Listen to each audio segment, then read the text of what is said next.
Hello guys, welcome back to Hangar 51.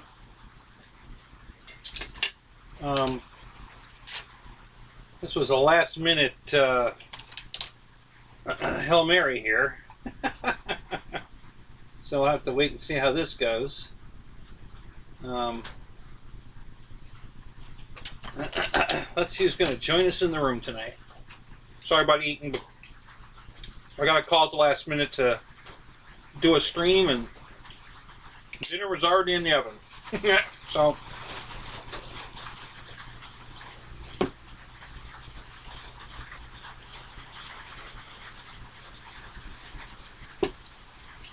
let's see who's going to show up tonight. So Josh asked me to do a stream, but I'll bet you Josh is streaming.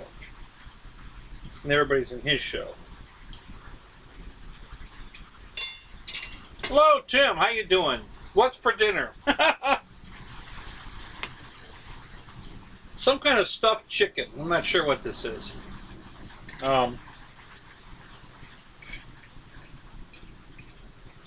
Josh asked me to do a last minute. Hi, Paul. How you doing, man? Merry Christmas. Yeah, Josh contacted me about 20 minutes ago. Dinner was already in the oven. He said, hey, Dave's not going to be able to go on tonight. Can you go? I said, sure. So here I am. So, but I bet you Josh is streaming too right now. Even though he asked me to do it, he's probably doing it anyway.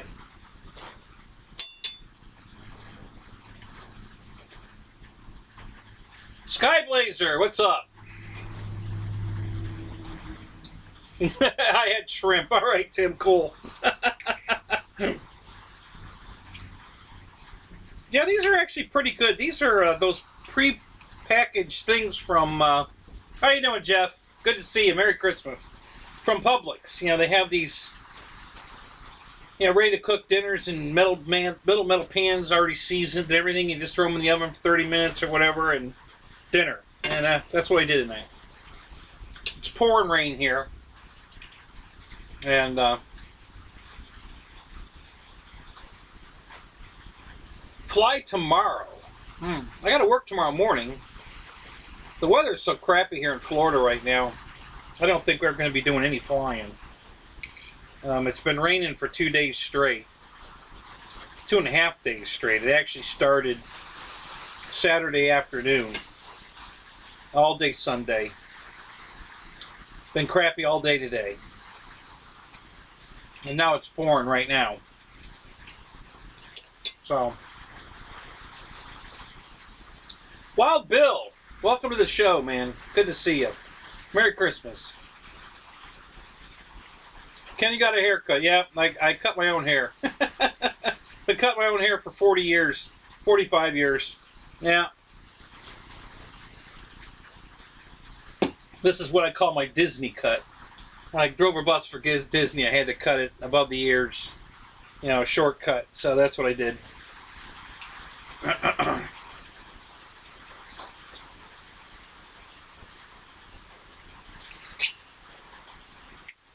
Okay, well that's good to know. Yeah, I guess Dave's still either moving into the new house or still closing on the new house, or I'm not exactly sure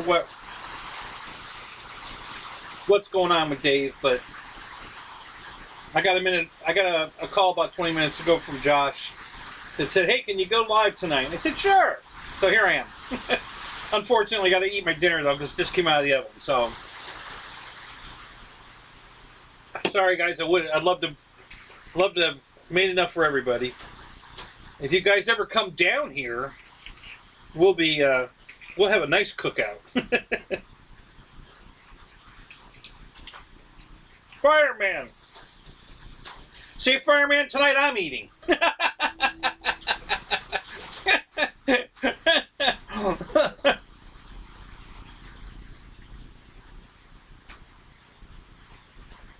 Been struggling with plugging in servo leads because they're too tight together, right? You can't jam them all into the hole. Is that what you're struggling with, Wild Bill?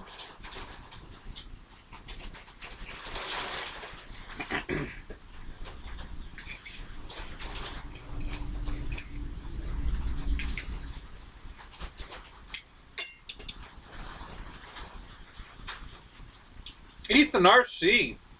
Good to see you, man. Welcome to the show.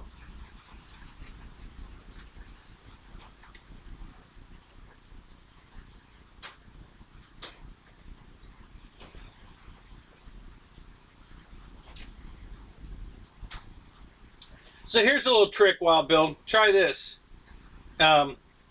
Skip one, the lead you're having trouble getting in. If it's the last one you're trying to get in, pull the one next to it out, then put that one in, and then the one that'll be sandwiched, put it back in between the other two. That usually works for me.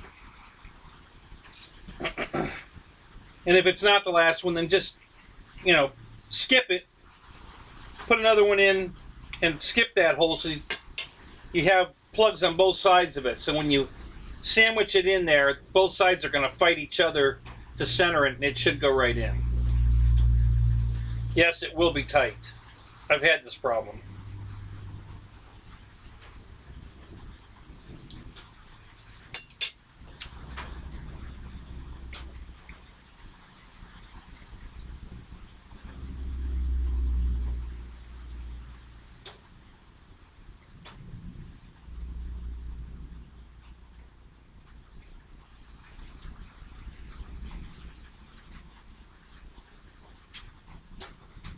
Yeah, I've done that too, Bill. But just try, like I said, skip it. So you make sure you have plugs on both sides, and then you'll have a hole right in the middle there. It's real tight, and slide it down in there, and it should go in.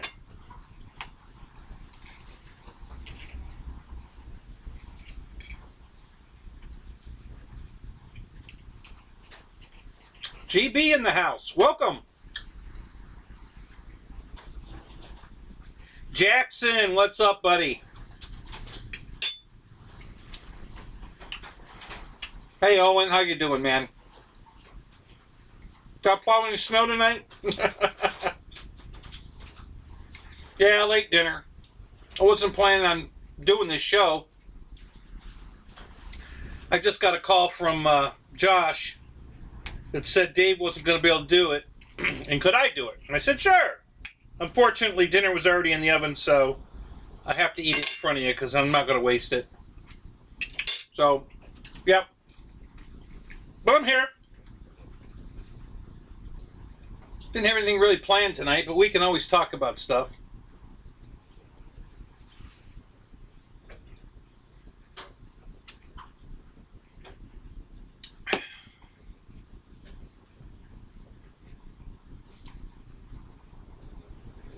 Oh, Paul, you're going to do an FPV flight tomorrow? Cool. That'll be fun. The first one's always... my best advice to you is keep the plane low, okay? And I'm going to tell you why you want to keep it low. You're going to get up high. You're not going to be able to see the field below you. You're going to lose where the hell you are because you're not used to looking at it from up above. And the next thing you know, you're going to be flying off because your field will be under you and you won't be able to see it. So stay low, fly through the, next to the tree line, but stay, below the tree line, and just stay in the field that you fly in. Because if you go way up high, you're not going to be able to see where you are, and you're going to lose it. It's real easy once you get up there to go, oh my God, where am I? Because you don't know what it looks like. So just keep it low.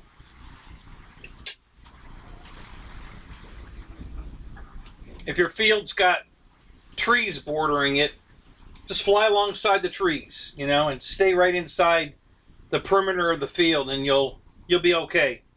If you go way up high, you're going to lose it.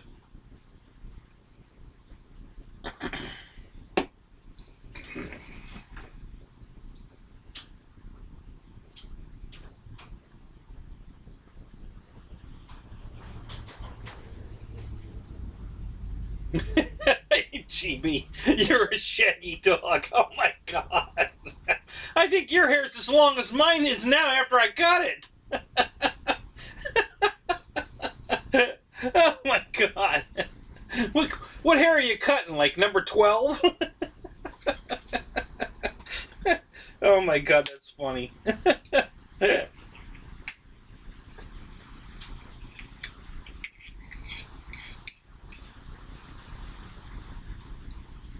Yeah, this is my Disney cut.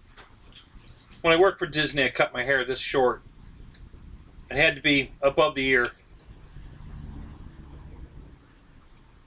So,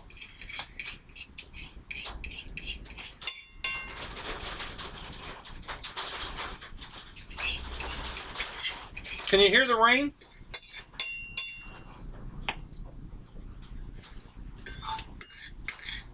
The wind's blowing, the rain's coming, and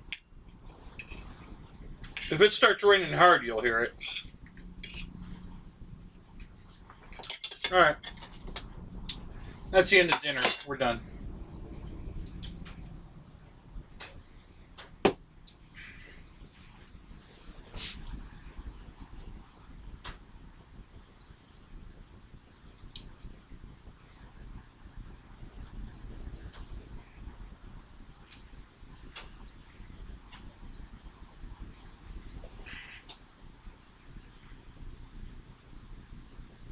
Cooking show or eating show?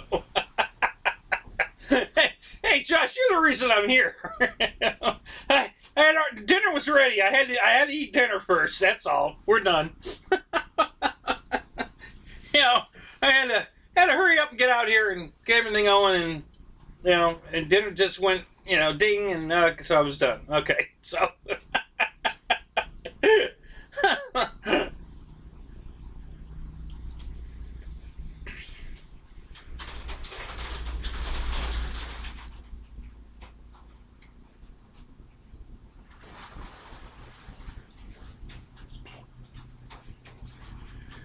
Where in Florida is your Nana?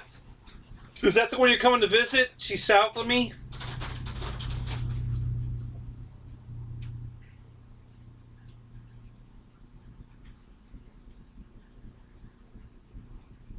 Well, good, Kevin. I'm glad you got 6 flights in today. That's cool. You gotta get it when you can. Yeah, I know. That's what she said. Ground Pounder! Hey, welcome to the show. All right, so you guys that have Patreon, let me ask you this one, because, man, I'm telling you, I'm having no luck getting signed up to Patreon at all. I keep getting this confirmation email, and then I have to click on the confirm, and all it does is it takes me back to the sign up page and starts the whole mechanism over again. I did get the security in today, so I may be closer. I don't know. I had to stop to come out and do the show, but it's been a real pain in the ass. But here's the real funny part. So, you know how YouTube has is your show for kids or not? Okay, so Patreon asks if my show is going to have any nudity or not. So I assumed that meant kid-friendly, not kid-friendly. So I decided I would click the, yes, it has nudity, so that it wouldn't go to the kid-friendly. My mailbox filled up with all of these want to share nude photo shit that obviously came from Patreon. So I'm getting all of these links now, hook up this and like that, flirt this. Oh my God, it's ridiculous. So I changed it to no nudity. I don't know. But anyway, I know all that came from Patreon, because the second I clicked it, all my mailbox filled up with all this nudity shit. So, thank you, Patreon. I really love you for that. Oh my God. No, it asked me that, and I said accept cookies. We use cookies, so yeah, I accepted that. It's just I don't know. I'll keep farting with it. I got my first my PayPal link is in the description below, and I got my first PayPal. Got $5 from Jerry Savor, I think it was. SAVOR or VOY, Savo, Jerry Savo. So Jerry, if you're in the room or if you catch this stream, thank you so much. I can't. You said it's not much. Listen, it's $5, and it's $5 more than I had, and it's a huge help. I mean, that for me right now, dude, that's life-changing money. It really is. So I can't thank you enough for the $5. I really appreciate it. It was a super surprise, and a really good one. So a little Christmas present for me, from Jerry. Thank you, Jerry. I really appreciate it. That was wonderful. So that's my first paid, I don't know, what do you want to call it? Support, I guess. So thank you, Jerry. I really appreciate it.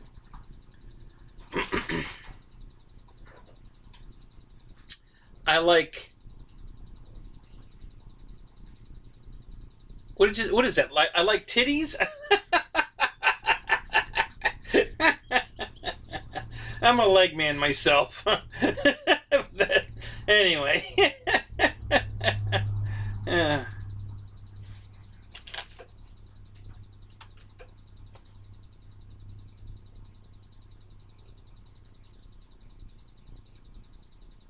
So I missed something here about the P40. So what did I miss?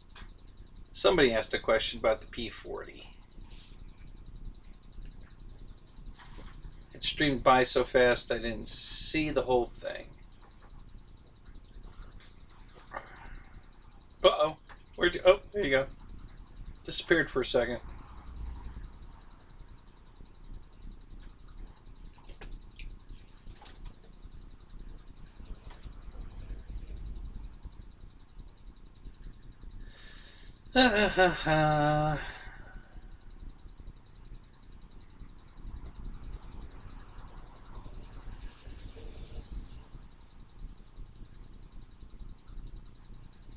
Colin!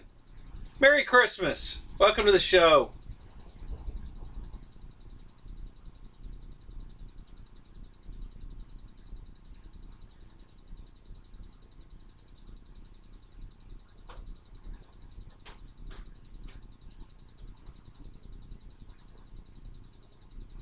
Yeah, okay, Ethan. So did it all come from Patreon? Because that's where mine all came from. Man, I can't believe, I just thought it was their way of saying, is it kids safe or not? But no, they wanted to know if they could pass along all of the porn, I guess, that they have. And if Patreon's watching, it was not welcome. Not looking for that. Thank you, but no thank you.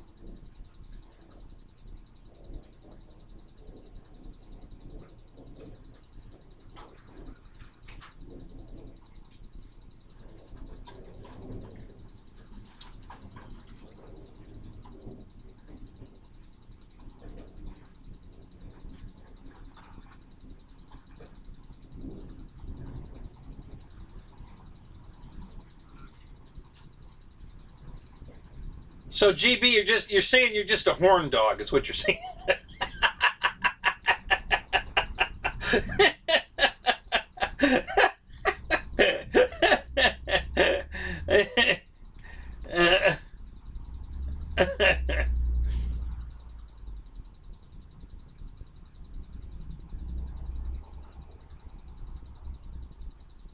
Oh yeah, we'll go get some gator tail. Yeah, I checked. The place is still open. It's not where I thought it was, but it's still open. It's not called Gators either. It's called Dock Knockers. That's where the place is. I'm in I'm just north of Clearwater, Florida, west of Tampa. I'm not exactly on the Gulf, but US 19, right in that area. So I'm close, very close to the Gulf. I'm on the inland side of 19, but very close to 19. I'm about 40 miles southwest of the Boozers, who are up in Webster. So it only takes me 40 minutes to get to their flying field. So yeah, it's mid Florida, you know, but just north of Clearwater. I know everybody knows how to either where Clearwater is or knows how to find it on a map. So if you go north of there about 20 miles, you'll see Spring Hill, and that's where I am. So, yes, thanks, Jeff. I guess I did already do the unboxing, and I didn't realize it. I thought I didn't know I had published it. But it didn't have the picture I wanted on it anyway, because it published with their new upload screen that I hate. So I had to switch back to the old screen so I knew what the hell I was doing. You know, why is everybody got to change shit? Why can't you just leave it alone? If it's working, leave it alone. Why do you got to change it? So, yeah, so now there's a new upload screen for YouTube, and I hate it. So you're an hour from Wesley. What direction, Kevin?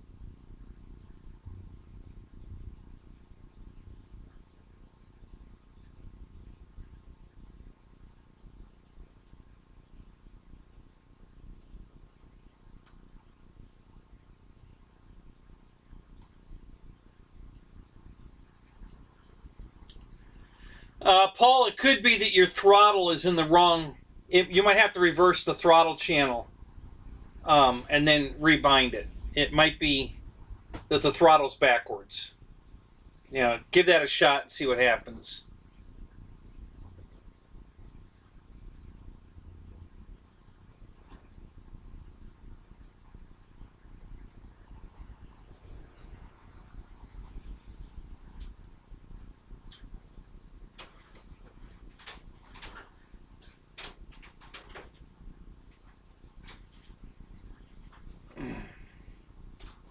Can you have an FM receiver switch to no? You cannot. I mean, it wouldn't be worth it for the price of what you can buy a receiver for. Yeah, it wouldn't be worth it, Bill. Um, either buy if you're flying Spectrum, those lemon receivers are really cheap. The orange ones from Hobby King are cheap. So you can go that route, but yeah, you're not gonna switch an FM receiver to 2.4 gigahertz.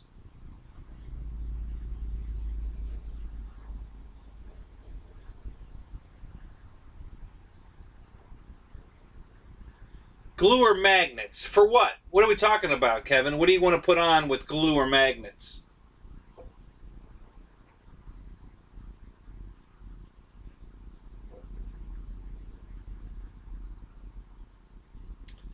Mount Dora. Where exactly is Mount Dora? Is that north?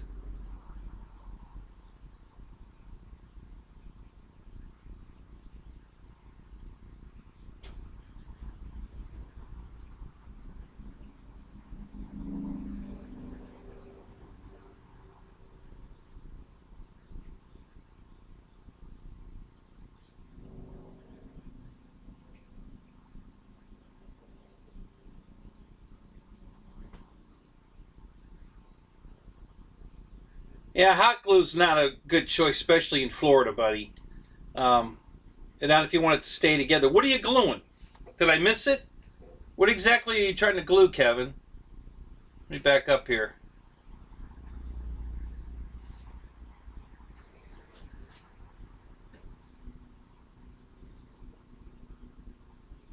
Northeast from Wesley. Okay.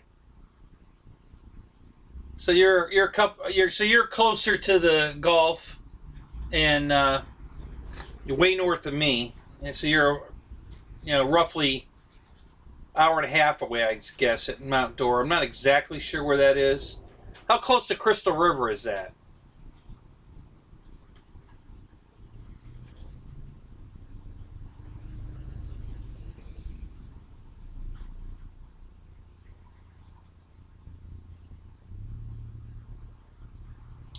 Boy, my screen is doing some really wacky shit tonight.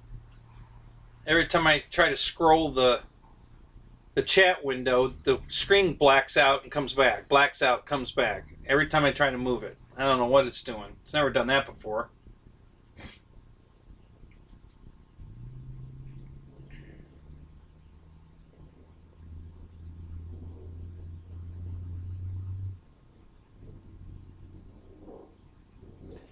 Reckham Roy, hey buddy, what's up? Merry Christmas.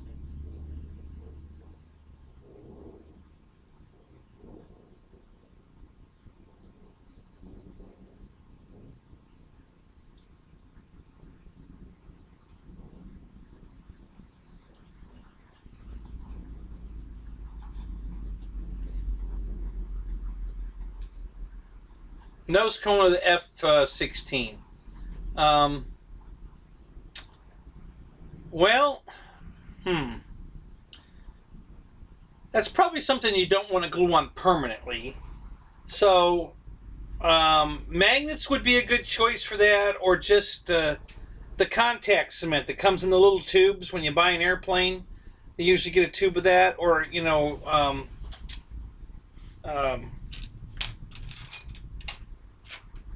foam tack.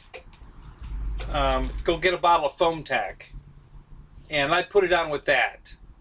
Because if you crash the nose and screw the nose up, you can buy a replacement nose. So you don't want that epoxied on because you won't be able to get it off. The foam tack will come right off, you know, with some tugging, but it'll come off. Of course, magnets work great for that if you want to go to the trouble of putting magnets on it.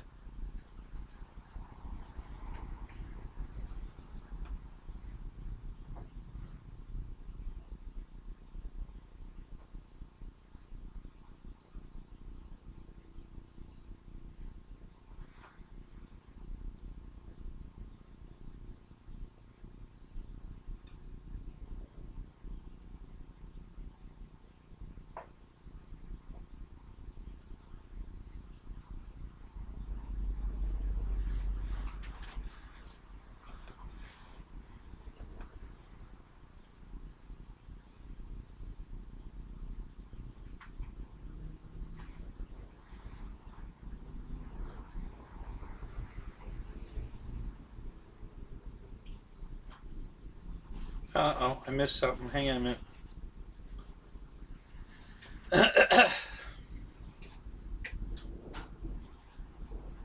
It's because it doesn't want to do a 9-hour show. Maybe that's what's wrong, yeah. Maybe my equipment's telling me, I don't want to do another 9-hour show. Don't do it. Maybe. Yeah, that could be it. Maybe that's what the problem. Yeah, Raptor Cam's frozen, although it'll probably unfreeze now.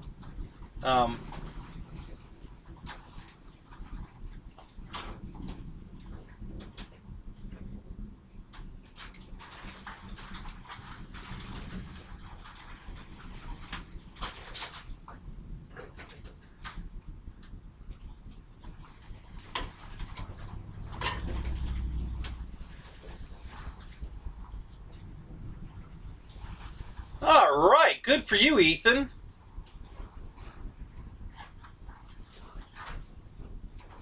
Sweet. P-47. That's sweet. Good job. Merry Christmas. So I took advantage of the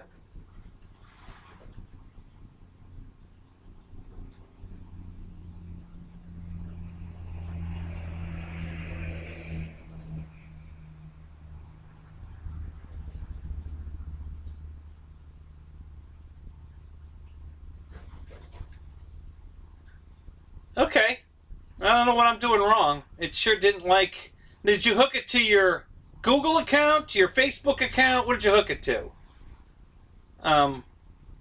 Maybe that's what I'm doing wrong.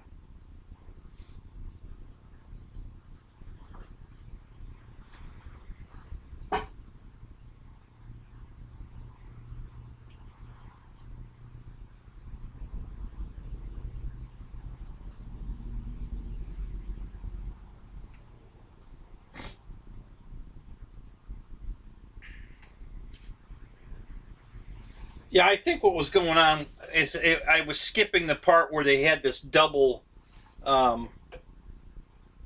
verification thing. And so I did that this time, and then I had to go away from the TV, so I don't know if it finished or not. All I know is I was getting all this damn porn shit that came right out of Patreon. So... Right, yeah, the hot glue in Florida You know, if you have it sit in your car for any length of time with the windows up, the hot glue is going to heat up and unglue whatever the hell you glued. So I wouldn't recommend hot glue here in Florida whatsoever. The contact cement works great. Get yourself a bottle of foam tack, or some of the. If you've got tubes of the glue that came with one of your airplanes, that stuff works great too. You can glue it on with that. That'll work fine. Yeah. How did it come from the factory? Didn't it come on magnets? I don't have an F-16, so I don't know. But I would have assumed it came with magnets.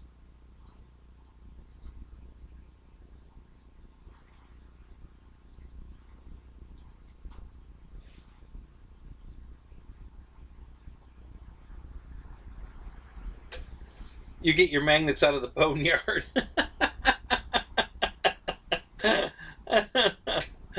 Oh my god, that's funny.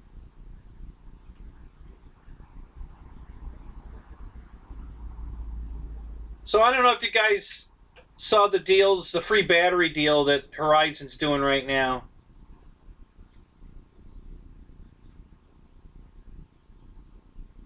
Yeah, exactly. Their crayons would melt. Yep. Yeah. Yeah, so hot glue ain't gonna survive. If crayons are melting in the car, you goddamn sure for sure hot glue's gonna be melting in the car. So yeah, yeah, I don't recommend hot glue. Listen, I'm a big fan of Flight Test, and I've built some of their airplanes, but I don't use. What I ended up doing is using the hot glue, but I reinforced it with contact cement. So what I did was I would put a dab, dab, dab with spaces of contact cement, and then I would in the spaces I would put the hot glue, and then I would fold it down like Josh would show you and hold it until the hot glue's set up, and that way the contact cement's going to set up while the hot glue's holding it in place, and then if the hot glue gets heated up from in the car or whatever, the contact cement's going to hold it. So that worked out pretty well. I haven't had any problem with the planes falling apart doing it that way. But that's how I did it, because straight hot glue ain't going to work here. Not in Florida. So anyway, Horizon Hobby's got some free battery deals. So I took advantage of that. I bought a Havoc because it comes with a $140 battery pack for free. So, oh, you got one today. Way to go, Terror. Yep.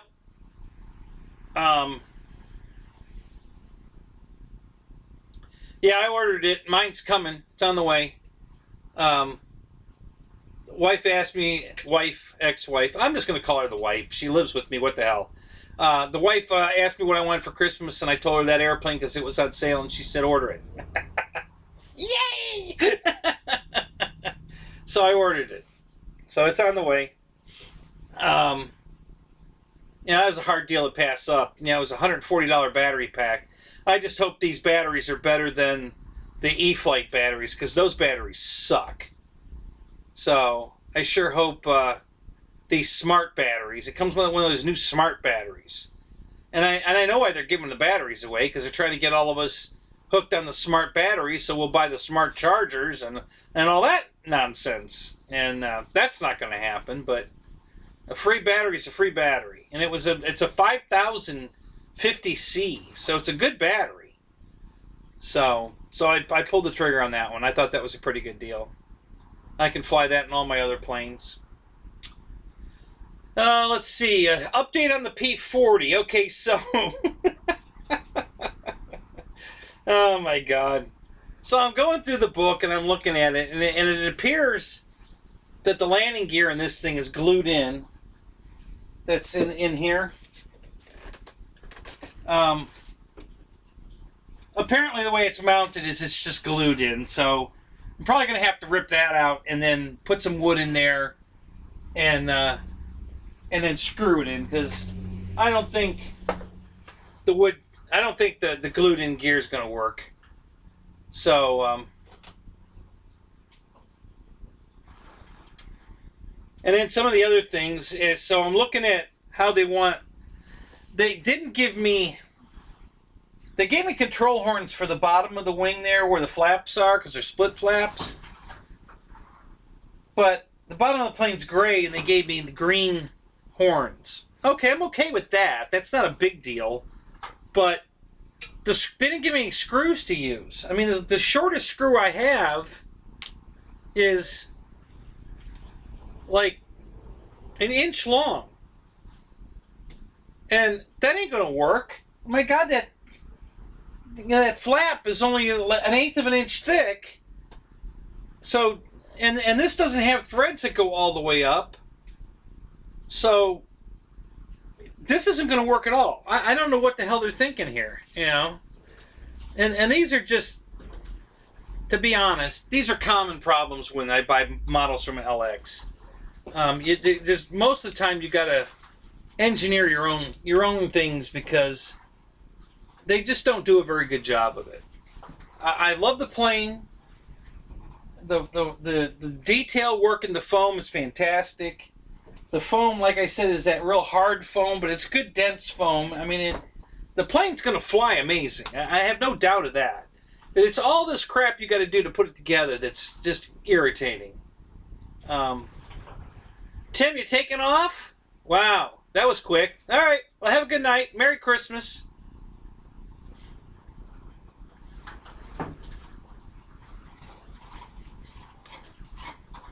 The mulberry EDF. I don't know, Craig. Probably not. I'm starting a new job next week.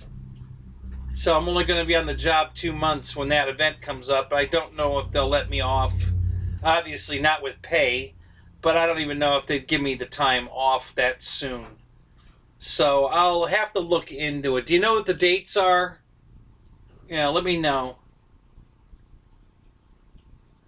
Just screw it, Kenny. Well, what I think I'm going to use for the flaps is I got a bunch of servo screws. You know, that I think those will work because they need to be really short. So I think I'm just going to use the screws that you get with every servo you buy. They give you this one screw for the arm and then 2 screws to mount the servo. So I have a shitload of those 2 screws from servo packs. So I think I'm going to try to put them in with that because none of these screws are going to work. So,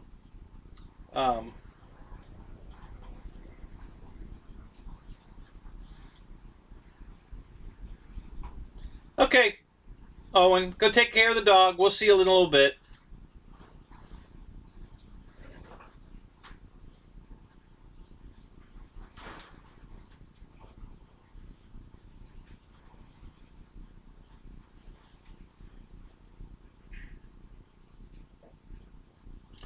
Phantom FPV. Welcome to the show. Is this your first time here? I don't think I've seen you here before. First week of February. Okay, Craig. I'll look into it. I'll see what It's in Mulberry. What's the name of the show? What's the name of the event?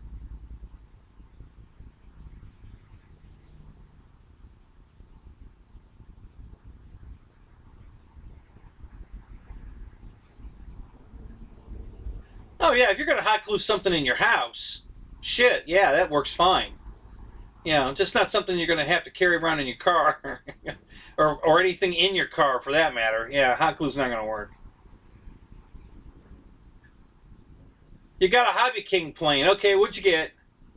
I don't mind hearing... Oh, was that your A1 Sky Raider? Is that the one you're talking about, Roy?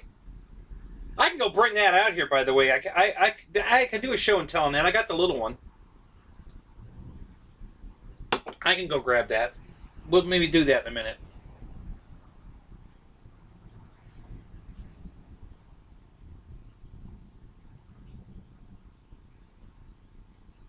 Oh, okay. Well, all right, Paul. I agree with that one. If they can't glue the damn thing together at the factory, then I wouldn't use the glue that comes in the kit either. I had a similar problem with my 262. The front of the fuselage was spread open. You could slide a credit card through it. It looked like a damn credit card scanner. Gene Ross, welcome to the show. What do I know about the Dynam PBY? That I want it really bad. I love that airplane. From what I've seen, it flies great. The only complaint anybody ever has about the thing is that the floats that fold up do not fold up with a servo, but everybody's modded it to do that. Just go for do a search on YouTube and you'll find 100 people that have converted their floats from manual to from the radio with a servo so that you can put the floats up and down from the servo. They're mechanical right now. You can either snap them up into position or snap them down, which is really cool, but it would have been nice if they were servo activated. But everybody's modified theirs so that they are. And other than that, everybody loves that airplane. Bobby just did a video on his. Bobby's the guy from BitGo, and he just did a flight demo on a PBY, and he was having a ball with it. He's flying it off the grass, and it was doing great. I've been wanting that plane for a long time. I just haven't gotten around to pulling the trigger, but now that Dynam's upgrading all their stuff and the lights are going to actually work now, that'd be cool, because they never worked before. And, yeah, don't hot glue F4 wings.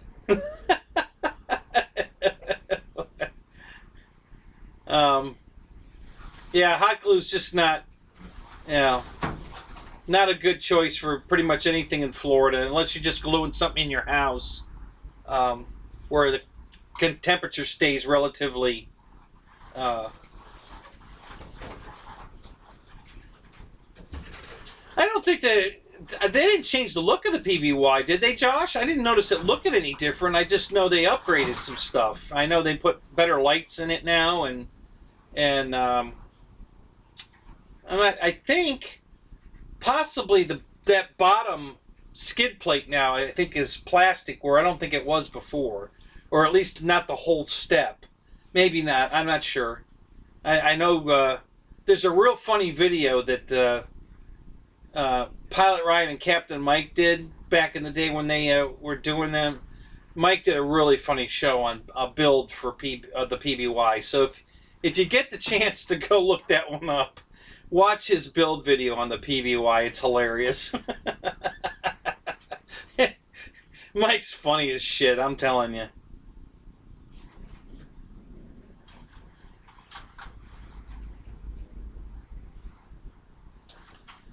Yeah, they have that on sale right now, the PBY and all the trainers.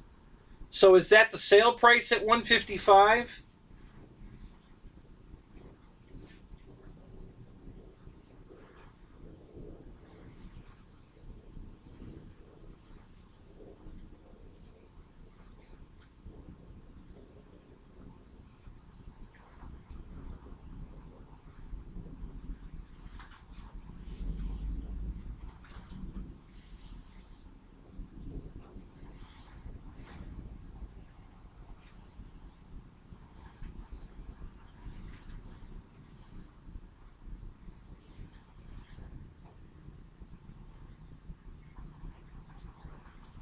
Yeah, all-terrain planes in New York. Yeah, because of the snow.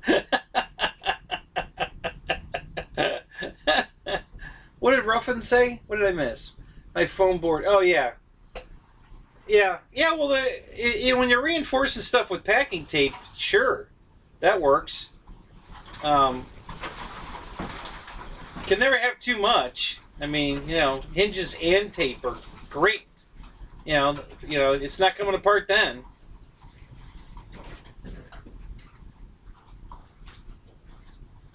Oh, Florida Jet Fest is Mulberry. Oh, Mulberry by Lakeland. Oh, I gotcha. Okay. I probably will be at Florida Jets, at least one of the days. Yeah, more than likely I will be there. I don't know if I'll be flying. I don't think... I saw Bob Violet fly one EDF jet there. Everybody else is flying a turbine. So, I don't know if they really want our EDF jets there or not. I think that's pretty much a turbine event. But they did let Bob Violet fly his little EDF once during the noontime demo kind of thing. But other than that, I didn't see anybody flying one.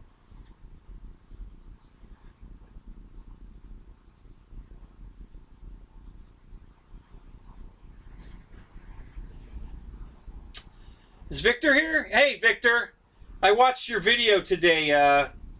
You're flying the banana, the orange banana. I love that thing. That's such a cool paint scheme. Yeah, so I saw that one today. I was watching that earlier. You look like you're flying off the side of a cliff. You know, the parking lot, and then it looks like it drops off. Is that what I'm seeing? That's what it looked like.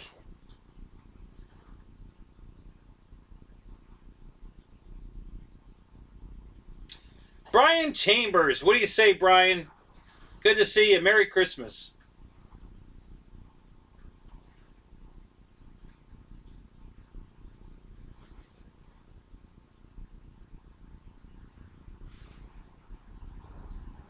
Flying Times, welcome to the show. God, we're up to 27. That's great. Good job, guys. 27, 12 likes. We're not. How long have we been in here already? Just under an hour.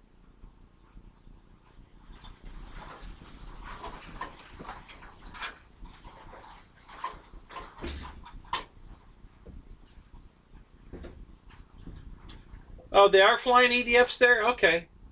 Yeah, I was there a couple of years ago, and like I said, the only EDF that was flying was Bob Violet's demo. Everything else was a turbine. So, but maybe they're starting to get impressed with the foamy jets and letting them fly. I don't know. I'll have them in the car.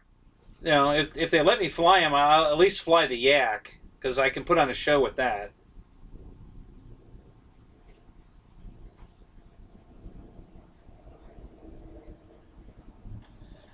Yeah, well, my Yak, my big 90 mil Yak would definitely go over big at that show. They would love to see that fly.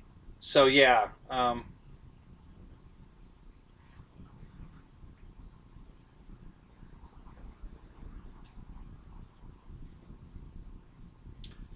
155 bucks, I'd buy it. Definitely, Gene. Yeah, I like I said, that's a plane I've wanted for a long time. I still want one.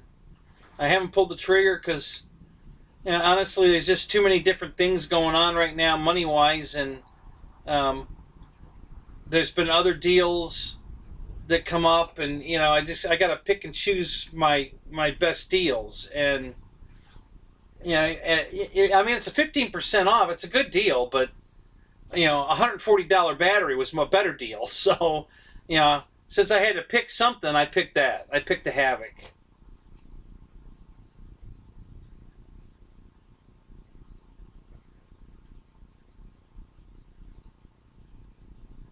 Okay, so that's not Florida Jets, Craig. This is something else.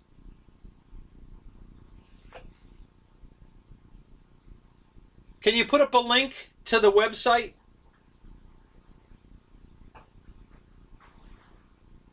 An orange bus. Okay, Victor.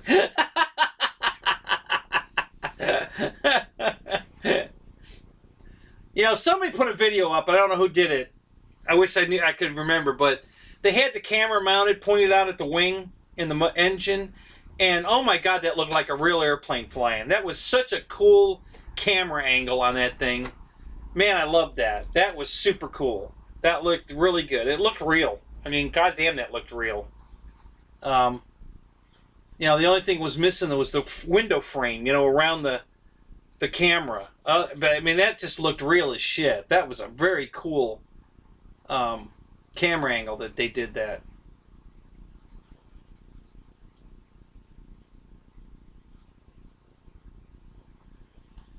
Do I have my microphone inside an ice maker? Why? What's it sound like? Is it too loud? Too soft? What's going on? My microphone usually works really good. Is it not working tonight?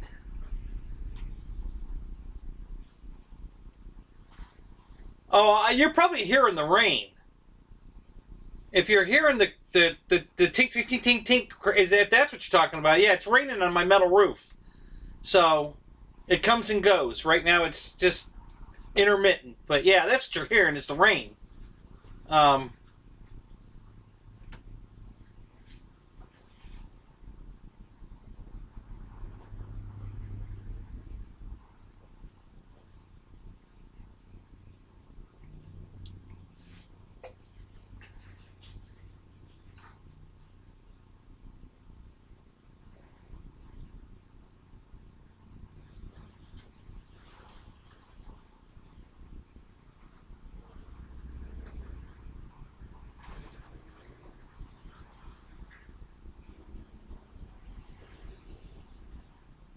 Oh, okay. So it's just a raised area for the park. Not You're not flying off a cliff because it looks like everything drops way off. You know, on the far side where you were standing, on the far side of the runway, it looked like it dropped off pretty steep. So I wasn't sure if you were flying on the side of a mountain or what. So, but it was a cool video.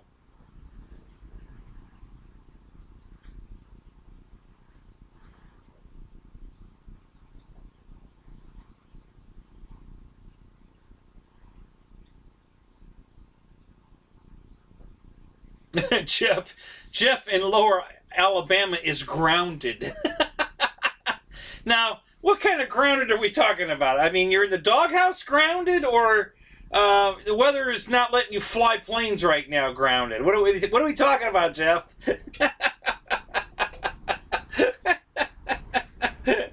Hey, Don Williams. Good to see you. I haven't seen you in a while.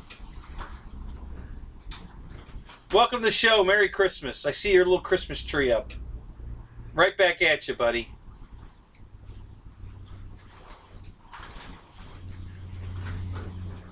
Yeah, I'm figuring that out, Kevin, that it's a different show. I don't know which show. I know where Mulberry is. We used to have car meetings over there.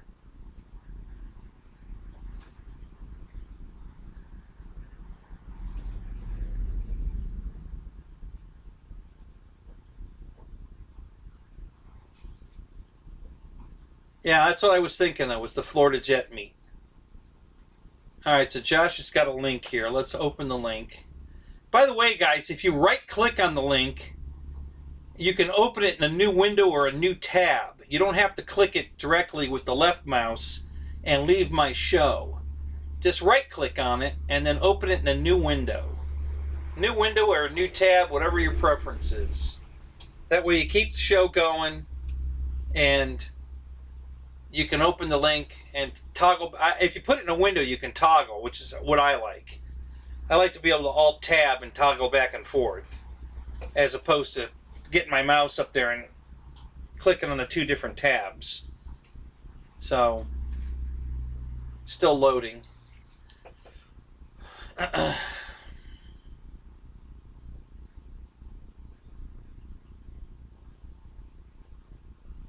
No, I got you. You got the Bigfoot, the Havoc, and the Mustang. So yeah, I get it now. You're planed out for right now. I got it. I'm kind of in the same boat, because I bought. Since the wife came back, I bought the Yak 190, the F-22, the F-4.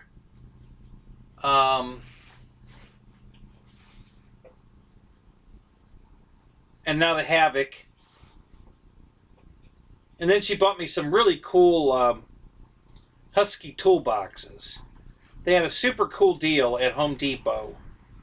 A 3-pack of these Husky tool bags. 3 different styles for my batteries. And they work. They got pockets on the side. You can stick your batteries in the pockets. You put your chargers in the middle. And they're cool as shit. Home Depot. They're still on sale. As a matter of fact, I'll give you the SKU number. You can look it up. Very, very cool bags for $24.88, I think it was. And So I got those for Christmas. We don't have a Christmas tree up, guys, because we don't have room for it, period. I mean, I've got 0 room in the house. That's why we're building the garage. So no Christmas tree. We haven't had one in years because we just don't have the room for it. It sucks. I miss putting up my trains and having a Christmas tree up. And we've got some beautiful Christmas trees. But it's just not in the cards right now.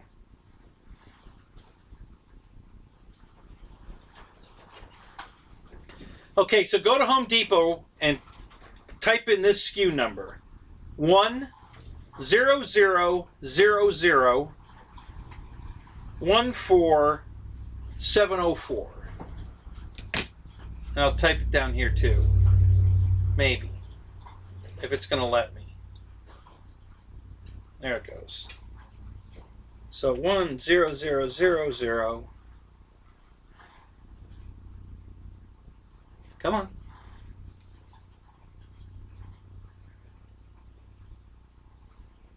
And then 14704.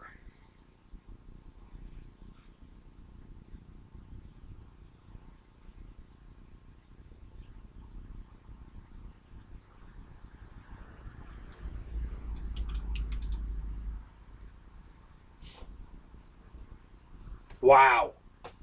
This is working like crap.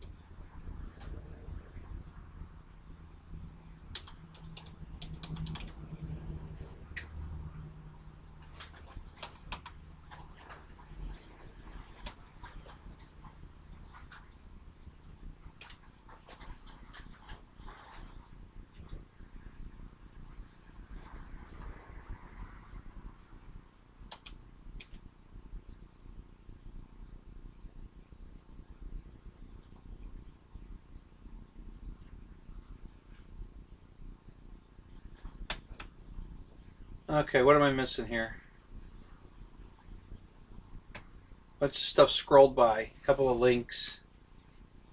Victor's got a link up.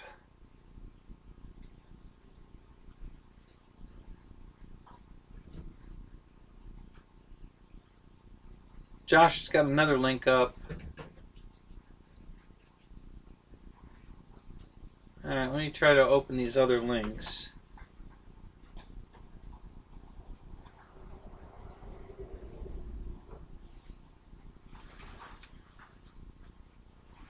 Yeah, I think that I can't do this. I can't open all these links. It's screwing the whole thing up. I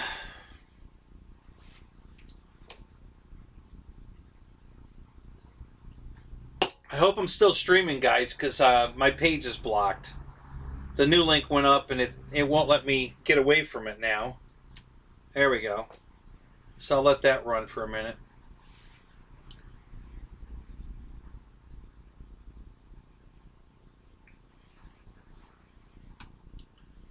P39 looks like a great flyer.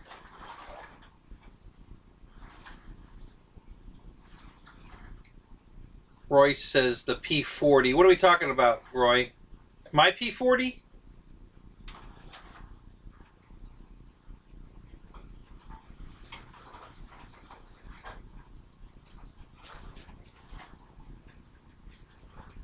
Oh, you've got those Husky bags, Josh? Yeah, they're really cool. One of the guys at the field had one, and I really liked it. So I went online looking for it, and I found this deal. They had a big bag that's by itself. So I got her to buy that and then the 3-bag combo. So I have 4 tool bags now, and 2 of them are all batteries and chargers. I've got my 6-cell packs and some of the 3-cell packs I use regularly in one bag, and then the other bag is all my 4-cell packs, and then some of the stuff I don't use so much, but want to have it with me in the other bag, and yeah, it's gonna be nice because what I was using wasn't working with the crap.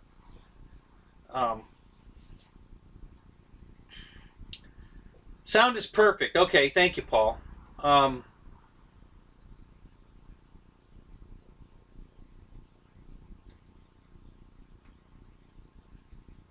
I've seen one bad P40. For me, anyway. The one that Hobby King was selling that had that skull on the front of it. I did not like that thing at all. I did not care for the skull on the front of a P40. Listen, a P40 should have one thing on it and only one thing on it. The shark mouth. And that belongs on that airplane. Yeah, I did not care for Hobby King's skull face front end P40. That's the only time I've ever seen a P40 I didn't like. But that's just me, you know. Paul Hatcher, what's up? I think you've been here before, haven't you? You don't have a wrench, so I'm wondering.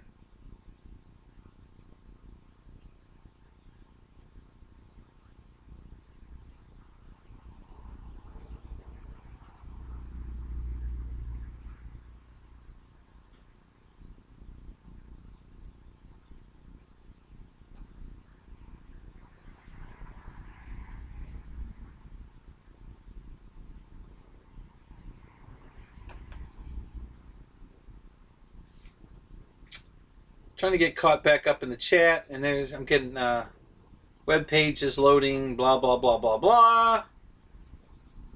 Oh, that finally went. Wow, that took forever.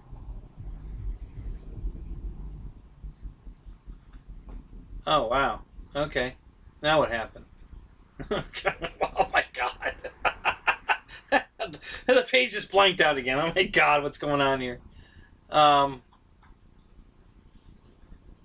Alright, so let me go check these. Florida E-Jet. Okay. Alright, I got it.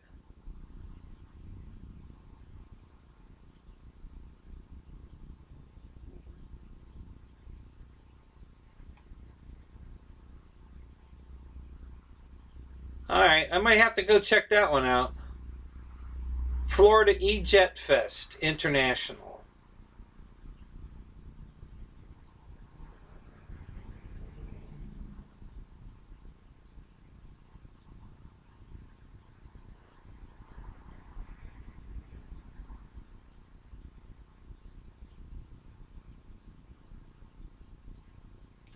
Four-day radio control fly-in at Imperial RC Club in Mulberry, Florida. First weekend of February, this fly-in is limited to electric ducted fan jets only. Okay. All right. Interesting.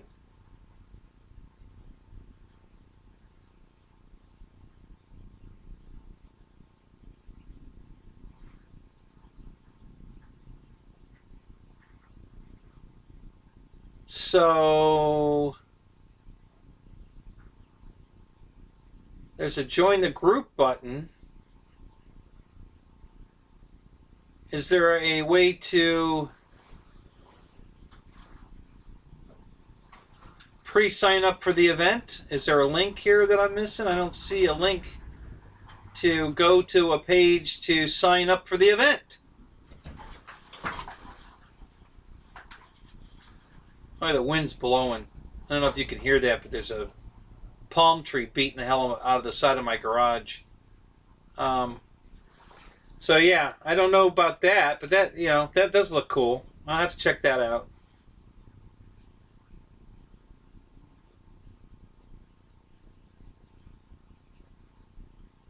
Yeah, I know. You're right. I am 5 minutes behind on the chat. It's what I'm saying. It's not... something's not working right tonight. Okay, that link didn't work at all. So let me see what we can do with that. Oops, something went wrong. I love it when it does that. Yeah, I'm trying to get the thing to catch up, but it's just not cooperating tonight for some reason. I don't know what's wrong.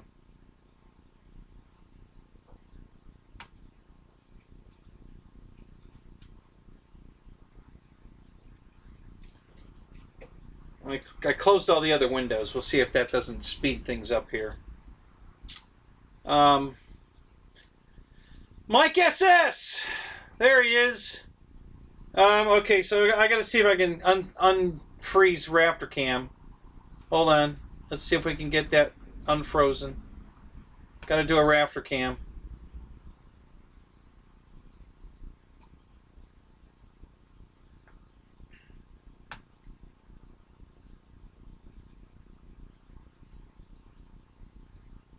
Oh, I know what's wrong with it right now. I gotta set it up. I unplugged it and plugged it back in twice. So...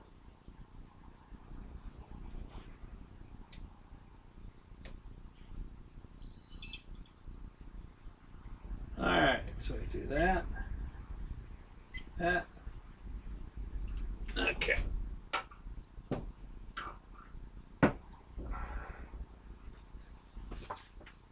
And let's go do this. Alright, let's see if we can get that to work. There we go. But if... Oh, no, it's not frozen yet. Alright. So we've got... Rafter Cam!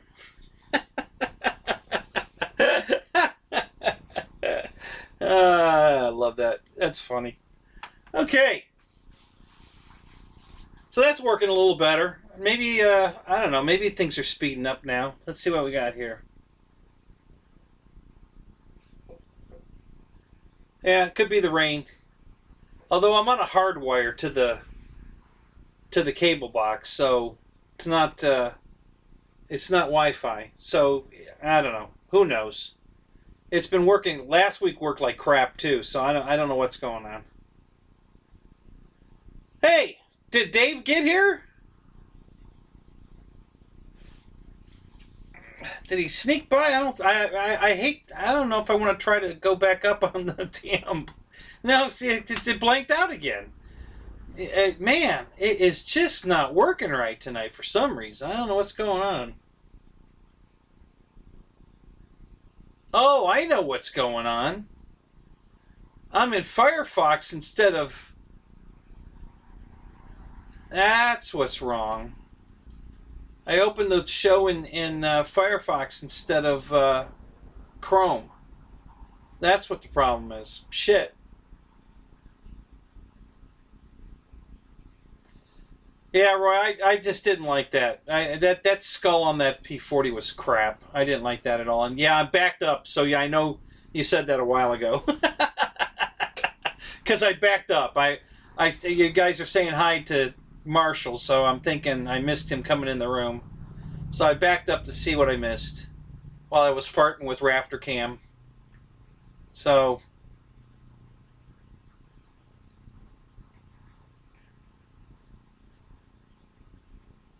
Captain Morgan waiting for your arrival. Oh my God, Jackson, you're funny. Alright, so what else we got? RC Marshall, yep, there you are.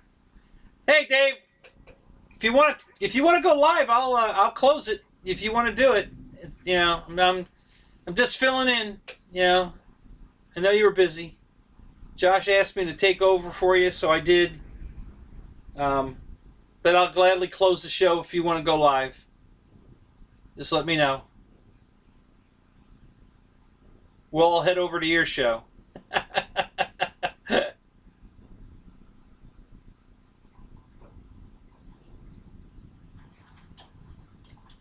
Try to hit live if you can. I don't know what you mean, Josh. I'm live. I just open it in Firefox, and Firefox doesn't stream my show with the shit. So that's where my problem is. Gotta head back to the old house and get all the rest of the stuff. Almost done. Okay. Alright. Well, that's alright, Dave. We got it under control. You know, it's your show. I'm just filling in. So whatever you want to do is, you know, you just let me know.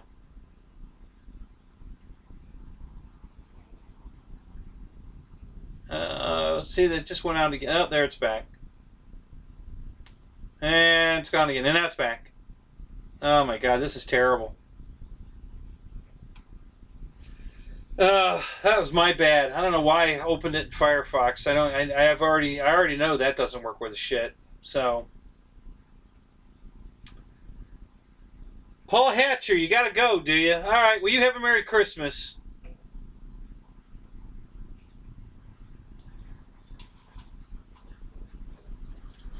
Man Cave Chronics.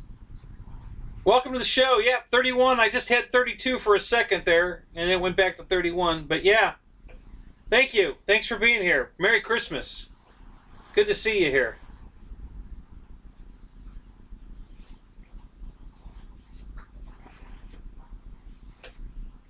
You still here, Wild Bill? Did you get those servos plugged into your receiver?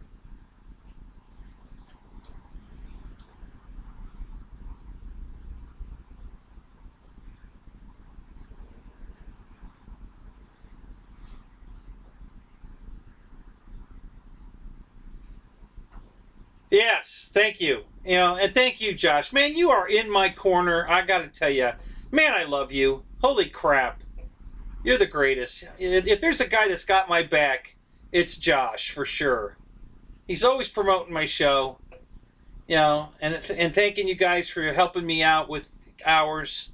I'm getting close, so with all the streams and everything, it's definitely we should be getting that little $sign down there in the corner pretty quick here.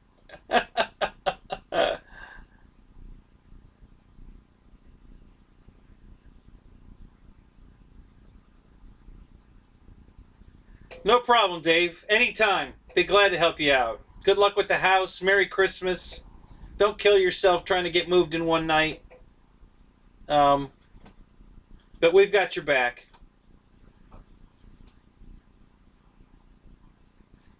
Paul's bringing the beer to Dave's house.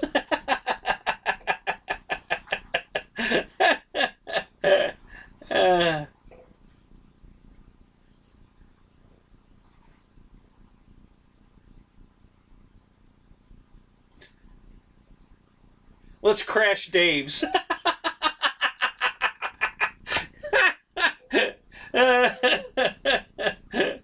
Let's do a night fly. Let's crash Dave's house and we'll all do a night fly over there. Uh-oh, Shadow's leaving too. All right, Shadow. Have a good night. Merry Christmas.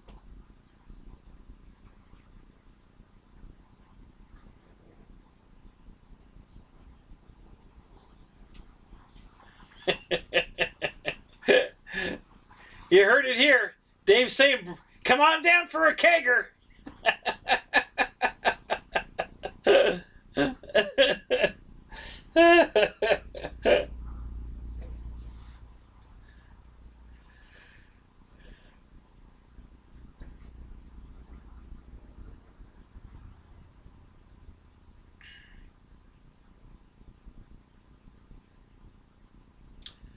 Thompson's Hangar. Welcome to the show, buddy. Haven't seen you in a while. Just getting off work. Yeah, I know that feeling. Yeah,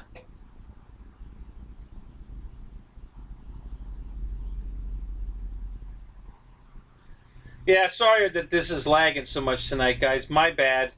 I opened it in the wrong the wrong browser, and it just sucks in this browser. So I'm not gonna try to do anything fancy with anything else because it ain't gonna work. RafterCam is staying live though. I just checked, so RafterCam's still working. It didn't freeze back up, but I can't open links. That just screws the whole thing up. So, who's getting the pizza for Dave's?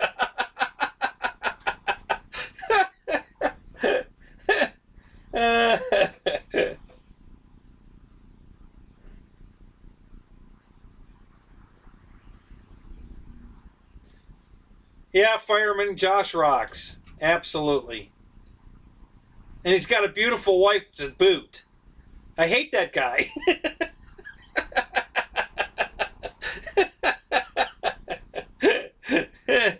Oh, I love you, Josh.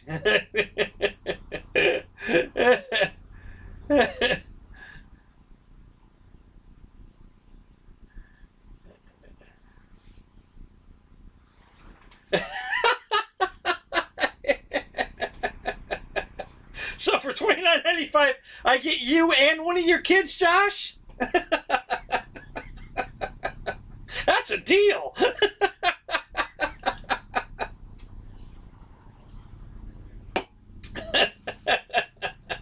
Oh my God, that's funny.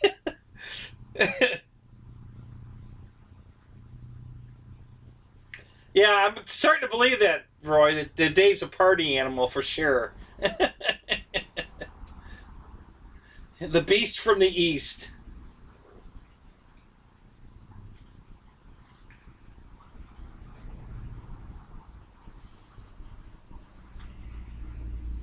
Are you leaving us, Ground Pounder? Have a Merry Christmas. Thanks for stopping by.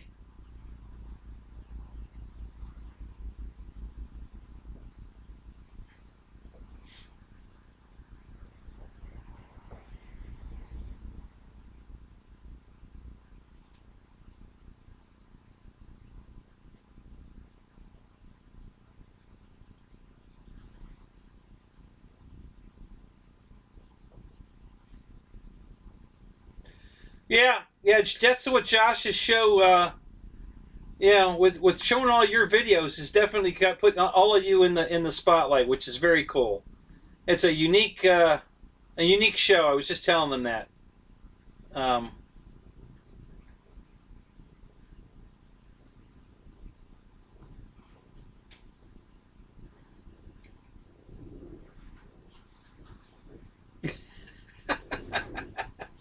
my stream's just fine. You're just pretending I'm 5 minutes behind. Is that what you're doing? No, it's not working right, and I can tell it's not. And now I know why. I just looked down on my toolbar and I can see that Firefox is lit up. So that's where I screwed up. Oh my God, Rhonda, I love you too. If you ever want to leave that dirtball, if you ever want to leave Josh.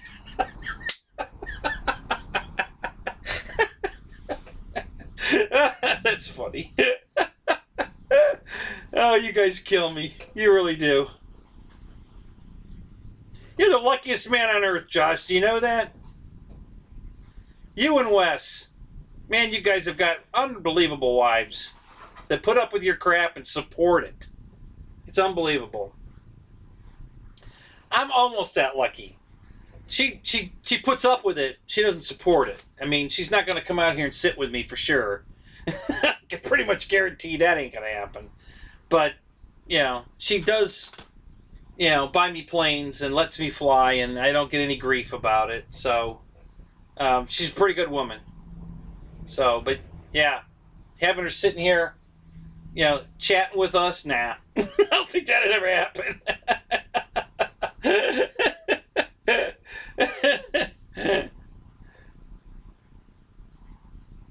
Hey, Pilot Ryan! Welcome to the show. Here's another guy. Oh my God, this guy, I don't know how he does it. Oh my God, with kids, wife, full-time job. He was in my show Thursday till like 2:30 in the morning. This guy is just working it. Holy crap.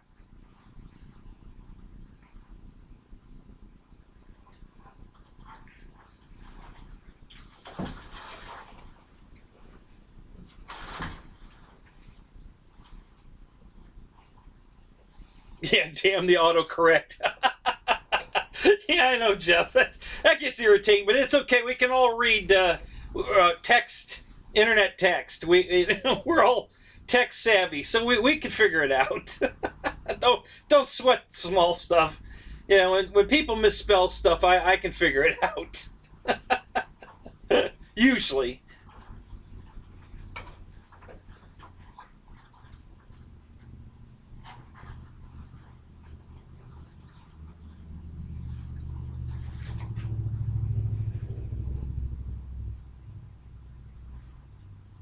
All right, so I'm going to go get my A1 Skyraider, my little one. I'll be right back.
Okay, I'm back.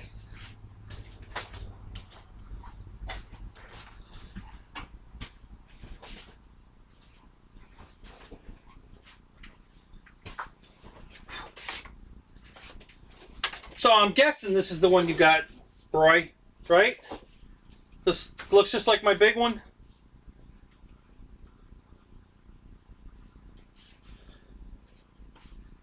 It says, yeah, it says Sky Raider Bob on the side of it, same as my big one. So, is that what you got? Same one? A lot of people sell this plane.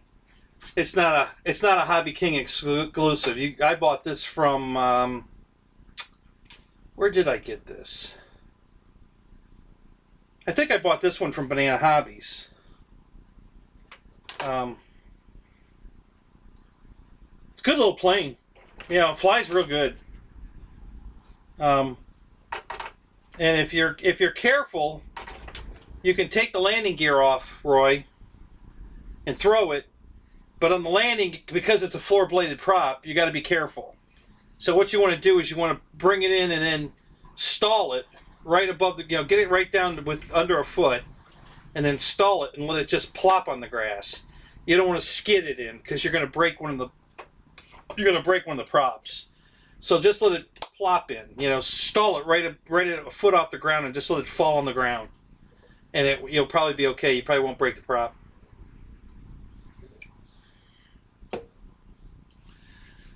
Pilot Ryan's nuts. Okay. You have my vote. Fred Barron, welcome. Good to see you. Oh, God, this is driving me nuts. I am so pissed I started this thing in Firefox. Ugh. God, what a terrible frickin' browser.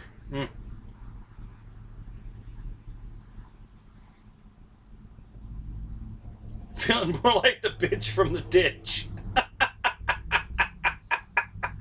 I'm backing up, guys. It's not that I'm scrolling back while I was gone. I want to see what I missed. So I'm trying to just see what I missed. That's funny.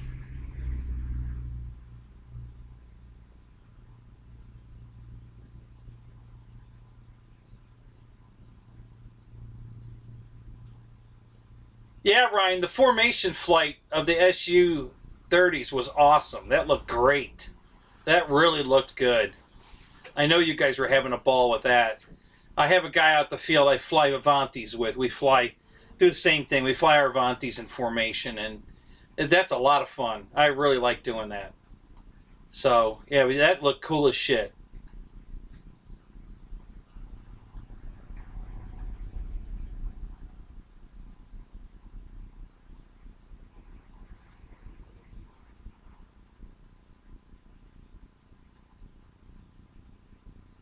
Yeah, this moving crap, Dave, sucks. I know. God, I hate moving. And when we moved into this place, we still haven't unpacked everything because we just don't have any place to put it. I got 3 trailers out here full of stuff. One of them is my hobby trailer that I take my planes to field in. And I can only take what I can get in the wagon now because the trailer's full of stuff. When we get the garage built, then we're going to get it emptied out and everything. But right now, it's not in the cards right now.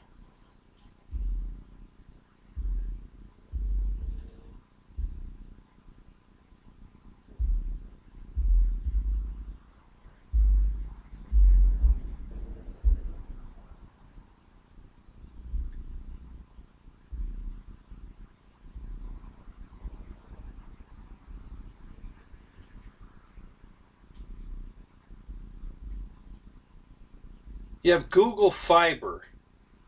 Is that a new breakfast cereal?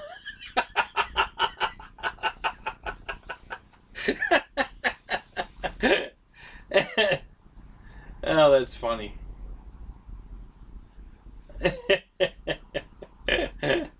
Oh, that's hilarious. You guys are killing me, friends with benefits. Oh, God. I almost caught back up. Getting close.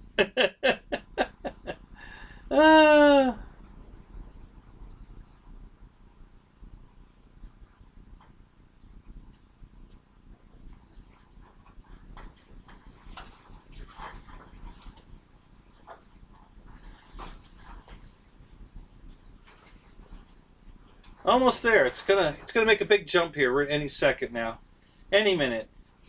Sometime tonight. Oh, and we got the yellow bar of death. The browser is busy. What do I want to do? Skip, wait, stop, yada yada yada. Yeah, and there. Okay, now we're back. God.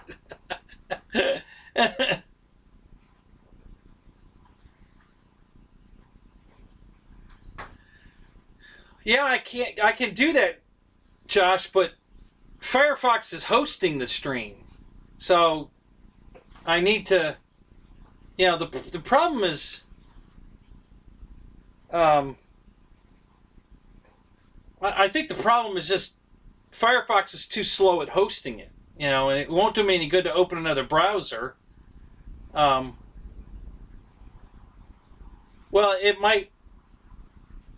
it might come back faster. That's possible. I don't know. I don't. But then I'm going to be taxed in my memory in the computer to have both browsers open. So I really don't want to. I think I'm just going to leave well enough alone and stop right here. We'll just muddle through with what we've got. Yeah. Oh, it's definitely. I'm watching my feedback over here. I'm not that far behind now. Since I closed the other windows and everything, it's much better now. So, but yeah, that's funny. So, did I miss your comment, Roy?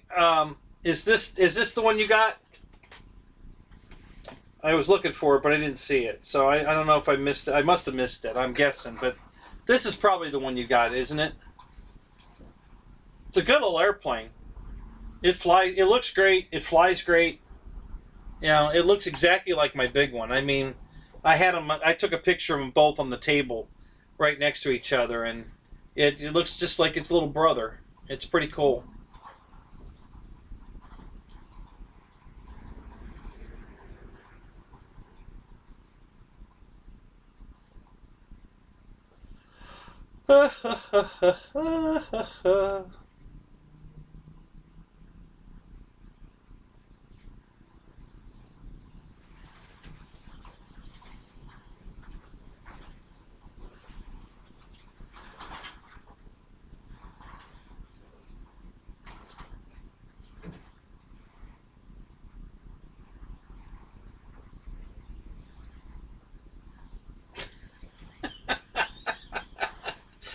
Hey, Deuce is wild. I like your little poem. That was cute. Oh, that's cute.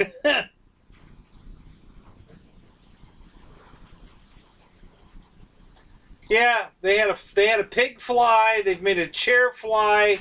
They made a toilet fly. They made a canoe fly. They made a battleship fly. They make everything fly over there. Right now, they're making the Millennium Falcon fly.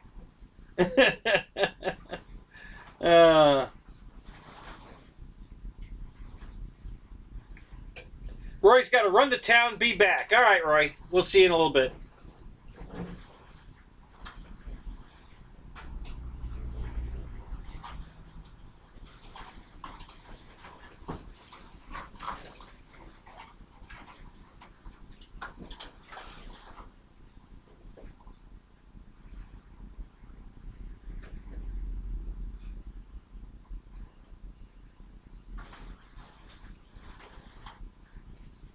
Yeah. Yeah, I'll be here.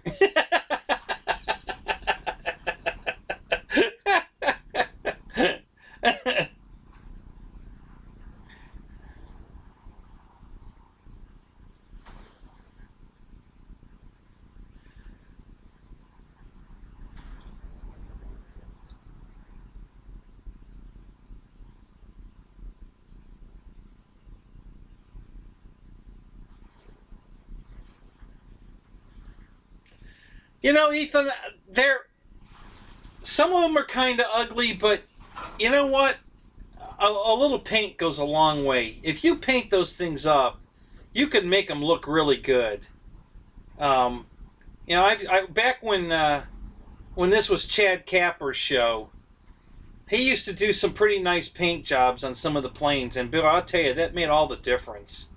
It really looked like a nice airplane. So, yeah, try, if you build one of them, paint it.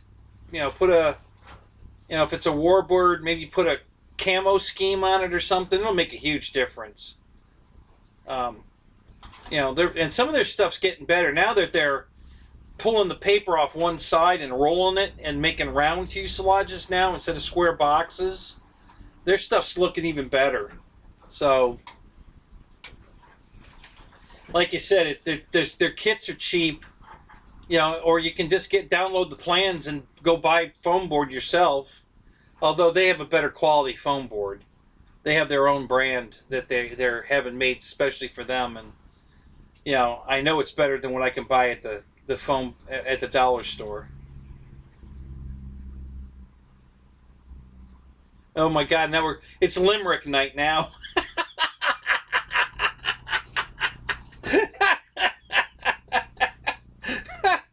Oh, that's funny.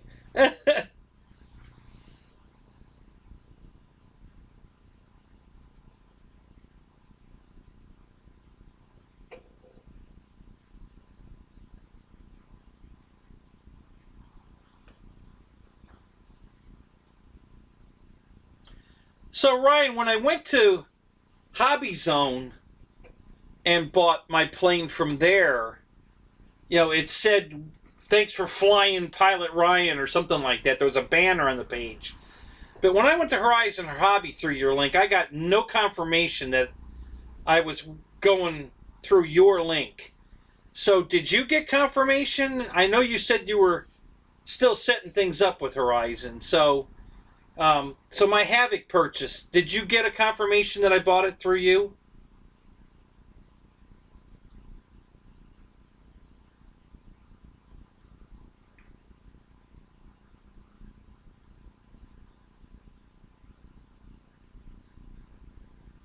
No, I didn't see your, Lee, I didn't see your Optera blowing up. I'll have to go watch that one.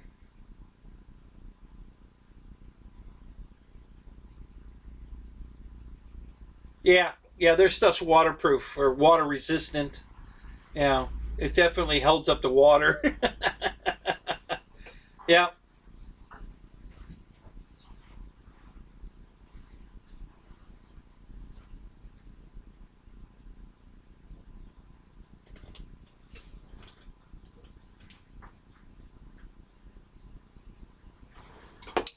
yeah, it looks like my stream is coming back at like 30 to 45 seconds now behind, not 5 minutes. So it's a little better, but it definitely works better on Chrome. That was my bad tonight. I started the show in the wrong browser. My bad.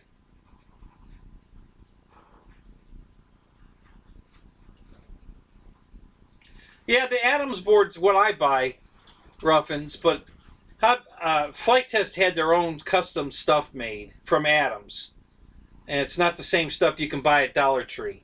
I've bought a bunch of the Dollar Tree stuff to build airplanes out of, and it works okay, um, but it's not water resistant like the stuff that Adams makes for Flight Test exclusively, because they buy it by the truckload. So yeah, so if you want to buy one of their speed built kits, and now they've got the new white waterproof board. I didn't like the brown paper stuff because you can't light it from within. So that I wasn't a big fan of that. I didn't like the brown paper stuff. But now they've got this new stuff out that's waterproof, water resistant, whatever, and it's white again, so you can light it from inside.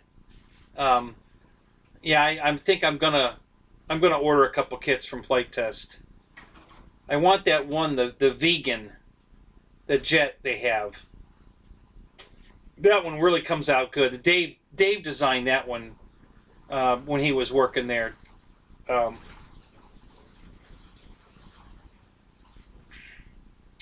I can't think of how to pronounce his last name at the moment. But yeah, that was his baby, and Chad Capper painted one up after they built it, and he put a camouflage military scheme on it, and it looked great. I mean, it looked really cool. So yeah, now they've got that new whiteboard out.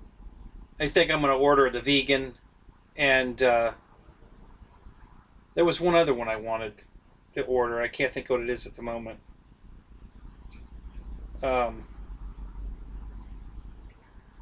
I'd order a Kraken, but God, they want a lot of money for that thing. I don't want to spend $100 on a foam board airplane.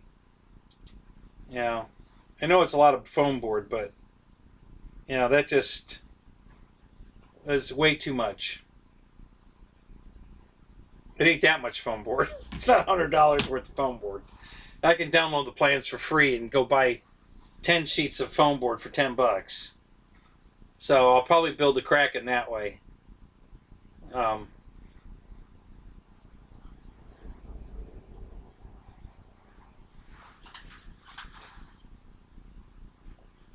Just watch blow up what blew up.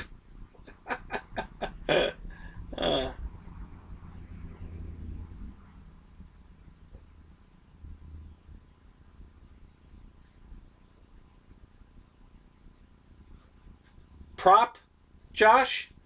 Are you talking about the plane I'm talking about? No, it's a fan. It's a ducted fan, and it comes with 3 bulkheads, so you can put a 70, an 80, or a 90 in it.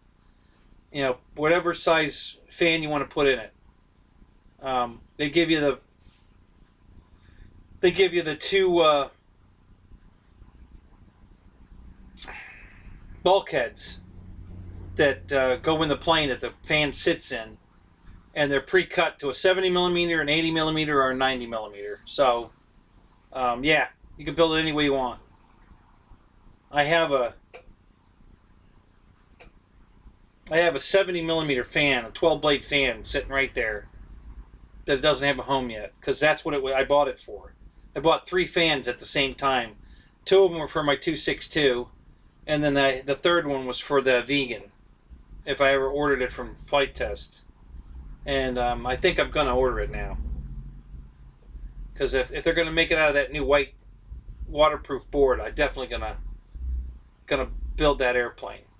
It was the one that Chad painted in the camo scheme was beautiful. God, that thing looked fantastic. So I'd really like to do that.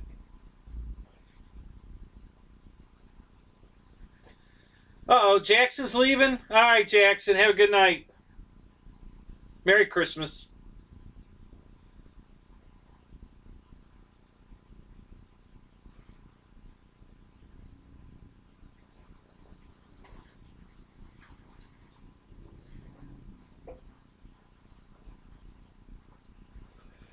Really? You built an Edge 540 out of... That's cool. How'd it come out? Did it come out good?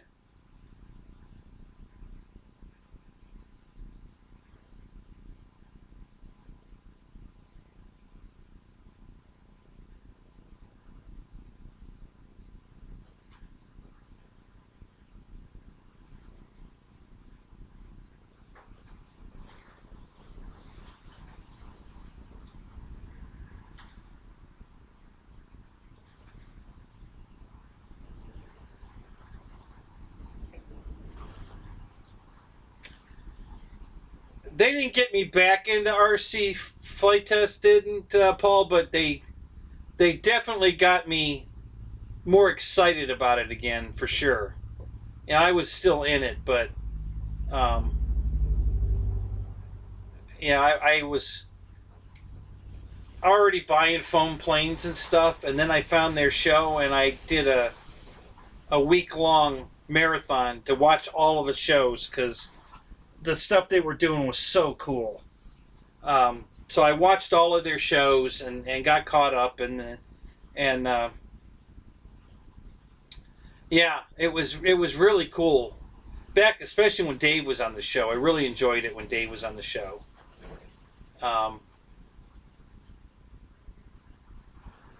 But yeah, it's I haven't been watching it near as much lately because they've been getting a little too crazy. I mean, you know, they built that big battleship out of it, which was cool, but it's not an airplane, you know. And as cool as it was,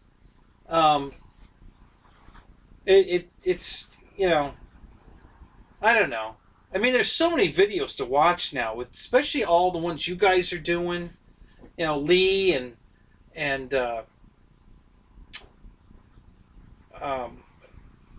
Jeff's Custom, and you know, there's just, you know, Victor and Pilot Ryan, and I mean, there's so many videos to watch. God, it's just, I don't have that many hours in the day. So, anyway, yeah. But yeah, I'm a big fan of theirs. I like the show. I like the guys. It's they definitely have fun. There's no doubt about that. Yeah, they have a good time, and they let us ride along with their fun. So it's just, you know, it's cool. I enjoy the show.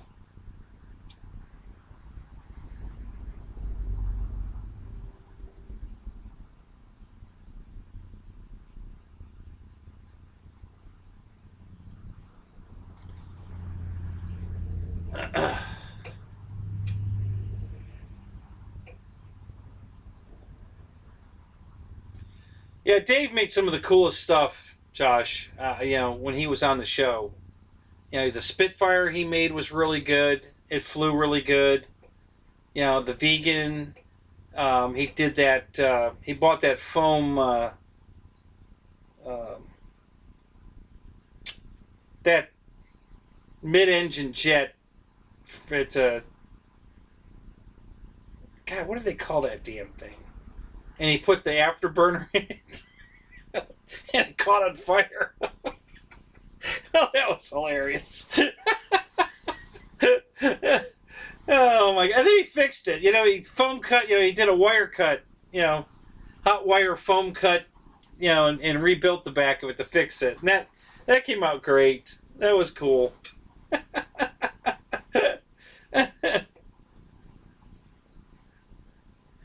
No, don't be sorry, Victor. You keep posting, dude. We love watching your videos. You know, I'm just saying, it's, you know, I try to watch everybody's stuff because I want to see it, and yeah, I just get, you know, you get sidetracked so easy from it. You know, it's just, yeah. But no, absolutely, Victor, keep posting the videos. We want to see them. You know, I wanted to see your airliner fly.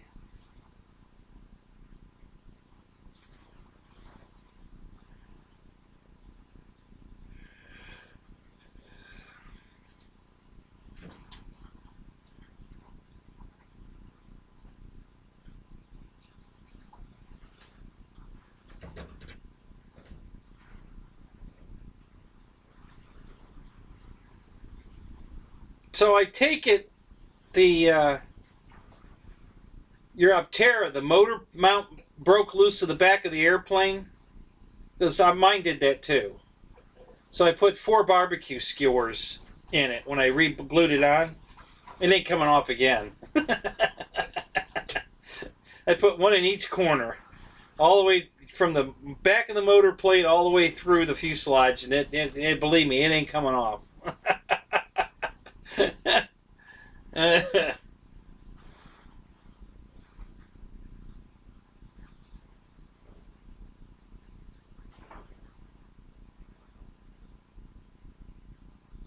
Is your cracking, Paul, on brown paper? Is that why you're going to pull the paper off of it? I don't know if I do that. It might not be very strong if you pull the paper off of it. That's where all the strength comes from.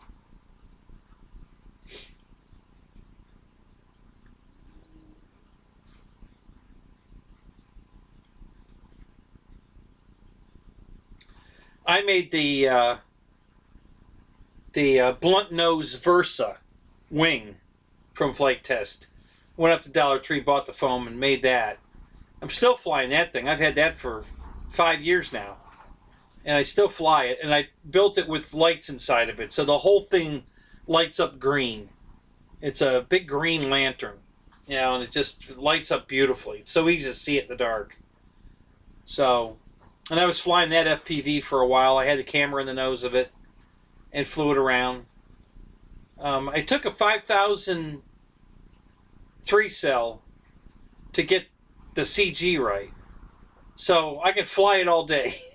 Yeah, I had it up one day for 45 minutes with that 5,000 pack in it, and I have to run the pack regardless because I need the weight in it for the CG. So I just threw the 5,000 pack in it and flew it, and oh my god, it just flies and flies and flies. It's amazing.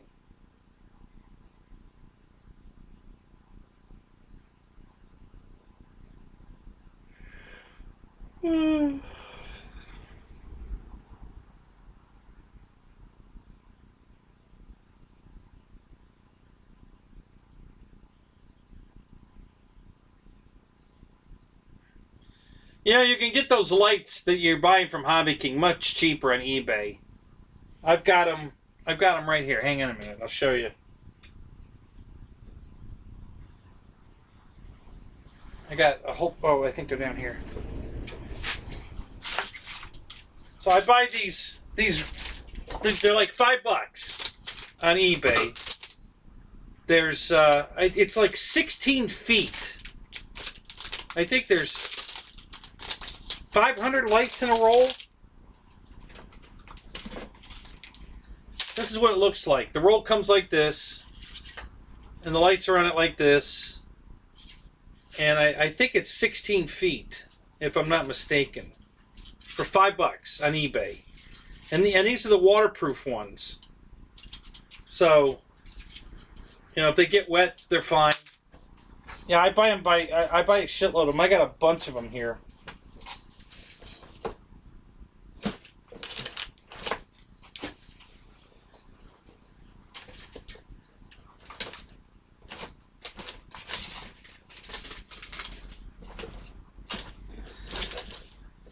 Where'd they go? I got a whole pile of them. Oh, there's a bunch of them.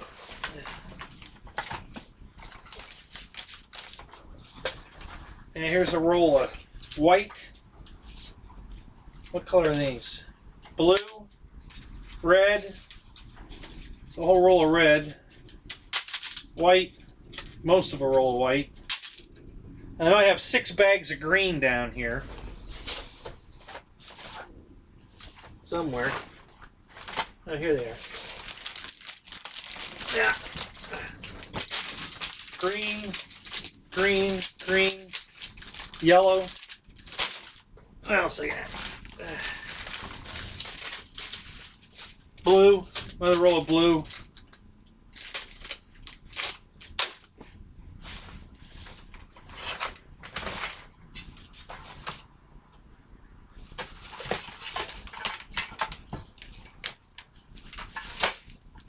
Okay, what's that? Let's see on paper. Yeah, all these green rolls. Green. All the green rolls were for my gates that are out on my my property, my FPV drone quadcopter racing. I've got 5 gates out there. So I bought 100 feet of clear rubber tubing. And I fed the green lights through the tubing, and then I strapped it to the gate. You know, it's PVC tubing, or yeah, PVC. I think it's 1/2-inch PVC. I just made a big arch, and then I strapped the lights to it. And if you watch my video, there's a little teaser blink up where I've got the lawn markers going up to the green gate, you know, and yeah, if the guys, these FPV clubs would have come out and fly with me, I'd finish it. I'd buy all the lights, you know. I mean, I've got them all for the gate. I just haven't made them because I can't get anybody to come out and night fly with me. So I didn't bother to make the rest of them. I made one, and it's set up. I just have a plug on it, a Dean's plug on it. I just take a 2200 battery pack out there and plug it in and the lights come on the gate and it'll light it all night. I mean, that pack will run that gate all night long, you know, on a 2200. So, what are we congratulating Mark about? What did I miss? I got to back up. What did I miss?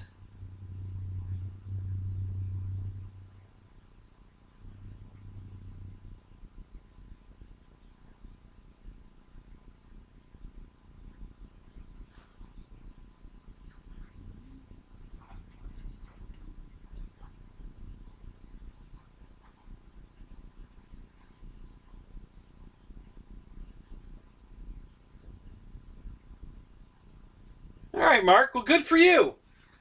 The Apprentice is a great airplane. Listen, don't sell that plane short. Once you learn to fly, you turn that the stabilization off, man. That thing flies inverted, fantastic. You can have a lot of fun with that airplane. Don't sell it short.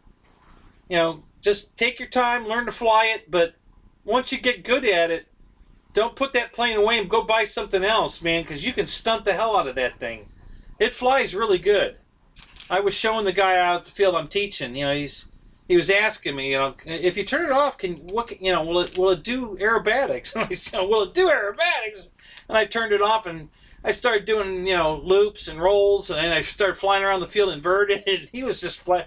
Oh my God! I said, yeah, this plane will get it done, dude. You know, just learn to fly, and then you can do all of this with this airplane. You don't have to keep buying more airplanes.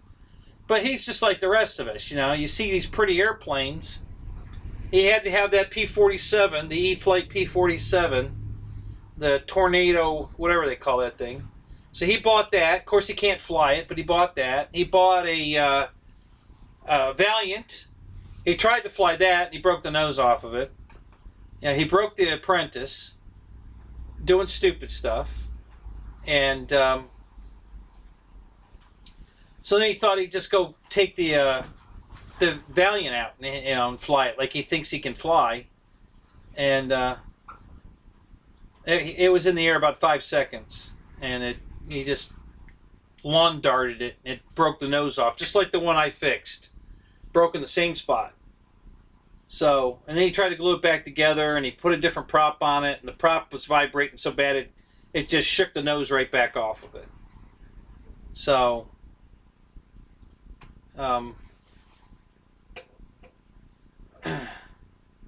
some people are pretty hard to teach. They just don't listen. They just don't want to listen. So,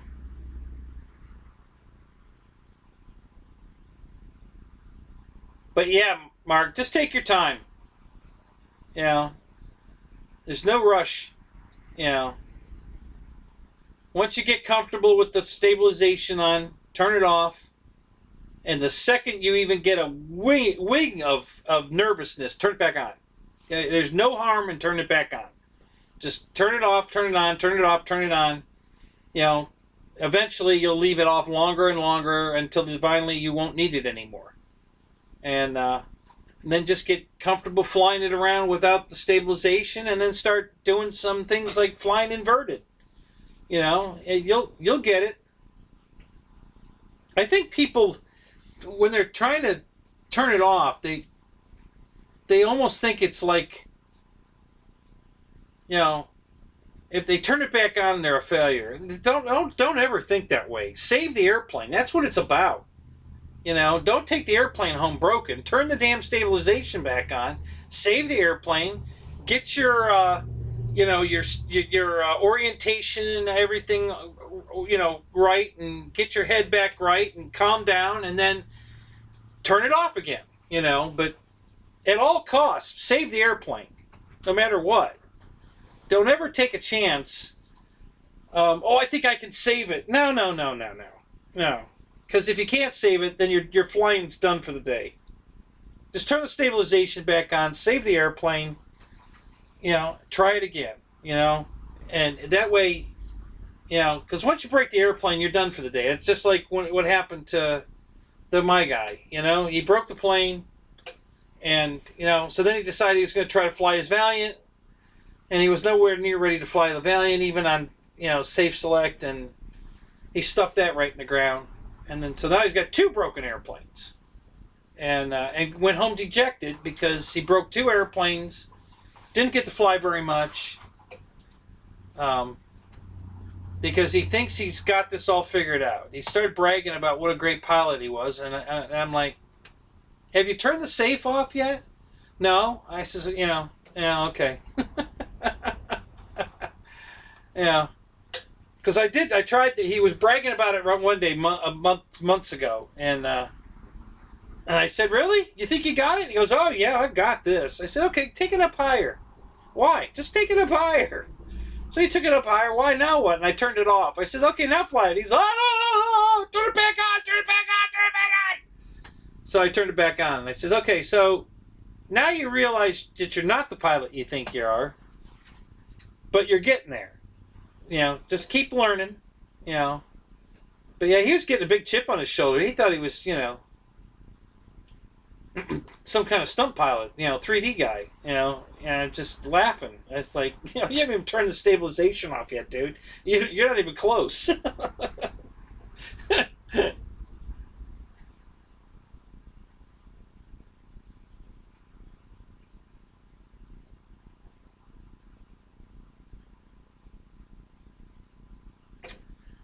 Who's Mr. F4?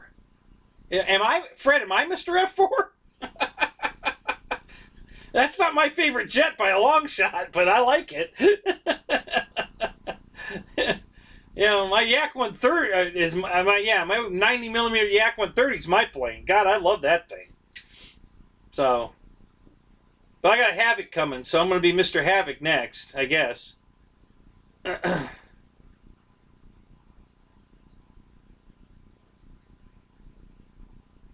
Mary Boozer, one day I'll learn to fly without safe. Yeah, right, John. Right, Wes. Yeah, one day you'll learn. Welcome to the show. Merry Christmas. To you and your family, buddy. Good you're here. Good to see you here.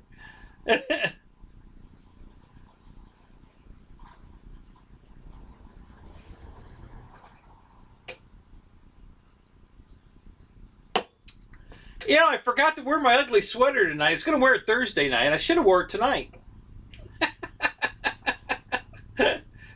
I was going to wear it.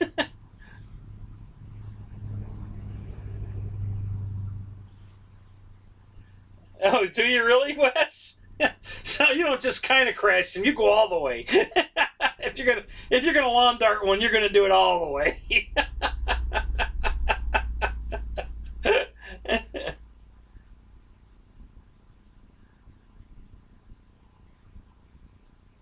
Wesley crashed a 90 millimeter F4 last night? Really? How come we didn't get any video of that?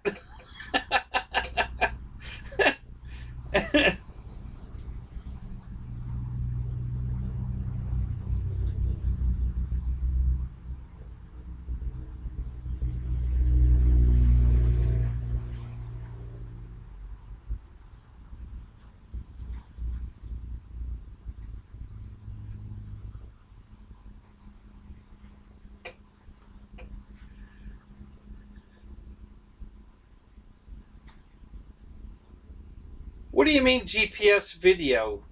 You mean with the feed that we get in the goggles? GPS? Is that what you want to see? All the vectorings and the battery voltage and all that on the screen? Is that what you're talking about?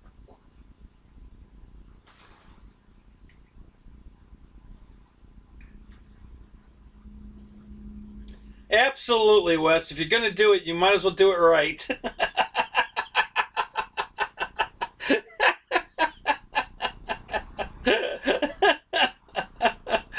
The pile driver, yep. Oh my God.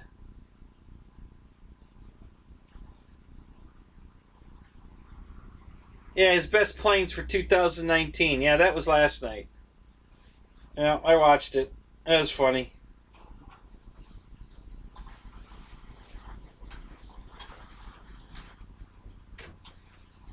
Always blame the bad servo. Yeah. No, it's like Ryan said. It was the electronics. It was the electronics.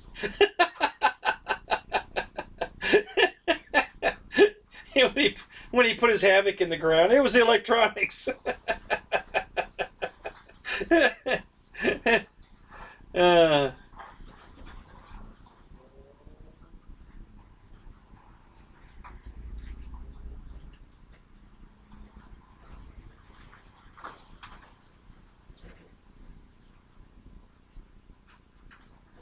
oh, really? So GoPro has that built into the camera? You can put it in? Oh, that's cool.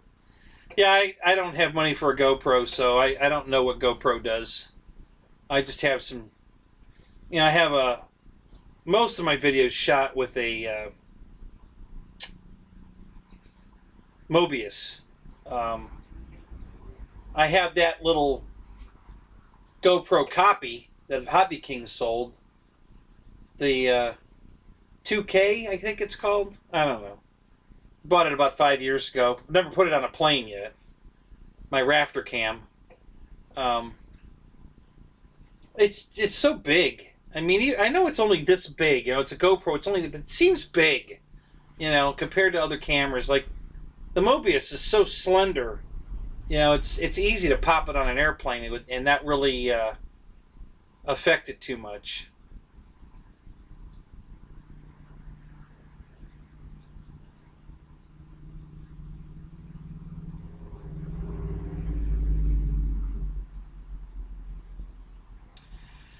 Yeah, I did that. I didn't say I was done with the hobby, but I was done with one airplane. I crashed my Corsair. It was the Fly Zone Corsair, and I thought it was done. I was dejected, brought it home, threw it in the corner, didn't think much of it. Got a good night's sleep. Next day I came out and looked at it. You know, I think I can fix that. And I did. It came out perfect. I got a video on it. Go to my channel and watch the foam repair, Corsair repair. It came out perfect. Came out absolutely perfect. Took the camera, good close-ups right here, man. It showed you all the repair work. Man, it was beautiful. Came out great. So yeah, right. But the day I crashed it, I was like, "Oh, that one's done. I ain't fixing this." And then the next day, I was like, "Hey, I think I can fix this." So, yeah.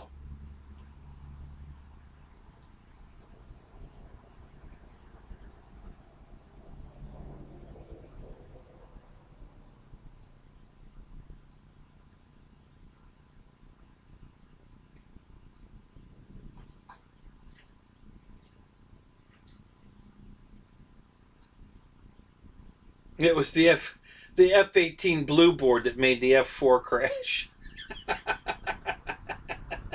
Well, how can you put an F-18 control board in an F4? Of course it crashed, you dummy.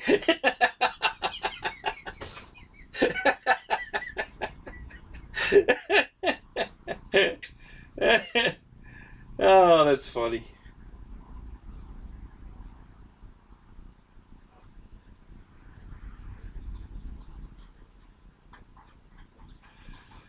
Oh.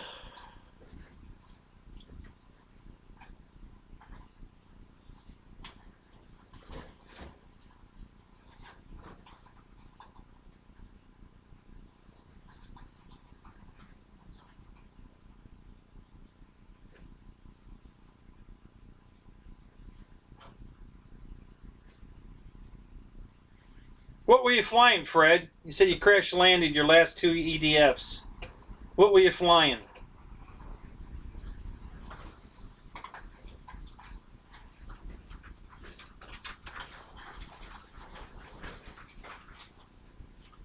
So they're up. What are they up to with GoPros? You have a 7. What are they up to now? I can't even keep track. They come out with new GoPros every other week, it seems. You know, now they're square cubes, aren't they? Isn't the new big fat and GoPro a cube-looking camera? Yeah, I don't have money for that stuff.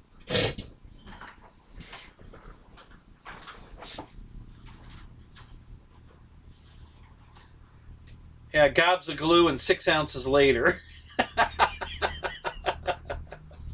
Yeah.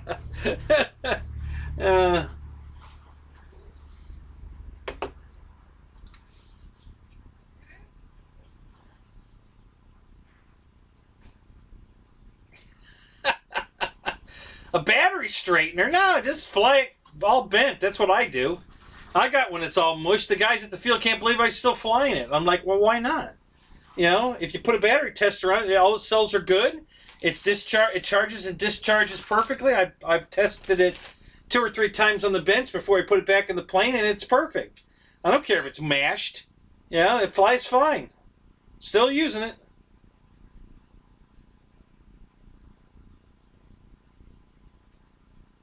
No, I do not fly Spectrum. Well, okay, yes, I do, kinda. I fly the Taranis, the Free Sky Taranis Plus, but I do have a Spectrum module in the bay, in the back of the radio, because I still have a bunch of Spectrum bind and fly planes. But that, you know, so when I fly in one of those, I use the module in the back on the Taranis radio, but most of my stuff is Taranis. Like the F4 I just got was a Horizon Hobby plane, but I bought the version that didn't come with the receiver in it, and I put my own receiver in it. So it's got a Free Sky receiver in it. So, yep, OpenTX. That's the Taranis X9D. Yep, that's the Taranis Plus. Yep. Yeah, that's what I fly. I had too many problems with Spectrum, and I decided it was time to get away from that radio. Too expensive, not reliable enough, and I know Wes is going to disagree with me, and that's okay. You know, everybody has their likes and dislikes. I just happened to be flying at a flying field before where I am now that had 2 radio towers at each end of the field, and everybody was crashing Spectrum airplanes, but yet they were all still keeping their Spectrums. I don't know why. I got rid of it. You know, I got my Taranis, and then it never crashed again. So that was the end of the radio hits that I was getting out there. Now the new field, the guys were all telling me that they're getting hit over there with Spectrum, but I haven't had a problem with my Spectrum out at that field because I'm flying them both out there, and I haven't had any problems at this field. But yeah, Team Black Sheep, they fly the Crossfire. He's going for that long distance stuff.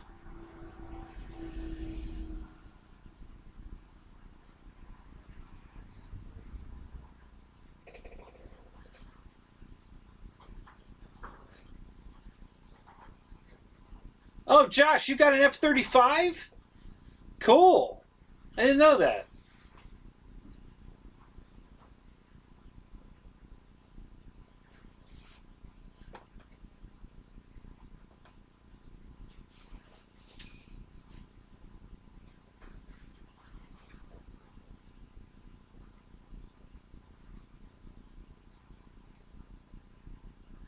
Hey, Wes, you got any video of the F4 crash?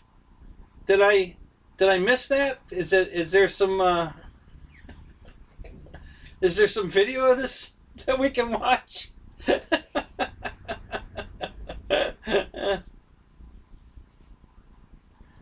Right. Put the Crossfire in the Taranis and you're done. Yep.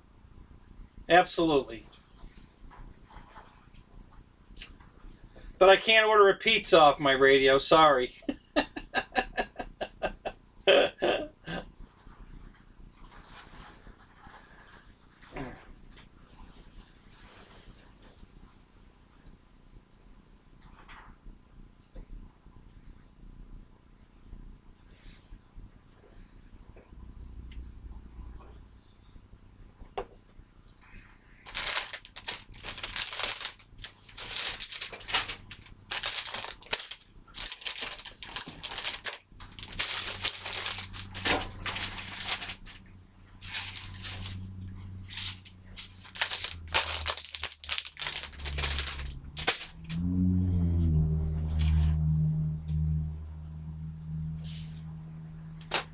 I got all my little bits sorted on the table here for the P40, and I'm screwing it all up. So, trying to straighten it out here.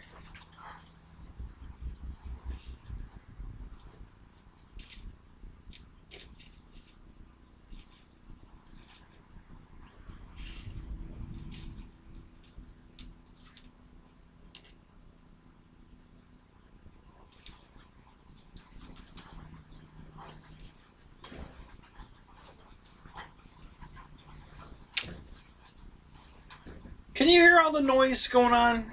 Is the speaker picking up the rain and the palm tree hitting the building? Because it's noisy as shit in here. I just wonder if you guys can hear it.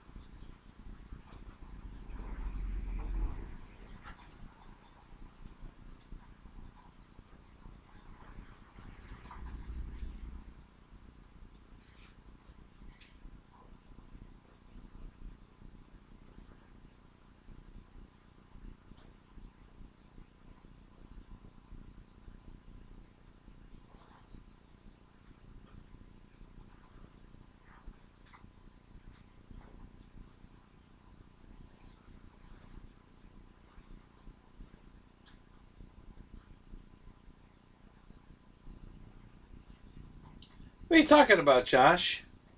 Breaking what in? And where have you got snow? Oh, well, yeah, that's true. Yeah, you...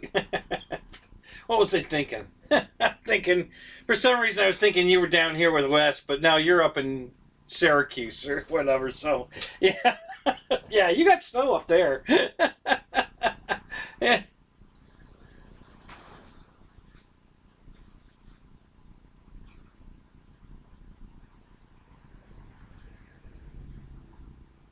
Oh, really? I didn't see last night's crash. What the hell happened to... That I didn't see that? I was watching the show till it ended. I don't know how I missed that. Oh, I'll have to go watch it again.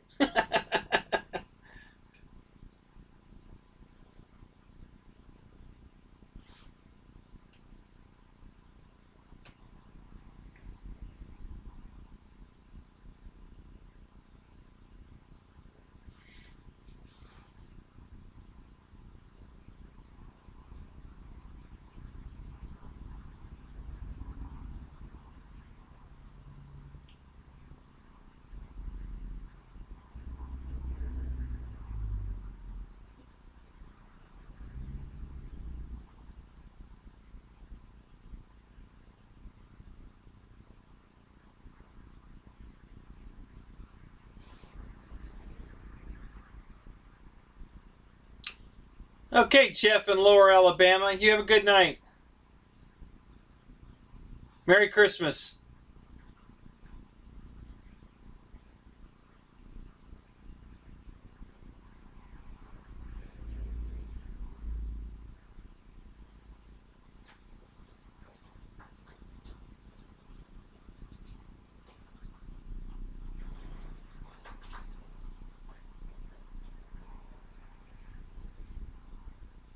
What, with this Sky Raider, Wes? Is that what you're talking about?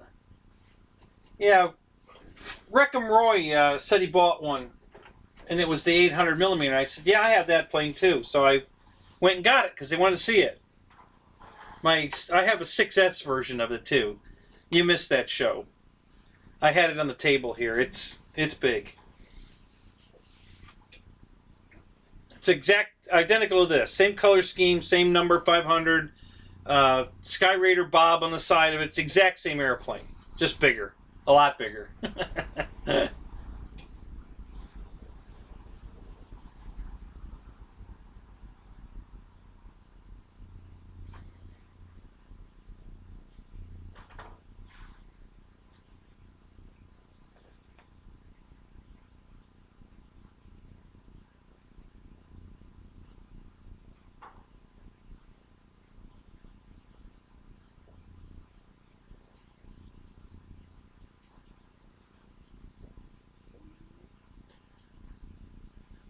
What are you talking about, Bill?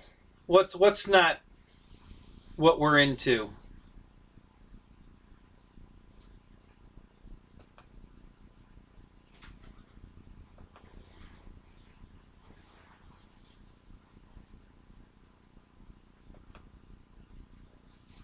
There goes my feed again.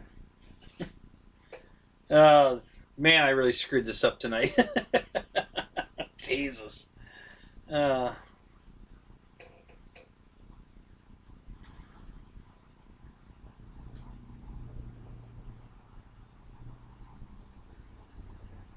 Bits of the P40 are right here. Still working on it. Having all kinds of little issues, but little issues over a lot of time, where it's taking a long time to put it together. And that's just what you get with this particular brand model. They make nice stuff, but some of the way they do some things are just aggravating. So I'm to the point, the fuselage is glued together. The motor box is glued together. Motor's on the box. The whole thing's installed in the plane. I had to change the wiring on the speed control. It was set up for a male on the positive and a female on the negative, like 5mm butt connector type things. And I don't have any batteries with that kind of connection on it, so I had to take those off and soldered an EC5 connector on it. So I got that done, and then I had to rework the propeller because it didn't fit in the... It's one of those 3 blades that you have to build the hub, and the blades didn't fit. There was flashing on the mold mark from the... Then they molded the blade, and it wouldn't fit, so I had to take my bench grinder and I had to grind the propellers down, and then I had to sand them smooth and get them to fit inside the hub. And then when I was screwing one of the screws in, it snapped off in the plastic, so I had to get that out of the plastic. And you just, like I said, and now I'm at the point where I'm putting the control horns on, and I go to put the horns on the 1/8-inch thick plastic split flaps on the bottom of the wing, and I have no screws to put them on with. Everything I have is, an inch long, and 1/2 inch of it is non-threaded shank. So I can't even cut this off and use it because there's no threads from here to here. So they're unusable to mount the horns on the flaps. It's a plastic flap. It's a solid piece of plastic, and so now I gotta go fish out some screws to mount those on the flaps, and it just, like I said, it's a bunch of little crap, but it just adds up. So it's coming along. I think I'll have it ready to fly this weekend. So if I go flying this weekend, I should have it in the car to go fly it. I'm going to try to take the Havoc and the P40 out to the flying field this weekend. So I think I'll have it done by then. Most of the stuff I have to do now is pretty easy stuff.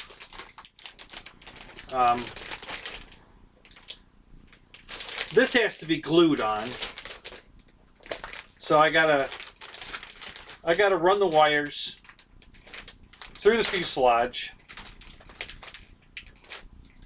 because this has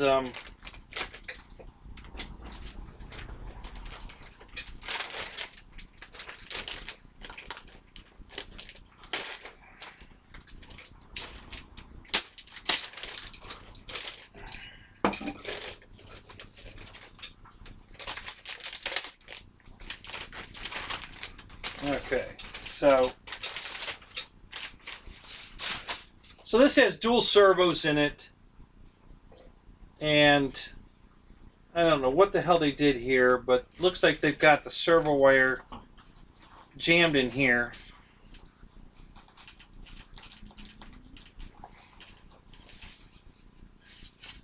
Maybe I gotta go this way.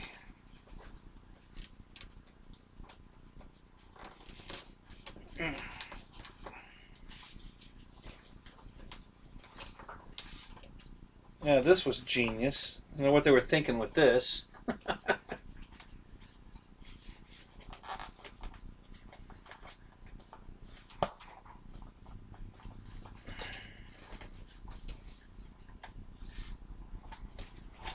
There we go. Yeah, so now I gotta screw the horns onto here, and then put the control rods, because the servos are mounted in here, and then run these wires through the fuselage, and then I gotta sand this off because this has to glue on. It doesn't screw on, it glues on. So I have to glue that on. So this is minor. This is little stuff. Not a big deal.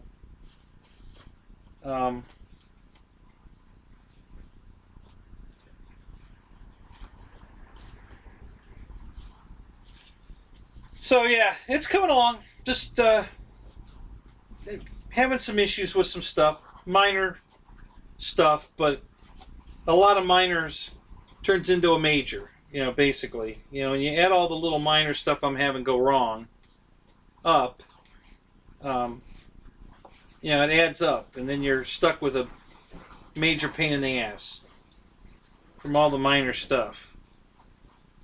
But, you know, it's part of the hobby. I knew what to expect. I bought this brand plane before, so I knew what I was getting.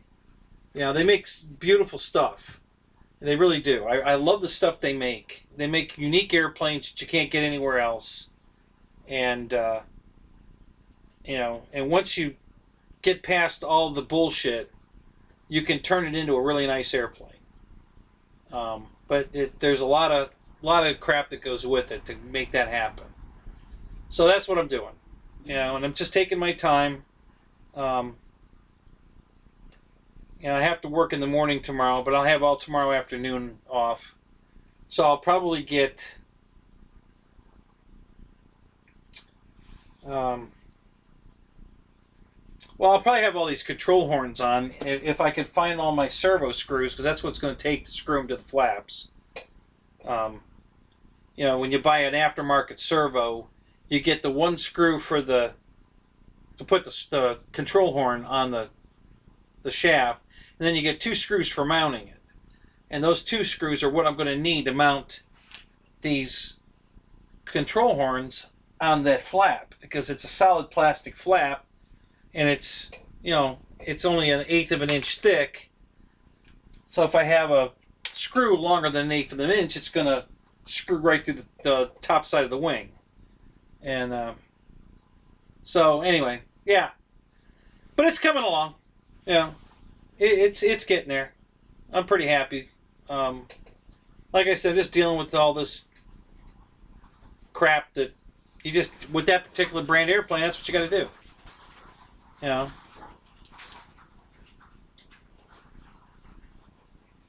I wish they'd contact me. I've been, you know, I've told them in several videos over the years to contact me, and I can help them. You know, I can show them what they're doing wrong.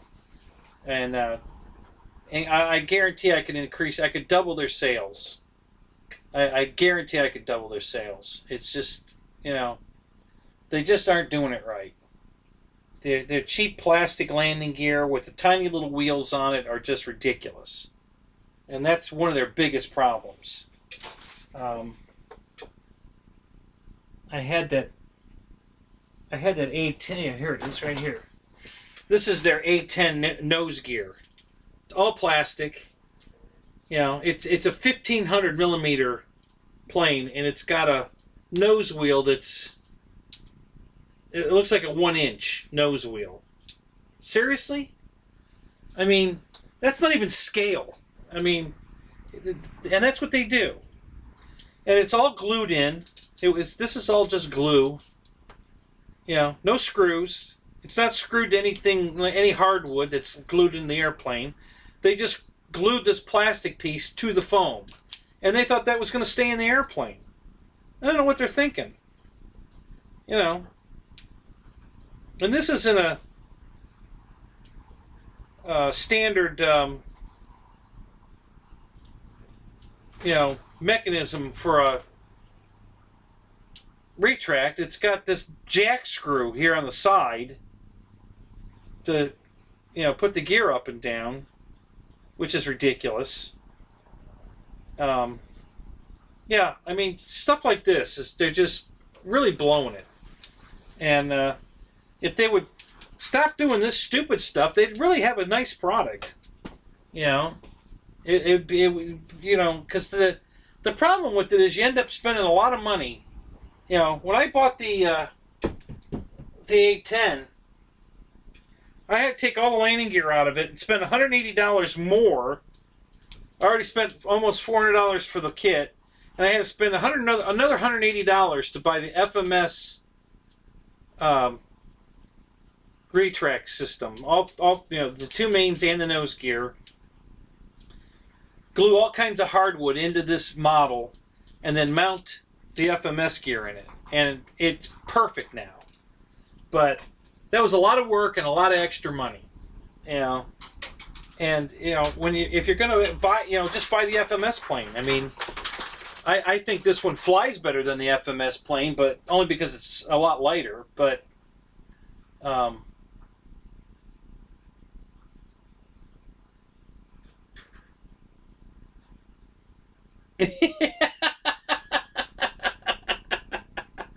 okay, Furman. That's why I keep it here, so I can rant on every show. Yeah. No, I'm just explaining. That's all. But yeah.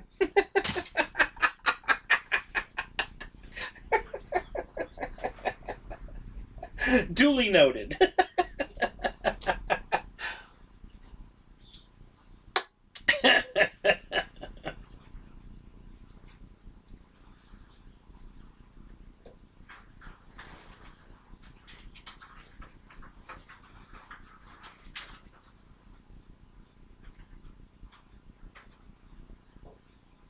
A vinyl cutter that'll do leather and balsa. Wow, that's pretty cool.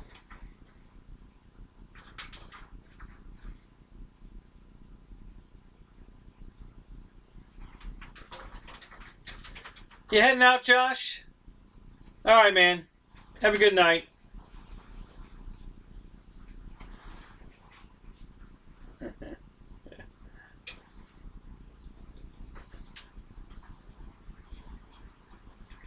Merry Christmas, buddy.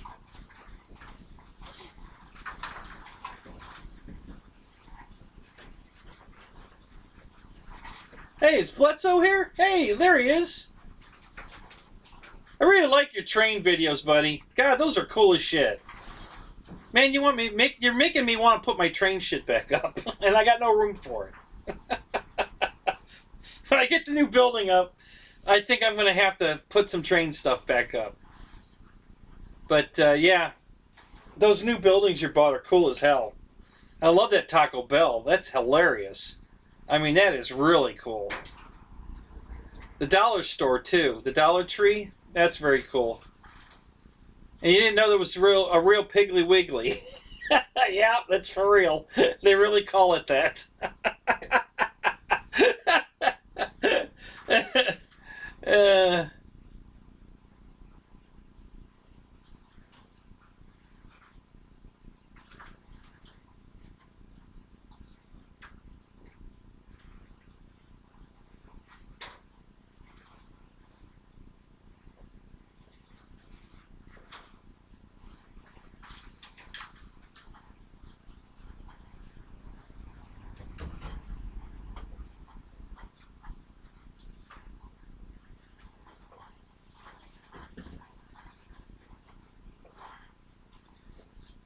Reminds you of the good old days. Okay, you got to elaborate on that, fireman. What are you talking about? What are the good old days? What are we talking about?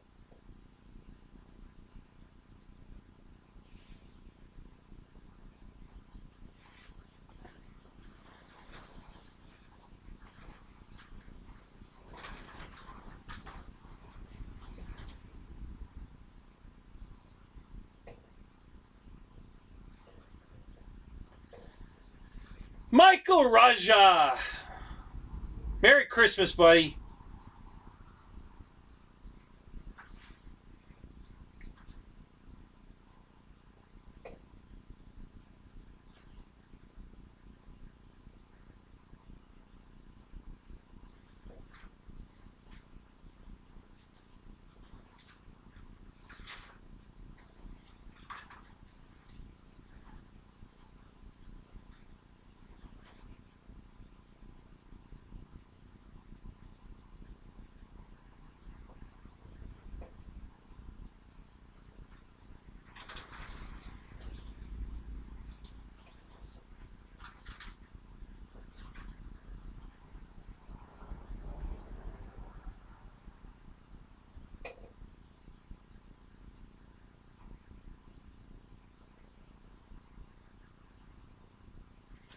We all have addictions, but train guys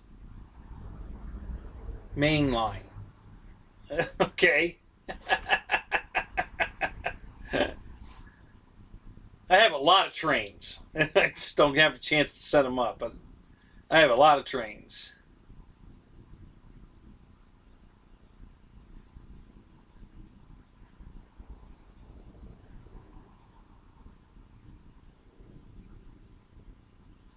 Yeah, I can't remember where I saw a Piggly Wiggly. If it was in Atlanta when I was living there, or are they down here somewhere? I can't remember. I know for sure I've been in a Piggly Wiggly. I just can't remember where.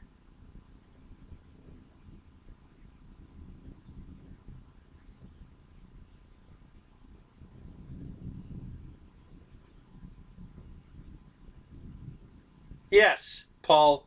This plane's got nav lights all over it. It actually has, um,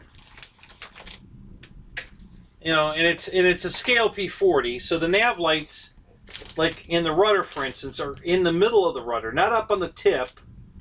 The P40 didn't do it that way. So the nav light is right here. There's two LEDs, one pointed that way, one pointed this way, and a big long lead coming out of the bottom here that I have to plug in. And then the same thing on the wings. It's right in the middle of the wing. Right here. Same thing, LED pointed each way. It's a hole that goes, you can look right through the wing. There's a hole right through the wing. But they actually have two LEDs mounted, one to each direction, so that you get a good bright light going out each side. So yeah, it's got nav lights on it. It doesn't have any landing lights on it. I might add that. But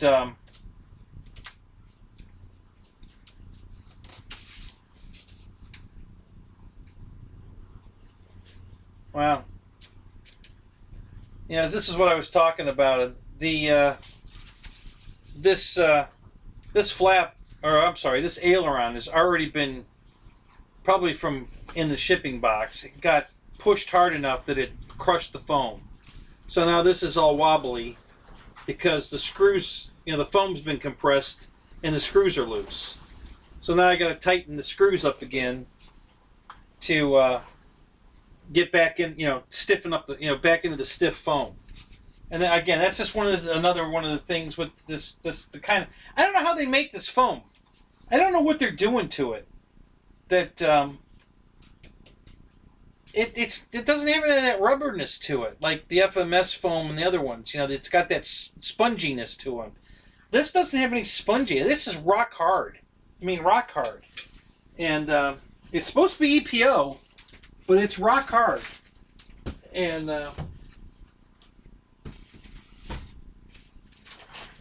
so yeah, anytime I bump the plane into something, it mushes the horn, and then I have to tighten it back up again.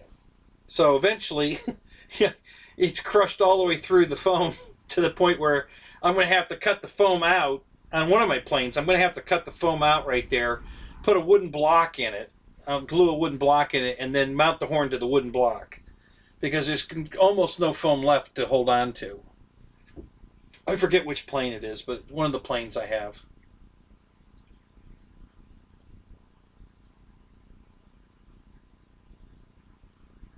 Memphis, Tennessee. I visited a buddy in Memphis. I'll bet that's where I saw the Piggly Wiggly. Yeah, a buddy of mine lives in Memphis, Tennessee. So I'll bet that's where it was. Yeah. I knew it. I was in one once. I just couldn't remember where.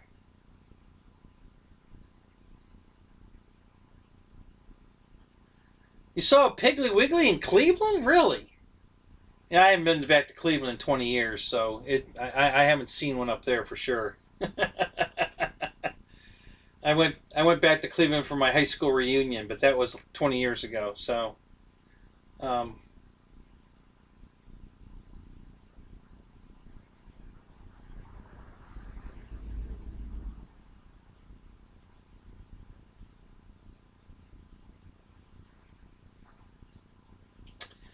yeah, it has a backing plate on it. That's the problem is it you know, you're still you're crushing it between the foam, and the foam just keeps compressing.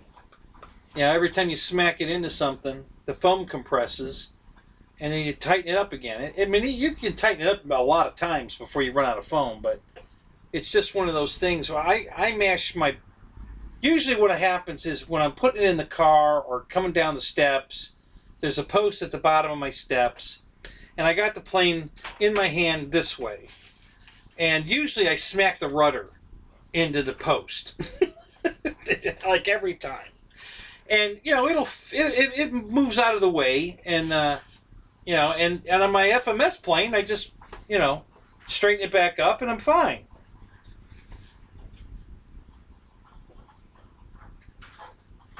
But on the LX plane, you know, I have to take my little screwdriver out, and I have to tighten all 4 screws back up to get it to take the slop out of it, because the foam compressed and it doesn't sponge back like other EPO foam planes do.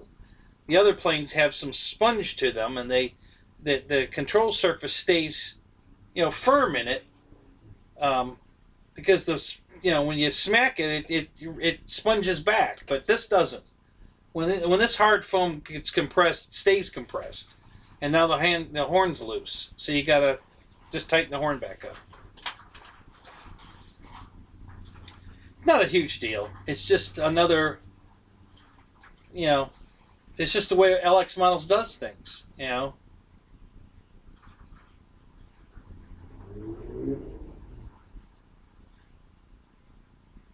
I have Z gauge, N gauge, HO, O, and G. So there you go. I have a lot of trains. I would say probably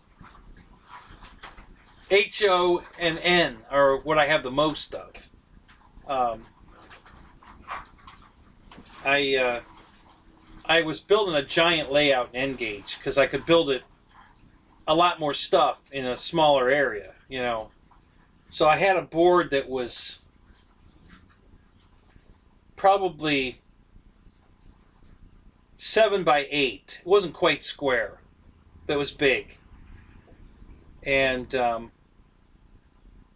I put a giant oval with another oval inside of it, and then I had a streetcar going down the middle of it that I hooked up micro switches and a relay to make the power reverse.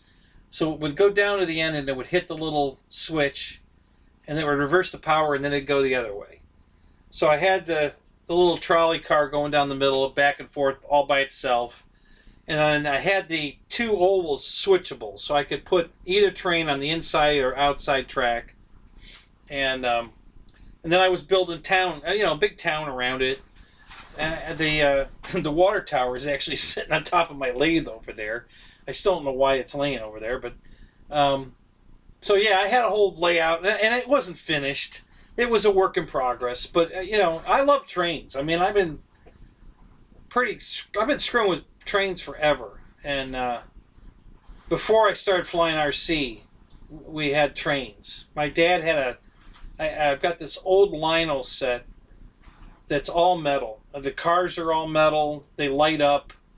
They're old green and gold passenger cars that have lights in them, and it's a, you know, a steam engine, and got a little guard that comes out of the shack with his little lantern in his hand. So as the train goes by, the guard comes out the door and with his lantern, and the lantern lights up, and the crossing gates come down, and you know, on that. And then I've got a big O scale. It's a Bachmann, I believe. No, it's a G scale. I'm sorry. The G scale is a Bachmann.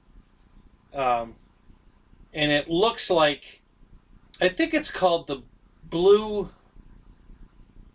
Express, something like that. And I bought it because it reminded me of the train that was on Petticoat Junction. I don't know if you guys remember that show. Blitzo, you're probably too young to remember that show. But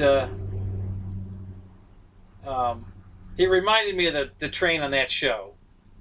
So I bought that G scale kit, and one year I had them all around the tree. You know, I had the Z gauge in the middle, and then the N, and then the HO, and then the O, and then the G. All of them around the tree. It was crazy. So yeah, I just love trains. You know, I grew up when I was growing up as a kid. One of the kids I went to school with's dad was a train engineer, and their house down the street from mine had a basement in it, and he had this giant train layout in the basement.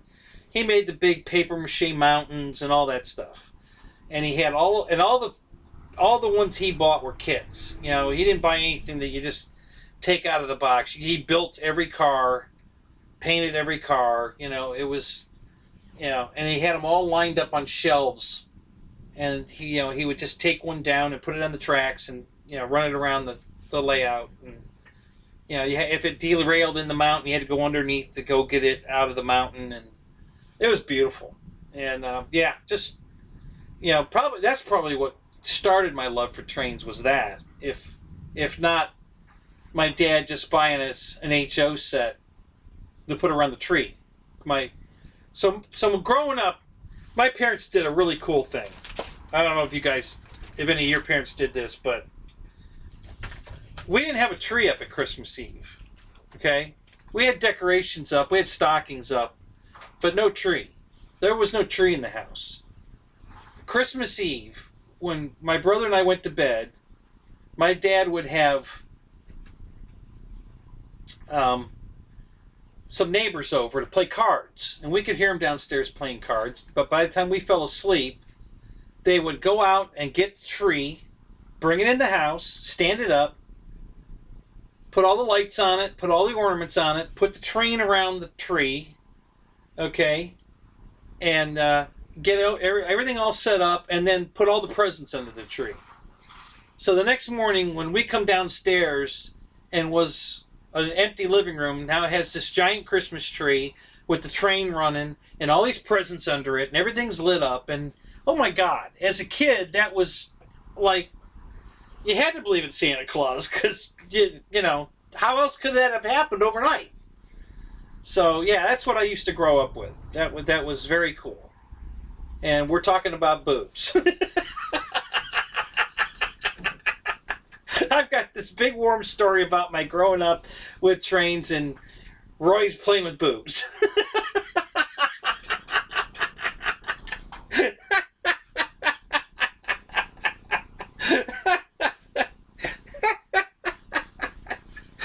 That's funny.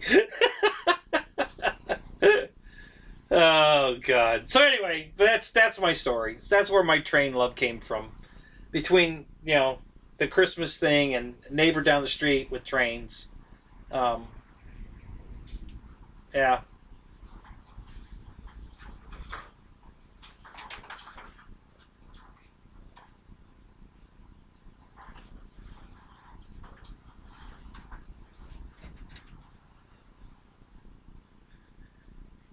Really?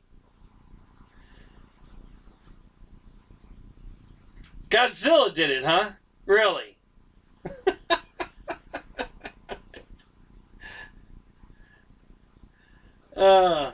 You think? You think he was pissed off? Really? God. Oh my God.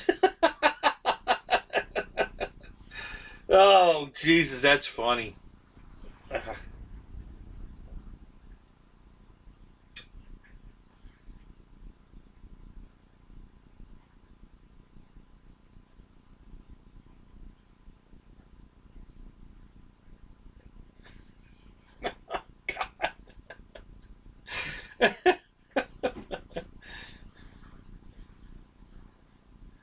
You love Godzilla. Yeah, you guys convinced him of it, huh? Yeah, really? Oh, that's hilarious. Oh my god.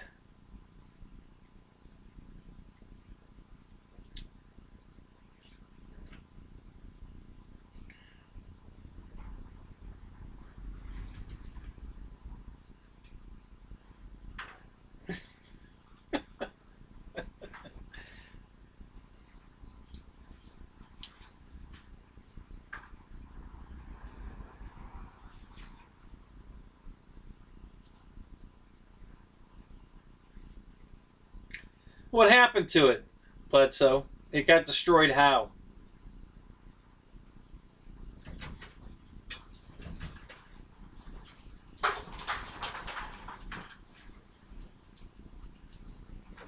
Oh, I'm sure, Michael, without a doubt. Yeah, I'm. I love trains, but I don't have a tremendous amount of knowledge about them. Not like you, for sure. You could definitely kick my ass in the train department. But I'd love it. Yeah, I'd love to hear your stories for sure. Um, you play with the real ones though. Do you have model ones too? Are you a train guy? You got layouts at home? I would think you would. Pretty much everybody I know that's in the real ones has the model ones too. So yeah, stuff happens when you have kids. Yeah, I know. That's I keep telling everybody. They ask why don't I have any kids. I said because I don't want to share my toys. Toys R Us has got nothing on me, man. My whole house is full of toys. Not just RC car stuff. I've got toys. All kinds of toys. I have all of the characters from Toy Story. The talking, you know, the talking T-Rex and Mr. Potato Head and Woody and Buzz and I ran out and bought all of those toys. You know, I'm checking out, and the girl at the cash register says, "Oh, you buying these for your kids?" Nope, they're for me. You know, yeah, I love toys. I'm sorry, I'm not gonna grow up. I just love toys. You know, all kinds too. It doesn't have to be. I've got a lot of Star Wars stuff, all the lightsabers, the good ones, and cheap ones too. Doesn't matter. I just love toys. I've got so much stuff um, that I'm just not going to part with. That's why I've got all these trailers full of stuff because I just have too much stuff, and I'm trying to keep it. When I thought I was going to be living under a bridge, I was going to lose all of it. I was really worried I was going to lose all of it. Um, but yeah, it's all packed away right now. But as soon as we get this garage built, I'll be getting it all out, all of it. Probably one corner of the garage is going to be just train stuff. Yeah. So.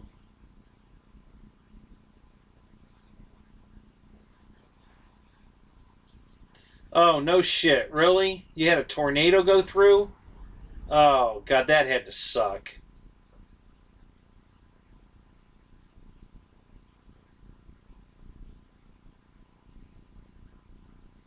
Yeah, that's the one thing that just when it's something like that you can't do anything about. It's just gotta fucking hurt. It really does.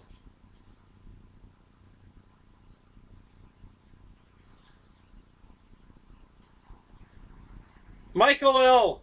Merry Christmas to you too, my friend. Good to see you here.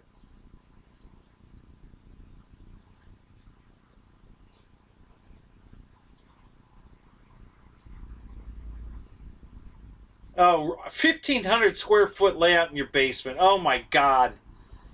Okay, can I come over and play? Wow.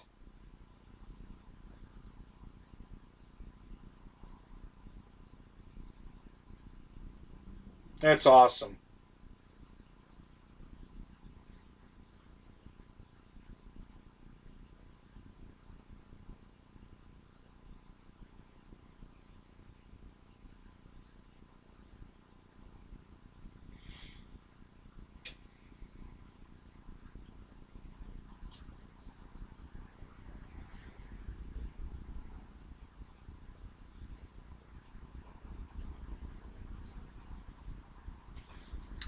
A Homer Simpson bobblehead.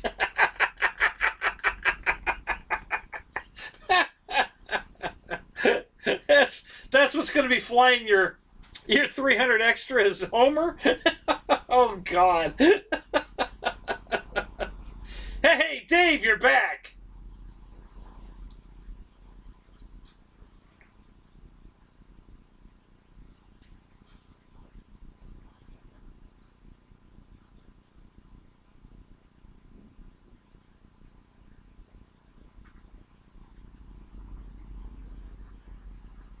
Aha. So Hawaii's the place to be if you're homeless, huh? So I'm not going to get put in jail because I don't have a place to stay? If I'm sleeping on the streets, they're not going to, I'm not going to be a vagrant. They're going to put me in jail?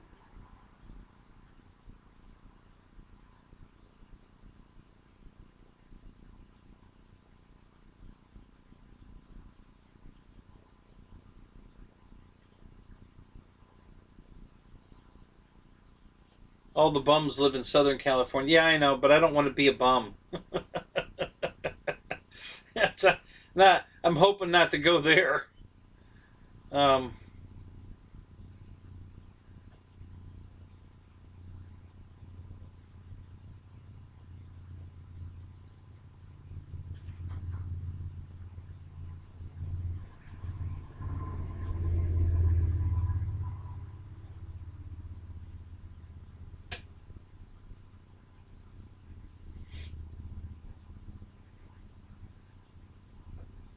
so how's the move going, Dave? Taking another break, or are you done for the night?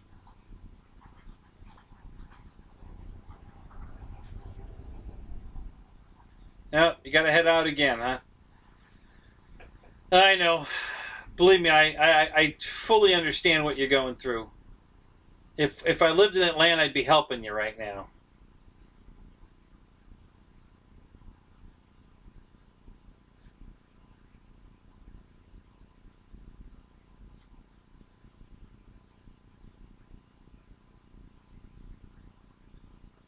Nope, just poop where you sit and free needles.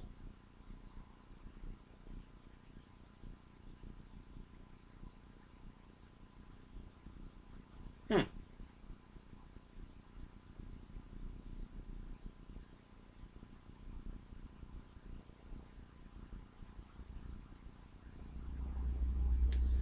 Yeah, we have right behind my AutoZone up the corner here. There's a bunch of homeless people living behind the store in the woods. They found 3 dead bodies there about a month ago. There were 3 dead ones laying in the ditch in the woods there. Probably a drug overdose. I don't know. So the rest of them just probably drug the dead bodies out of the tent farm or whatever they're sleeping in, and just let them lay there. So they found them, and there wasn't even hardly a bit of it news on the news. There was on one news station. There was one little um, blurb about it. There's so many homeless people around here. It's crazy.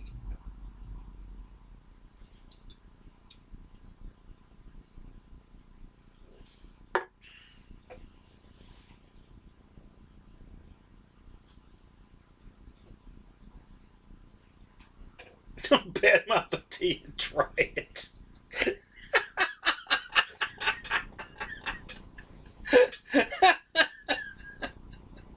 Oh my God, Michael, you're hilarious. uh, it's a California, San Francisco thing. Yay.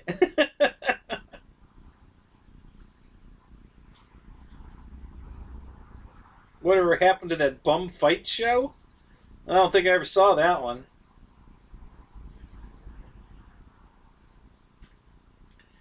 Nancy's side of town? Nancy who? What joke am I missing there?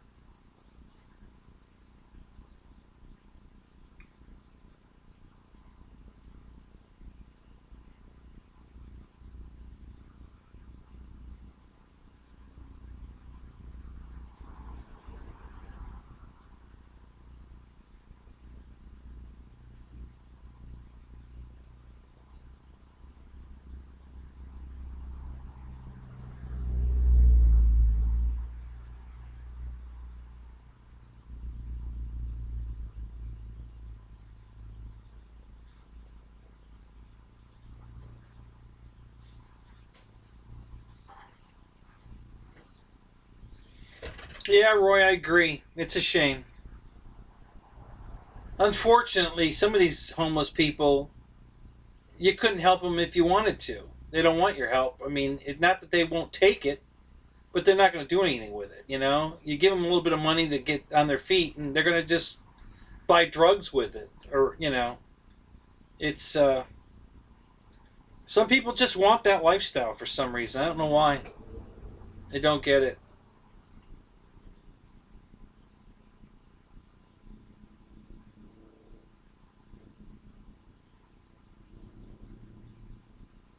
Yeah, so I don't watch the news, guys, so I have no idea who that is. Um, my life's depressing enough. I don't need to watch the news because all the news is just all how many people are killing each other or dying or cheating somebody or somebody got sexually abused or that's all the news ever is. So I don't watch the news. I'm on YouTube all night. either hosting or watching. But yeah, I live on YouTube. Um, I don't ever watch the news. So all the stuff that's going on in the world, I have no idea. I have no idea at all. Farmers making eggs, guys. What is that? Some bacon and what else? What do we got? Is that, or is that just a frying pan and some more eggs?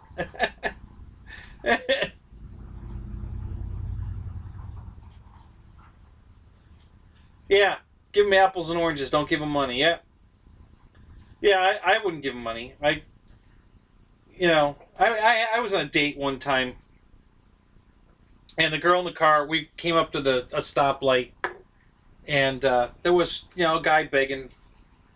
And she's getting mad at me. She told me to give him some money, and I said, "I'm not giving this guy any money." And she says, I said, "I guarantee you, this guy's got more money than I do." She said, "No, he don't. That's why he's out here begging." I said, "Really?" So I had a $20 bill in my wallet, and I said, "Hey, I can't give you this 20. It's all I got, but can you make some change?" He brings out this wad of cash that would choke a horse, and I looked over at her like, "Really?" Yeah. He had all kinds of money. So, and he's just going to go buy drugs with it. So, yeah, I would never give him money. Just, I've offered, I stopped and offered one guy, "Listen, I'll buy you lunch if you want to go over here to McDonald's, I'll buy you lunch." And he wasn't interested. He's going to make more money standing there begging. He didn't want a free lunch. So, okay.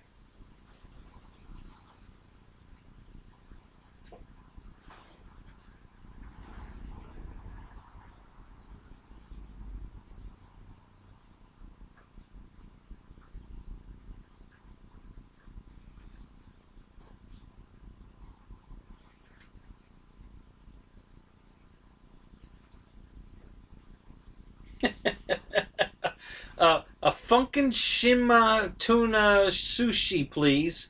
What the hell is that?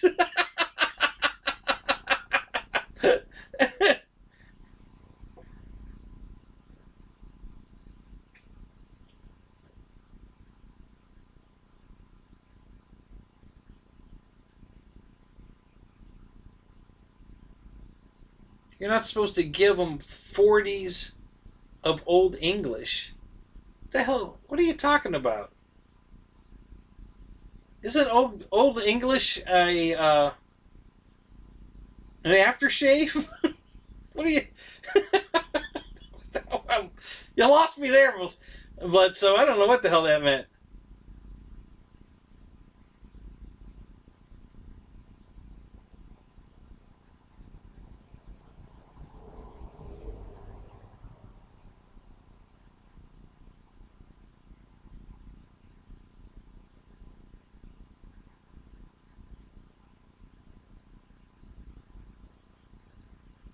Yeah, right. His Lexus was parked around the corner running his hose.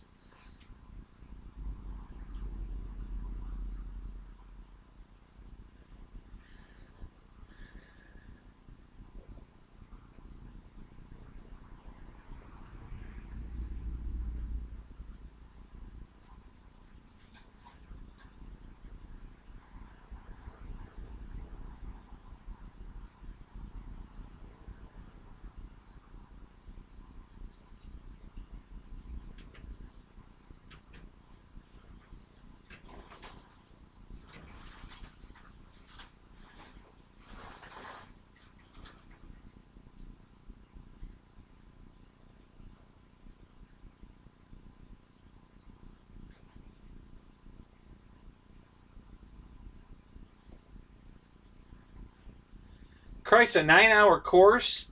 Man, you can get a concealed permit here in Florida way quicker than that. It's only like, I don't know, an hour course maybe? Yeah, my wife took the course. I don't know why. She doesn't like guns and she doesn't have a gun, but she took the course for some reason.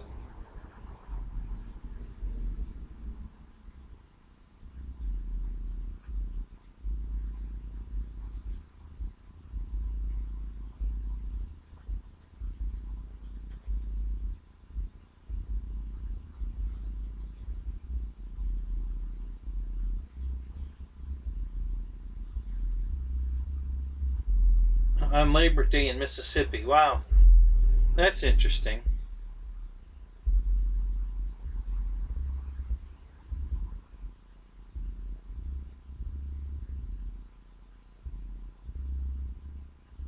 Oh, I don't know if I'd call myself innocent fireman, but how about unin uninformed?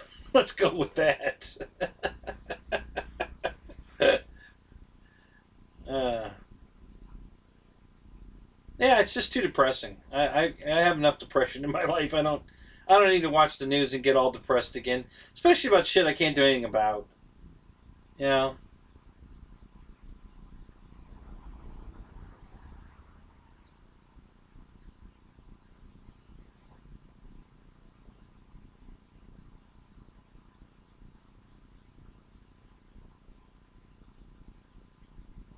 Yeah, but it's a 9-hour course, no hands-on. You know, this hour course, yeah, they give you the gun to use. They teach you how to use it, shoot it, and an hour later you've got your permit. Well, you don't get it in an hour. You've earned it in an hour, and then it comes in the mail. But yeah,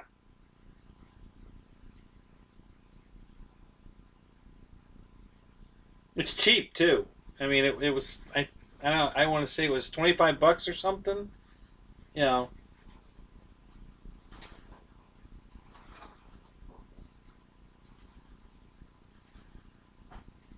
there's a here in Florida. There's a place called Dade County. It's not too far from here, far enough that we're not in it. But the sheriff of Dade County is on the news every single night. Every night, somebody's been shot. It was a drug chase run. Cops ran into a whatever. Every single night, there's something going on over there. Every night. This sheriff is more famous than frickin' all the Hollywood. Tom. Tom Cruise has got nothing on this guy. This guy has so much attention because he's on the news every frickin' night. Yeah. My wife watches the news. I don't watch it, but if I walk in the bedroom, there he is. He's on the fucking television every time. It's unbelievable. There's so much going on over there in Dade County. It's unbelievable. So, yeah, somebody told me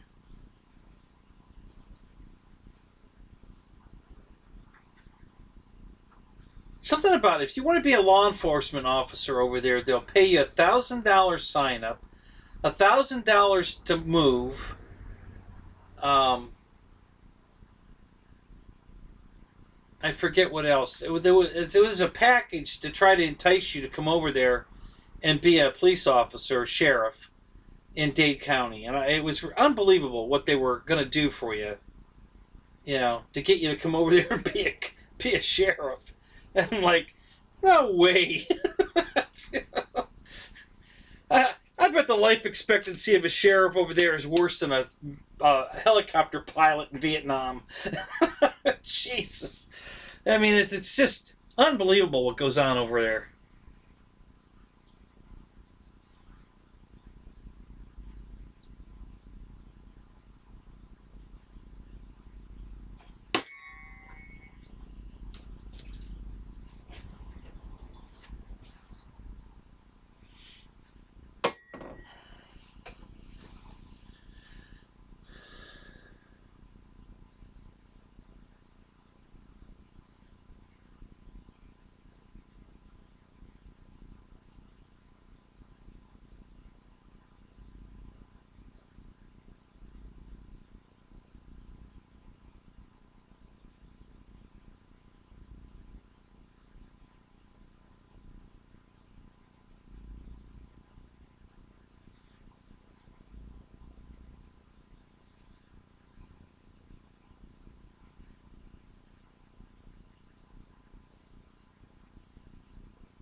Right.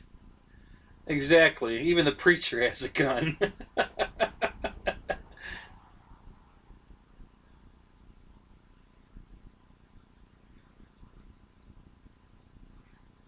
They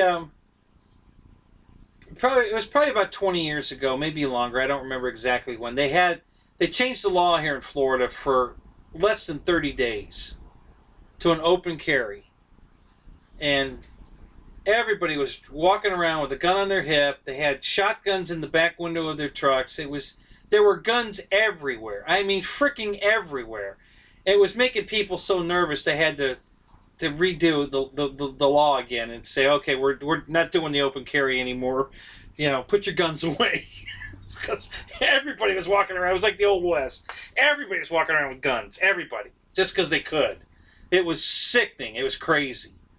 So yeah, they revolted that law real quick, and it went back to concealed weapon or no carry or whatever. But yeah, it was crazy.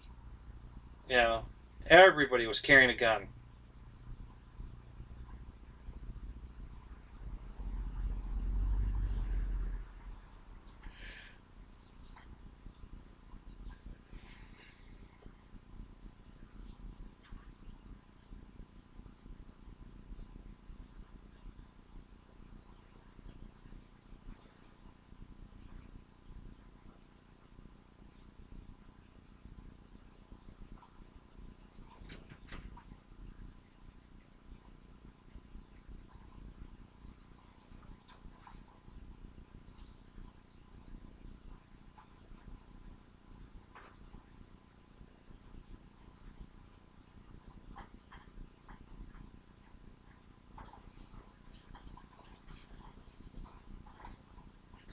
The Roombas have claymores on them.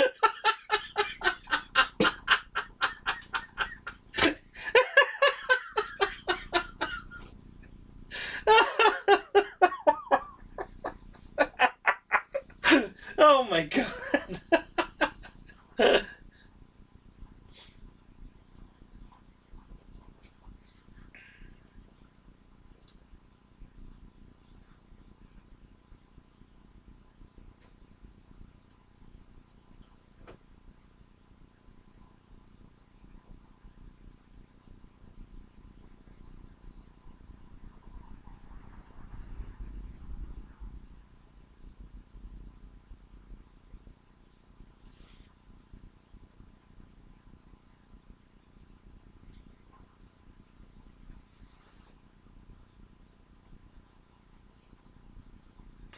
Okay, so what is going on in Virginia? Like I said, I don't watch the news.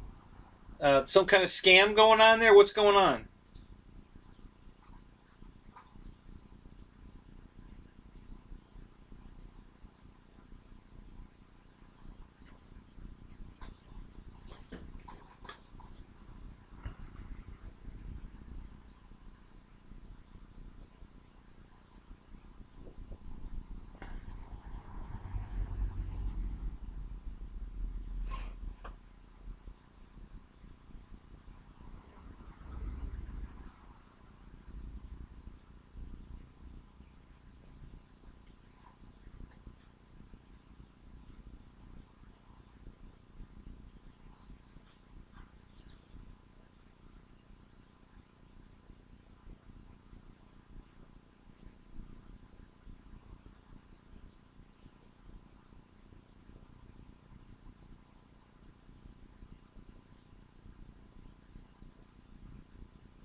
Tar and feather.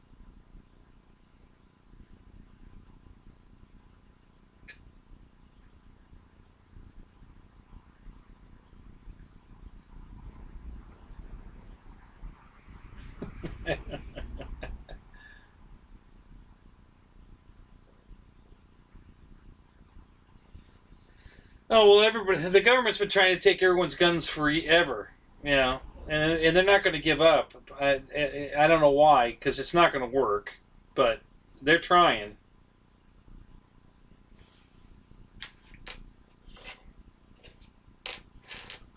There was, I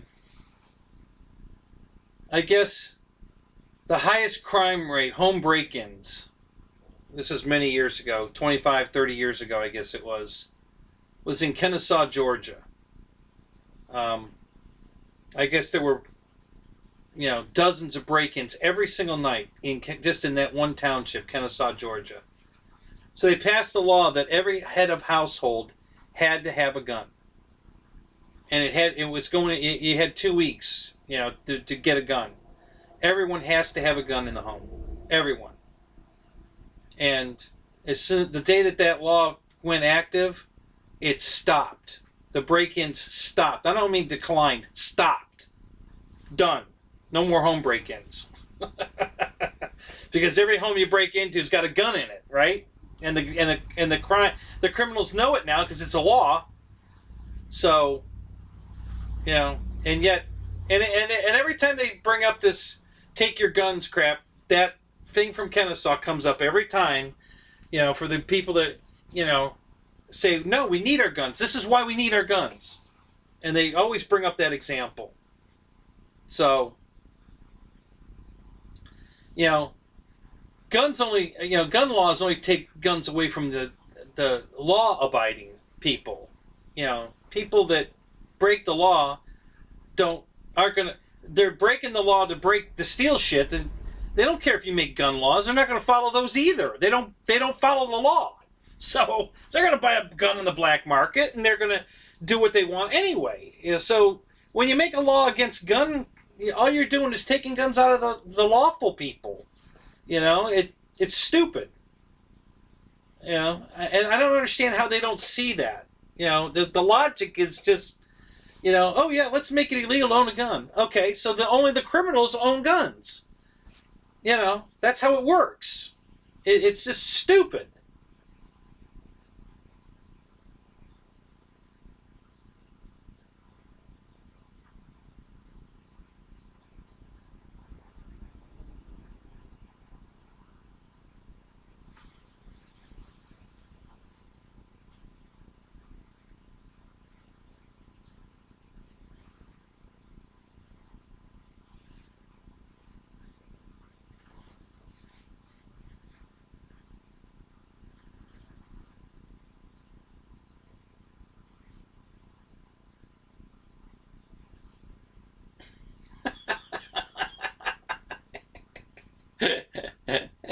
They wanted your sandwich.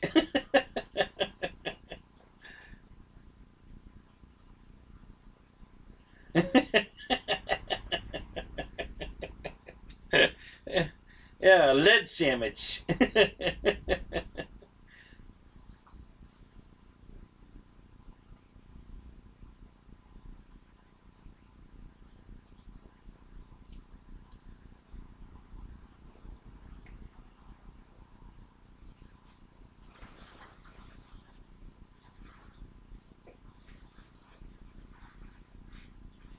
I don't know how these politicians that are all for this gun control bullshit how can they be this stupid?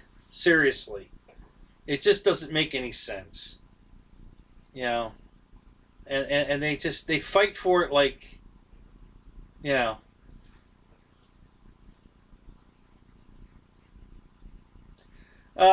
Probably going to maiden it Saturday. I'm hoping. I think it'll be done by this Saturday.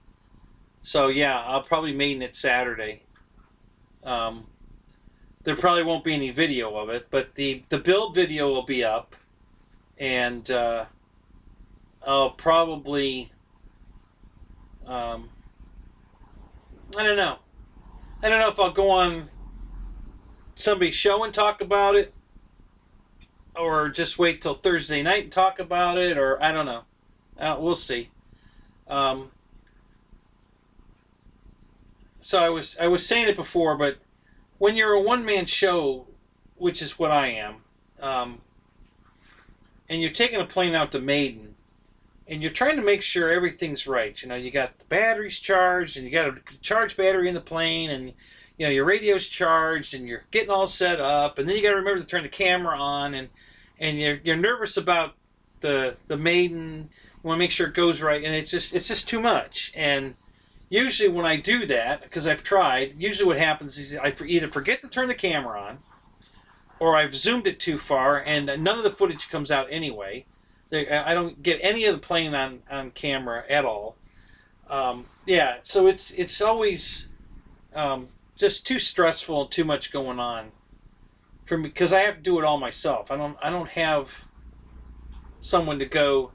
You know, I need a Bobby, you know, committer to go with me flying. You know, I got to have a flying buddy that I can go flying with, that will, you know, I can videotape him and he can videotape me, and you know, and I don't have that here.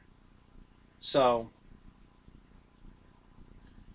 but it, you know, but I can come talk about it. I mean, I'll have it built, and of course, it's not going to fit on this table, so I don't know if I move the camera all the way back to the workbench. I could probably get it in frame, because it's that big. But yeah, well, I can take some photo. I'll take photos of it out on the lawn, you know, or maybe at the flying field. I can take some stills while it's sitting on the ground and stuff. But I doubt there'll be any flying footage on the maiden. Maybe, we'll see. Never say never about anything, you know. But it's just it's very hard when you're doing it all by yourself. Just trying to remember to get everything in the car, you know.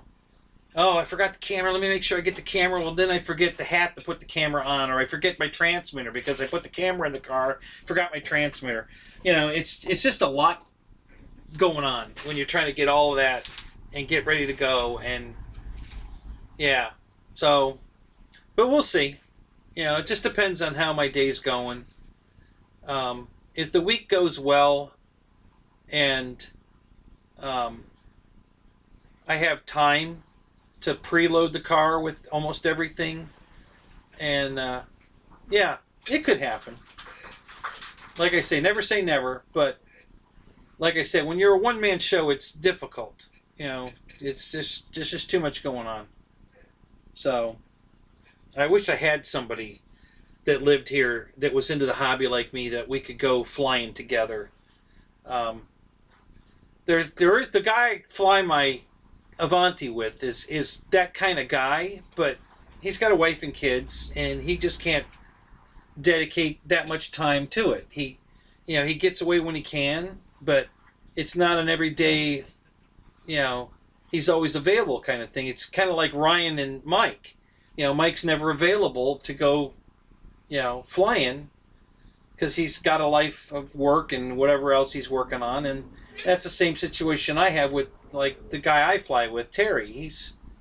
Tony. He's got too much of a life outside of flying, and flying's the only life I have, pretty much.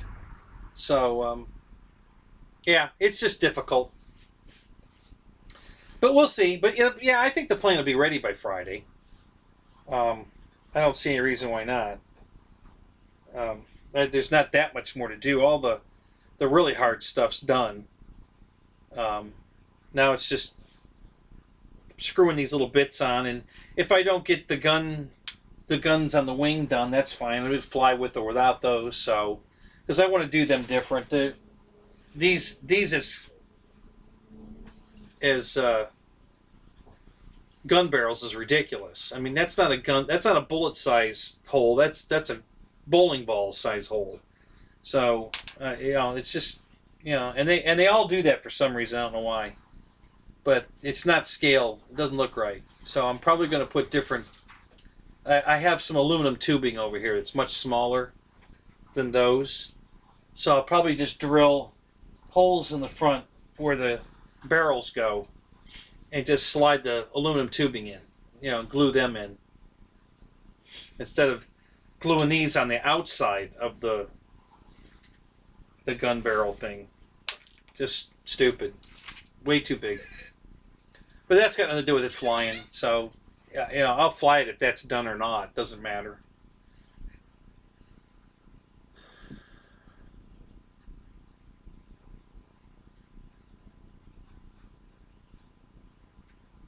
Kill the hat cam. Yeah, I got the decal stuck back down. Didn't come out as good as I wanted it to.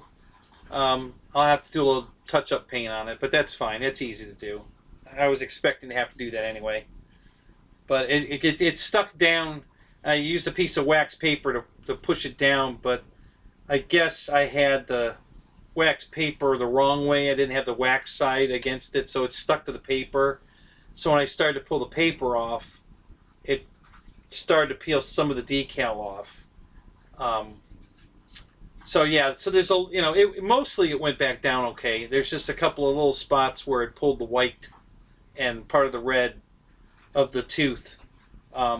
So easy fix. I'll just touch it up, and then I'm going to clear it.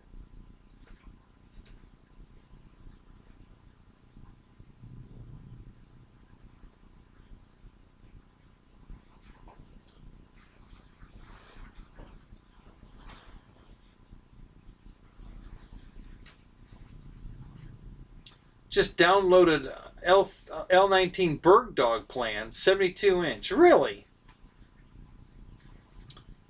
Where'd you download those from? Is it a balsa? Is that what it's going to be, a balsa plane?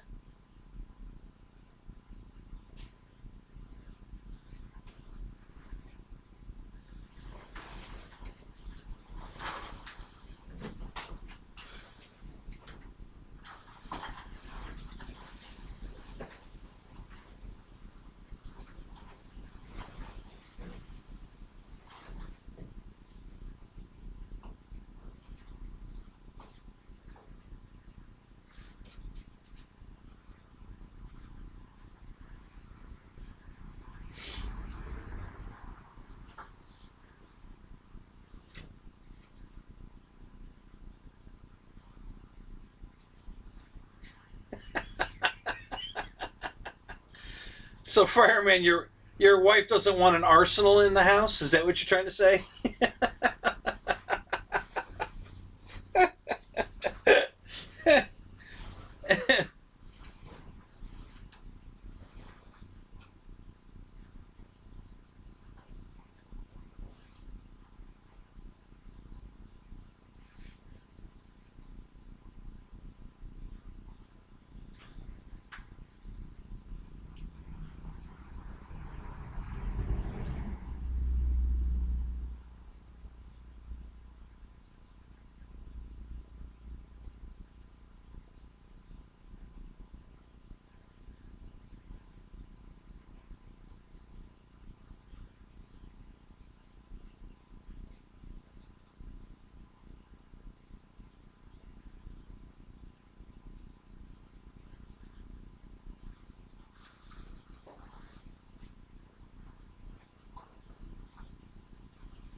All right, Fred. Merry Christmas. Thanks for stopping in. It's good seeing you again.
can of sardines is a bad gift.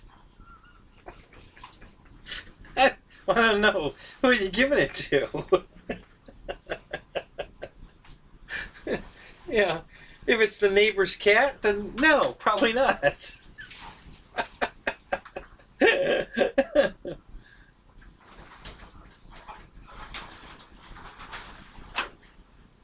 flight test Arrow Wing. No, I haven't flown that one. I built the blunt nose Versa. That flew real good.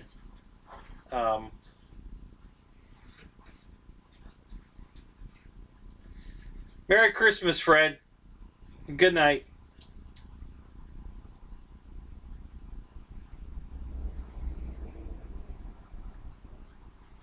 Yeah, I was going to download the plans for the Kraken because they want too much for their speed build kit. They want like $100 for that thing. It's not worth $100. I'll cut it myself for that.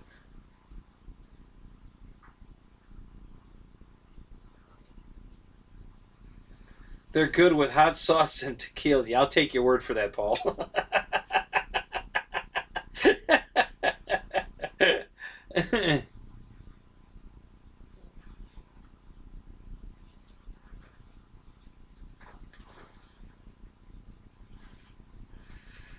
It's getting cold out here tonight.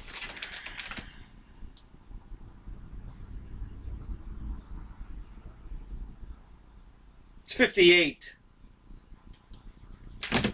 Well, not freezing, but it's chilly.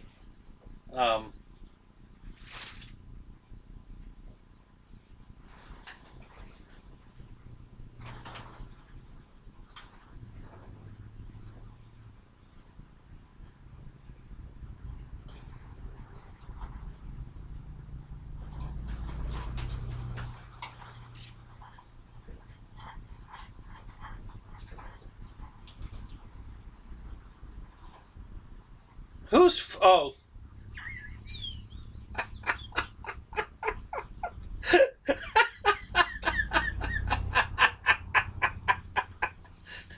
Well, Michael, you're baiting him. You know, you're cooking brownies and cookies and coffee and drinks, and what the hell do you think he's going to do? You think he's going to... Oh, my God.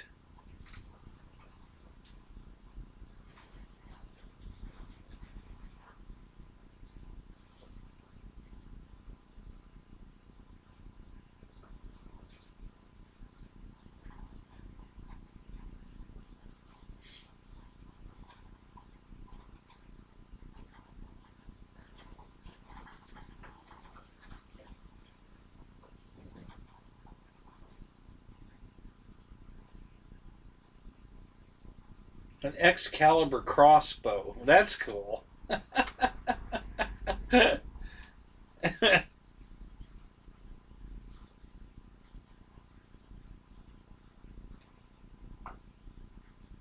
gotta go put some clothes in the dryer. I'll be right back. Just talk amongst yourselves. You seem to be doing that anyway.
that to screw the wing all up.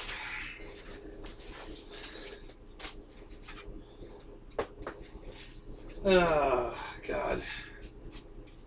Just beating this poor airplane to death.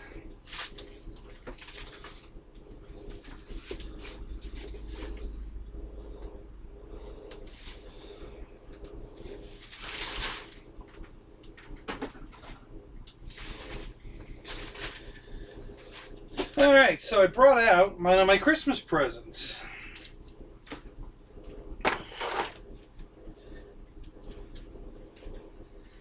This Husky tool bag that made a battery caddy. It's pretty cool. It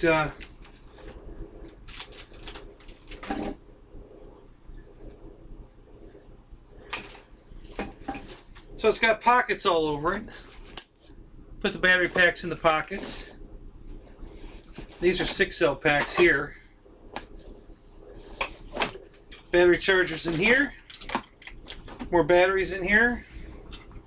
Batteries on the ends.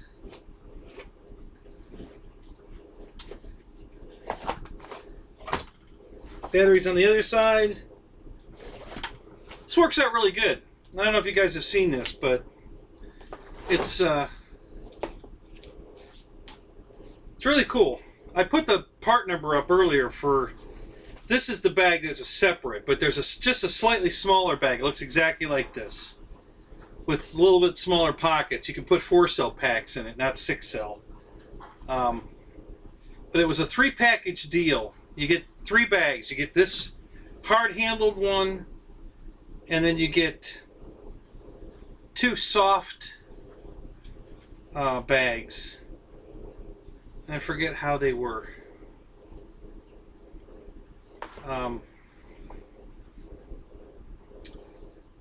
But you get the 3-bag deal for $24.88. You get 3 different bags. One similar, very similar to this, and then 2 softer bags that worked out really nice too. And then this one was 24 or 28 bucks for this one bag, so it's a little bit bigger. But the 3-bag deal was a good deal. So Home Depot. I put the part number up earlier. If you guys scroll up on the chat, you'll find it, but I'll put it in there again. This is the SKU number for it. And all the Home Depots around here still have them.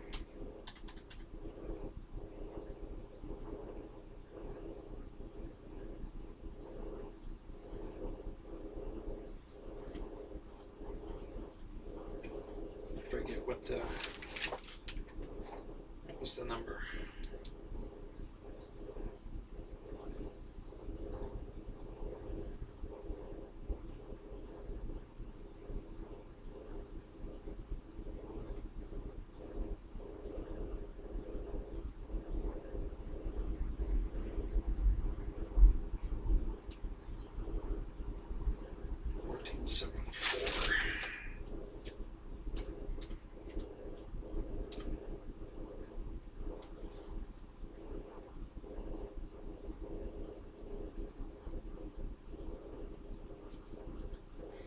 So, if you go to Home Depot webpage and type in that SKU number, you'll see what I'm talking about. There's a 3-bag deal, but it's a really good deal. And it was a Black Friday deal, but they didn't sell them all. At least not around here. One of the stores still has 15 of them in stock. So for $24.88, I think it is, you get 3 bags similar to this. One's just like this, a little bit smaller, and then 2 softer bags that are inside it. And then this bag was I think 26 or 28 for this one.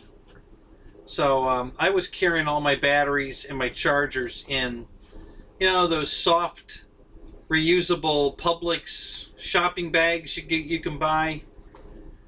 It wasn't those, but it was just like those. And it was so hard to carry the batteries in those bags because they're just awkward to carry, and they're soft so that they don't stay where you're you know, they swing around. It was just a pain in the ass. So this is much better. So I really like this. I'm very happy with this. So, wasn't my idea, but I like the idea. Buddy out at the field had a similar setup. It was a Husky bag, but it wasn't this long bag. His was more square. And but it had the pockets on the outside just like this, so you could put all your batteries in the pockets. And you know, like the ones you're going to... What I'm going to do, how I'm going to organize this is my charged batteries are going to go in the pockets. And the uncharged will be in the bag. So when I get to the flying field, I know everything that's in the pockets is charged, ready to fly. And anything that's inside the bag, I need to charge. So...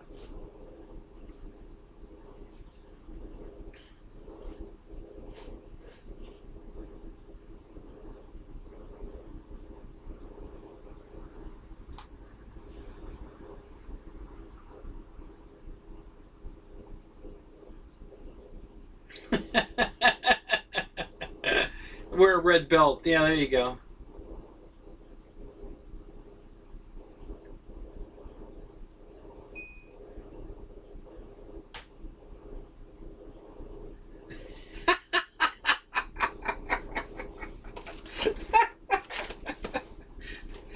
Michael, you're a nut. Cost you a lot of money to get her to leave, huh? Your last bag?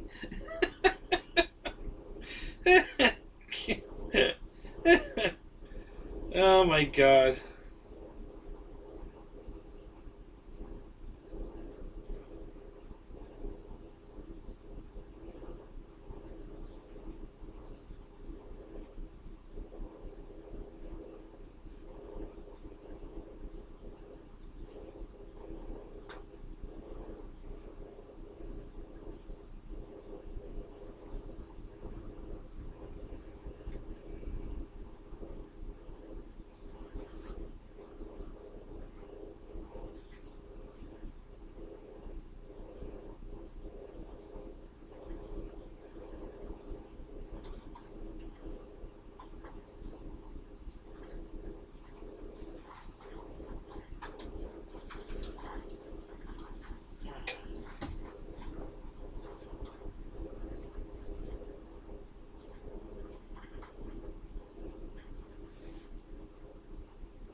Yeah.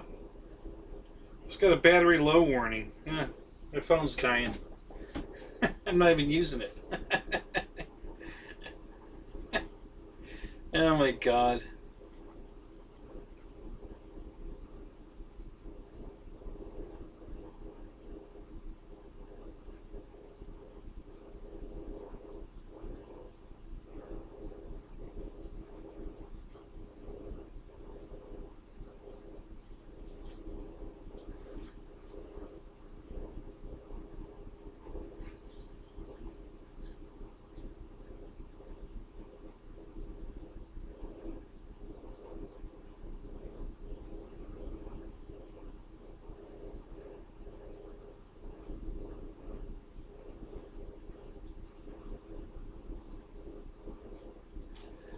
Thank you, fireman. You have a good night and you have a Merry Christmas too.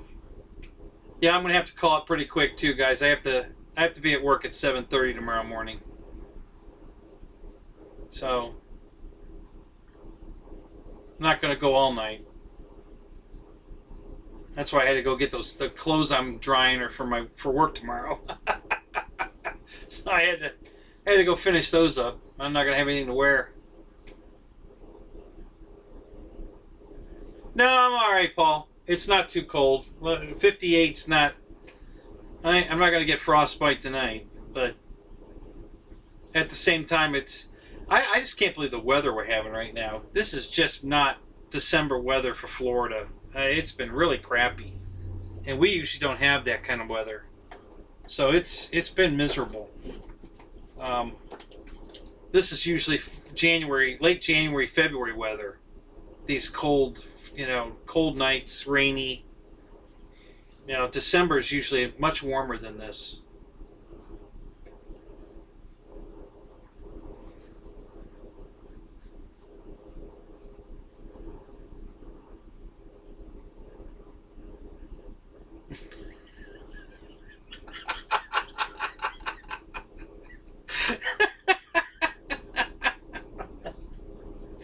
Oh. God, it's always good to have you in the show, Michael. At least the washing machine stops after you put a load in it.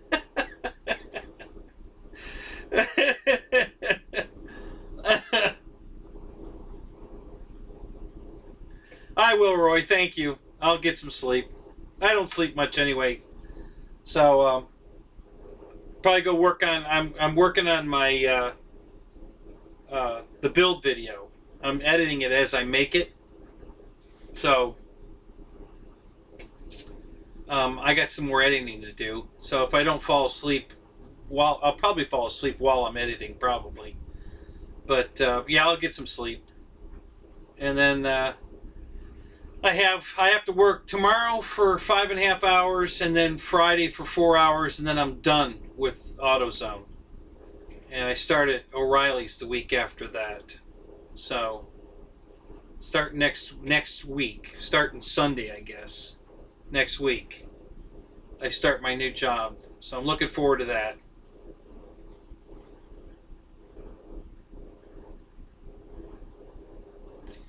Well, Brian, you've got me beat. I don't have to be there till 7:30, so yeah, you definitely need to go get some sleep. You have a good night, Brian. Merry Christmas.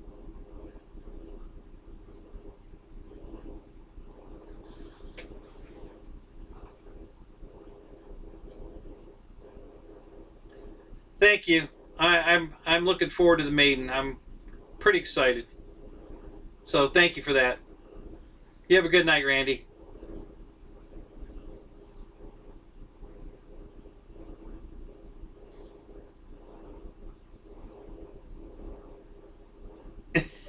You eating noodles, huh? Made you tired?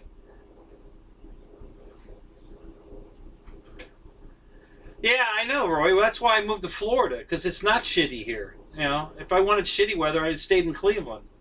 You know, I moved here for the good weather, and for the most part, it is. But this season, this year, it's been unseasonably cold. We just don't get cold like this this early.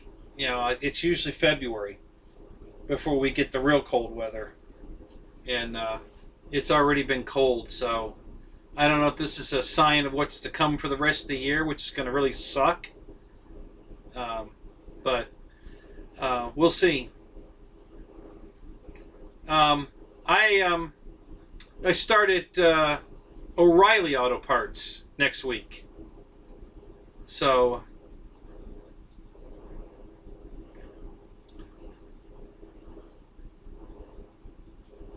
is that Jermaine Spencer? Have you been here all night? You're leaving? You're cashing out, are you? Well, good night. Merry Christmas to you too. Thanks for stopping by. I don't think I saw you in the chat all night, so maybe you're just hanging out, and that's fine. You can do that. That's perfectly fine. But you have a good night and a Merry Christmas.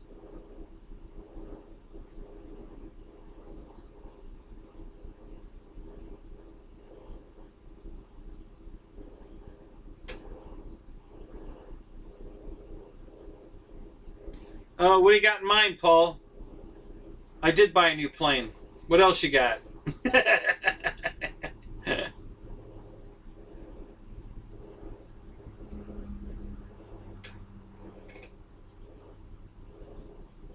Yeah, good old Cleveland. Born and raised. Yeah, left there when I was 23. Came here.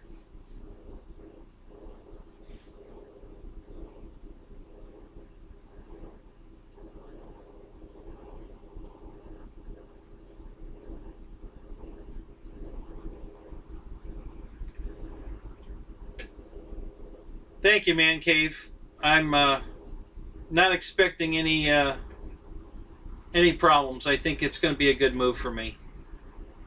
Fingers crossed. I think it's going to be good.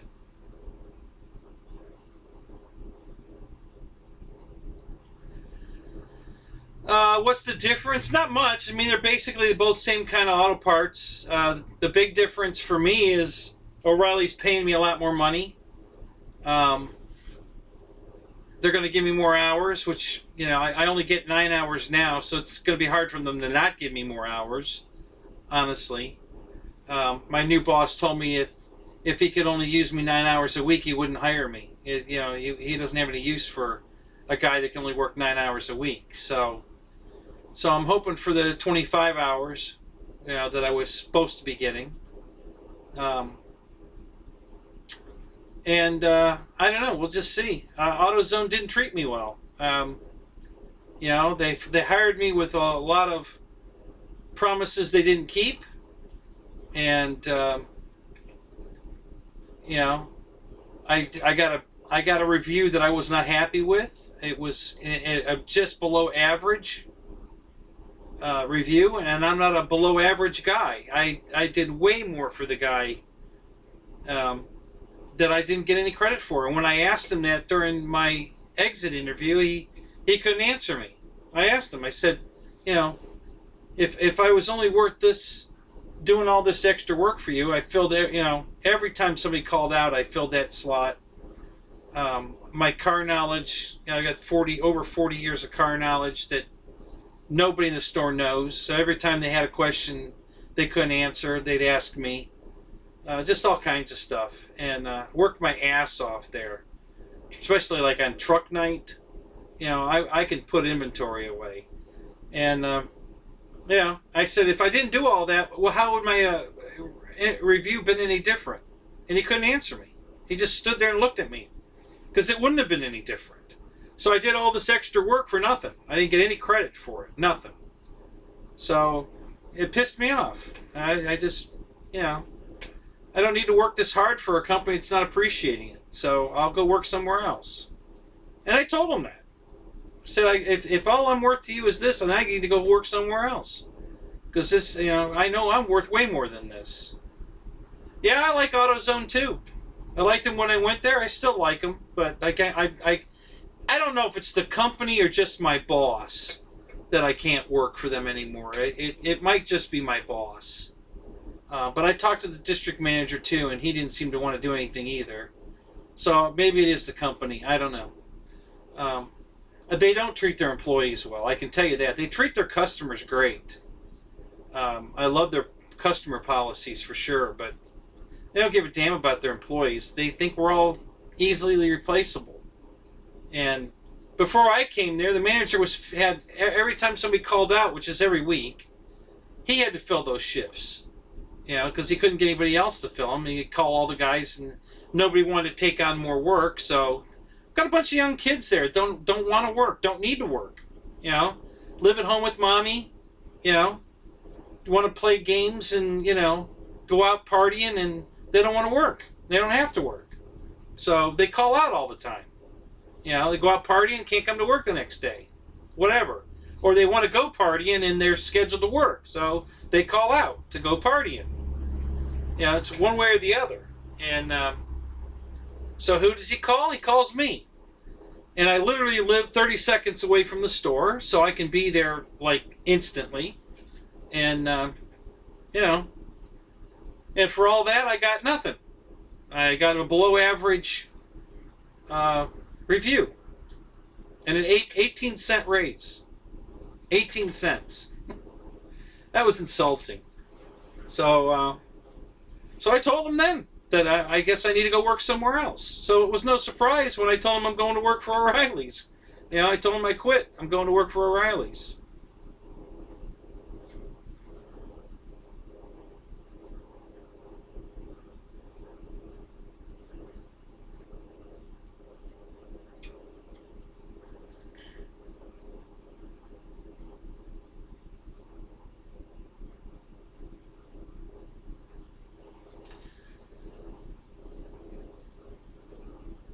So this is the plane you got, Roy? It's the same as this one?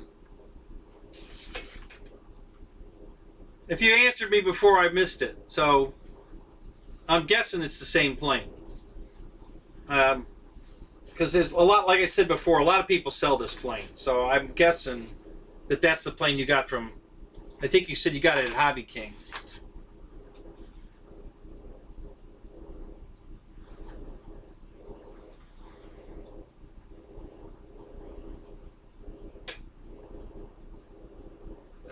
Yeah, this is a great little flyer, this little one.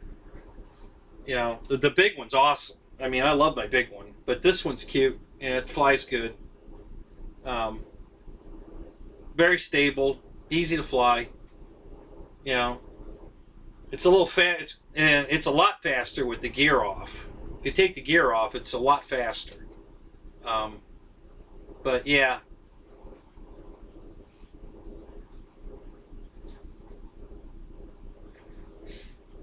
Thank you, Roy. I hope I made the right decision on the job. Like I said, if honestly, if this doesn't work out, I'm going back to Disney because I'm just not going to do this anymore. Um, I already called Disney. I can get my old job back, no problem. So if O'Reilly's doesn't work out, then I'm going to move over closer to my flying field on the other side of it. So I'll be closer to Disney, and I'm just going to move over there and go back to work for Disney. Because I can make way more money over there. Now, the 800 doesn't have nav lights. There's no lights on this thing. No retracts, no flaps. Just your basic 4 channels. You know. It's got a steerable tail wheel, I think. Yeah. Yeah, that's the only perk it has, a steerable tail wheel.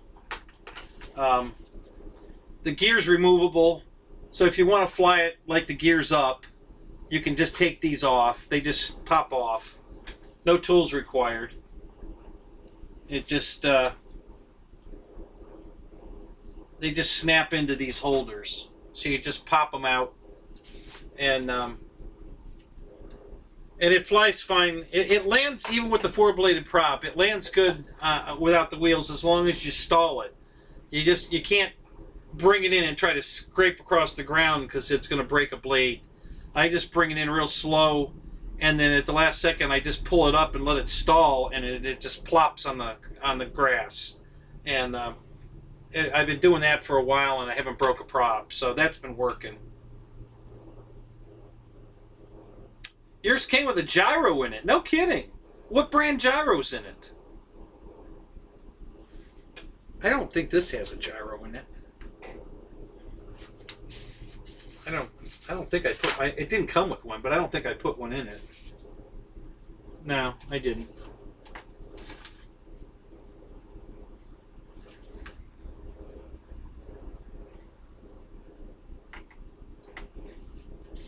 Didn't need it. Flies great. Doesn't need a gyro.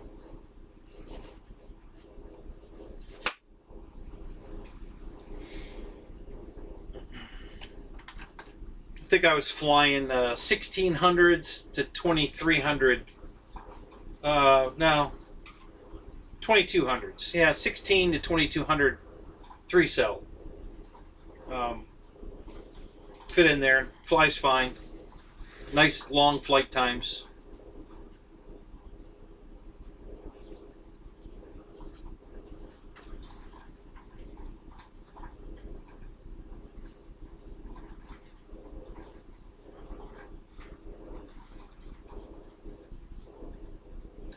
Yeah, it's got super detail. Your dad's gonna love it. It's just like it's identical to my big one, you know, and it's the same, you know, a Oriskany, you know. Yeah, your dad's gonna love it.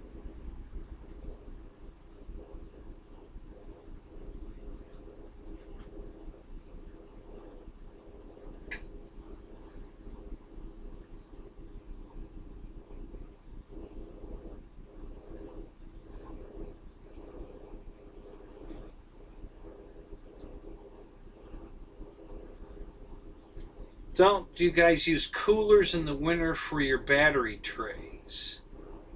No. No, I don't. Um,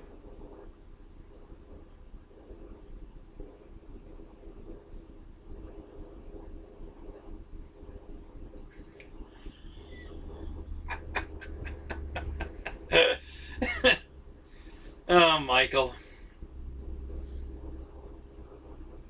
No, you.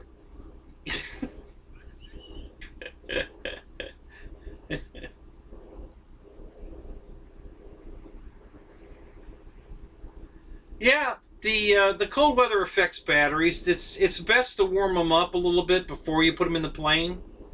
Um, what I usually just leave them on my dashboard if the sun's coming through the windshield and hits the dash. That warms them up. That's plenty warm enough. Um, yeah, they definitely when you take off, you take once you're flying, they warm up themselves just while you're flying, and they get better as you fly. But if you want to pre-warm them, then yeah, just I throw them on my dashboard, and the sun warms them up. Um,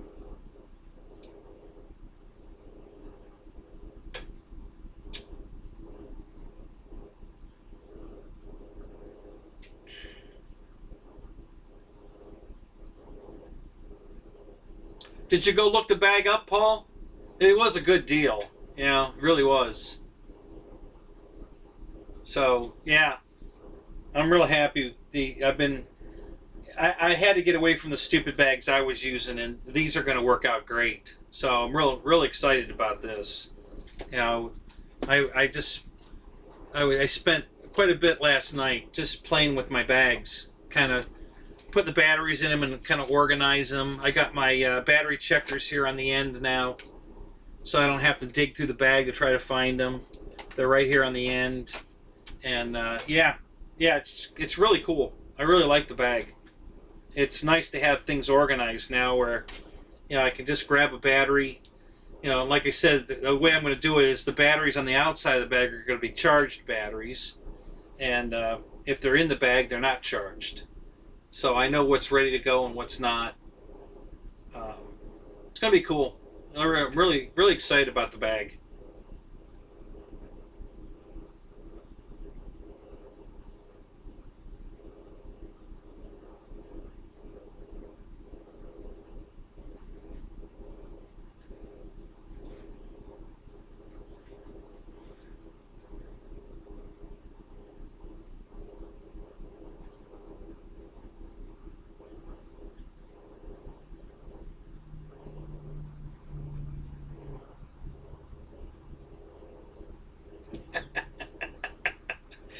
Yeah, you guys definitely need professional help.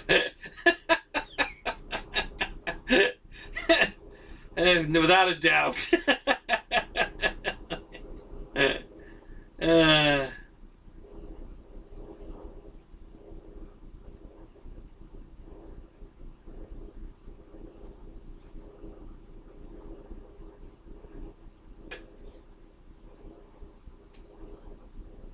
oh, you like the Storch flight test? Yeah, that one looked pretty good actually, because it's kind of sharp edge, the real one. So yeah, theirs looks like a Storch. I mean, it came out good. So you're gonna try to fly tomorrow, Roy, huh? Well, good luck with that. I don't think we're gonna have any flying weather tomorrow. Um, I only have to work till 1, I think 1:15, something like that, 7:30 to 1:15, and then I don't work again till Friday, 8 to noon Friday, and then I start my new job.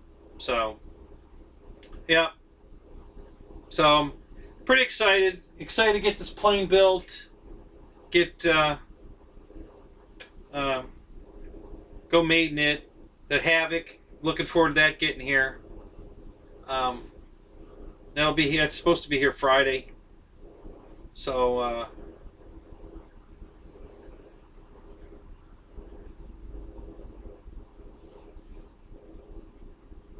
well, Roy, how hard is that to find where you are? Can you get a good-looking prostitute? It just takes money, right?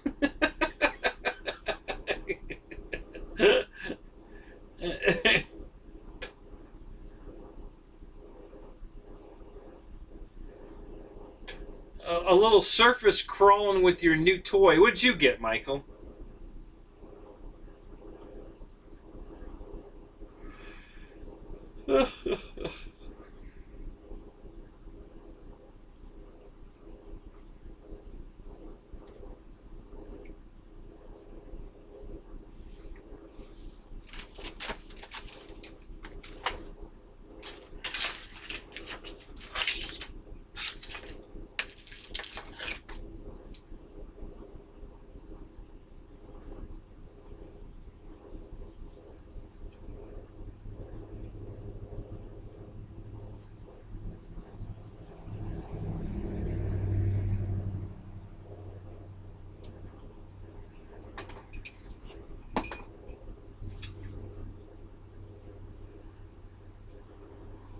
So what new toy did you get, Michael? You gonna tell me? What'd you get? Or was that some kind of joke I missed? It went right over my head. Oh, you got a Traxxas Bronco. Cool. There you go. Good for you. That'll be fun. Yeah, it's out of my price range. I like it, though. I like it a lot. Just out of my price range.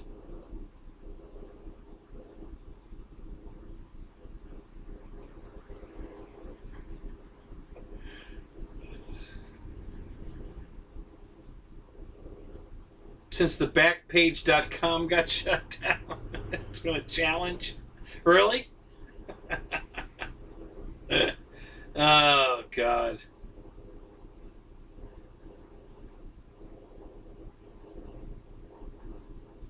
Sure, no problem, Paul. Yeah, I've been buying them on eBay for years. You know, super good deal, and they're good quality. I mean, I haven't any problem with them. Really good stuff. So, yeah, just look on eBay. You'll find some great deals on them.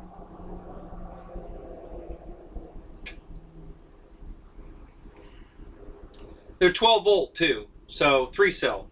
Any 3-cell, you're good to go.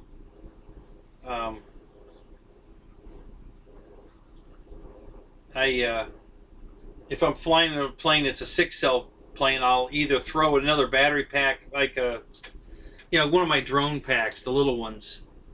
A 1300 or a 1000. And I just throw that in the plane, plug in the batteries, and plug in the lights, and let the lights run off of that. Or I make a connector that only runs off 3 cells of the 6, 4, 6, whatever I'm flying. But yeah, worked great. My blunt nose Versa that I fly, the flight test thing, was a 3-cell plane anyway, so that just worked out perfect. I just plugged the battery.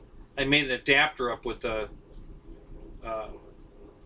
JST connector, and I just put that in the plane and plug the lights into that, and it flies for 45 minutes. So that worked out real good.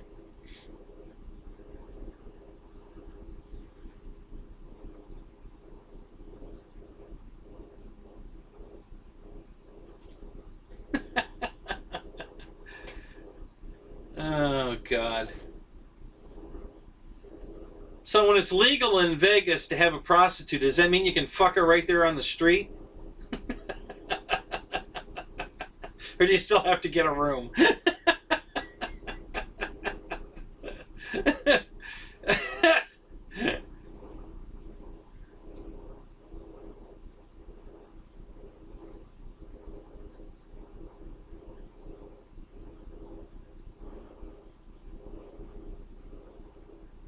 No, there's no marathon tonight, guys. I am not staying that late. I definitely have to get up and go to work in the morning. So, yeah, let's just call it now. I know you guys are getting tired, so it's a good time to call it. Let's just call it. And let's see, who's tomorrow night? Tuesday night. Who's doing Tuesdays? I forget. Somebody's doing Tuesday.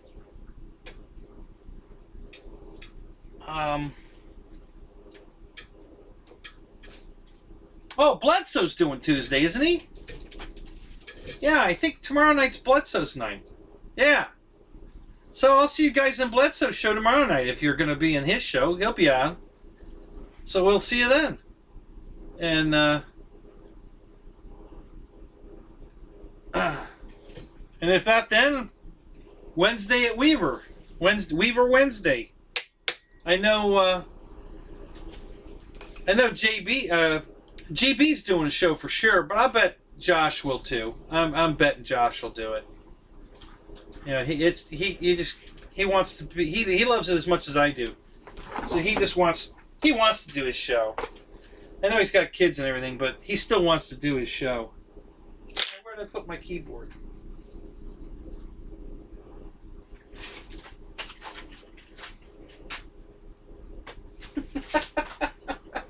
hell did I do with the keyboard? Oh, there it is. Alright guys, I'm out of here. You guys have a good night. Merry Christmas to all of you. If I don't see you before then, you guys all have a great Christmas. Thanks for being here tonight. I'm really liking the 30 likes, guys. Thank you so much. And we'll see you tomorrow night. Alright guys. Merry Christmas.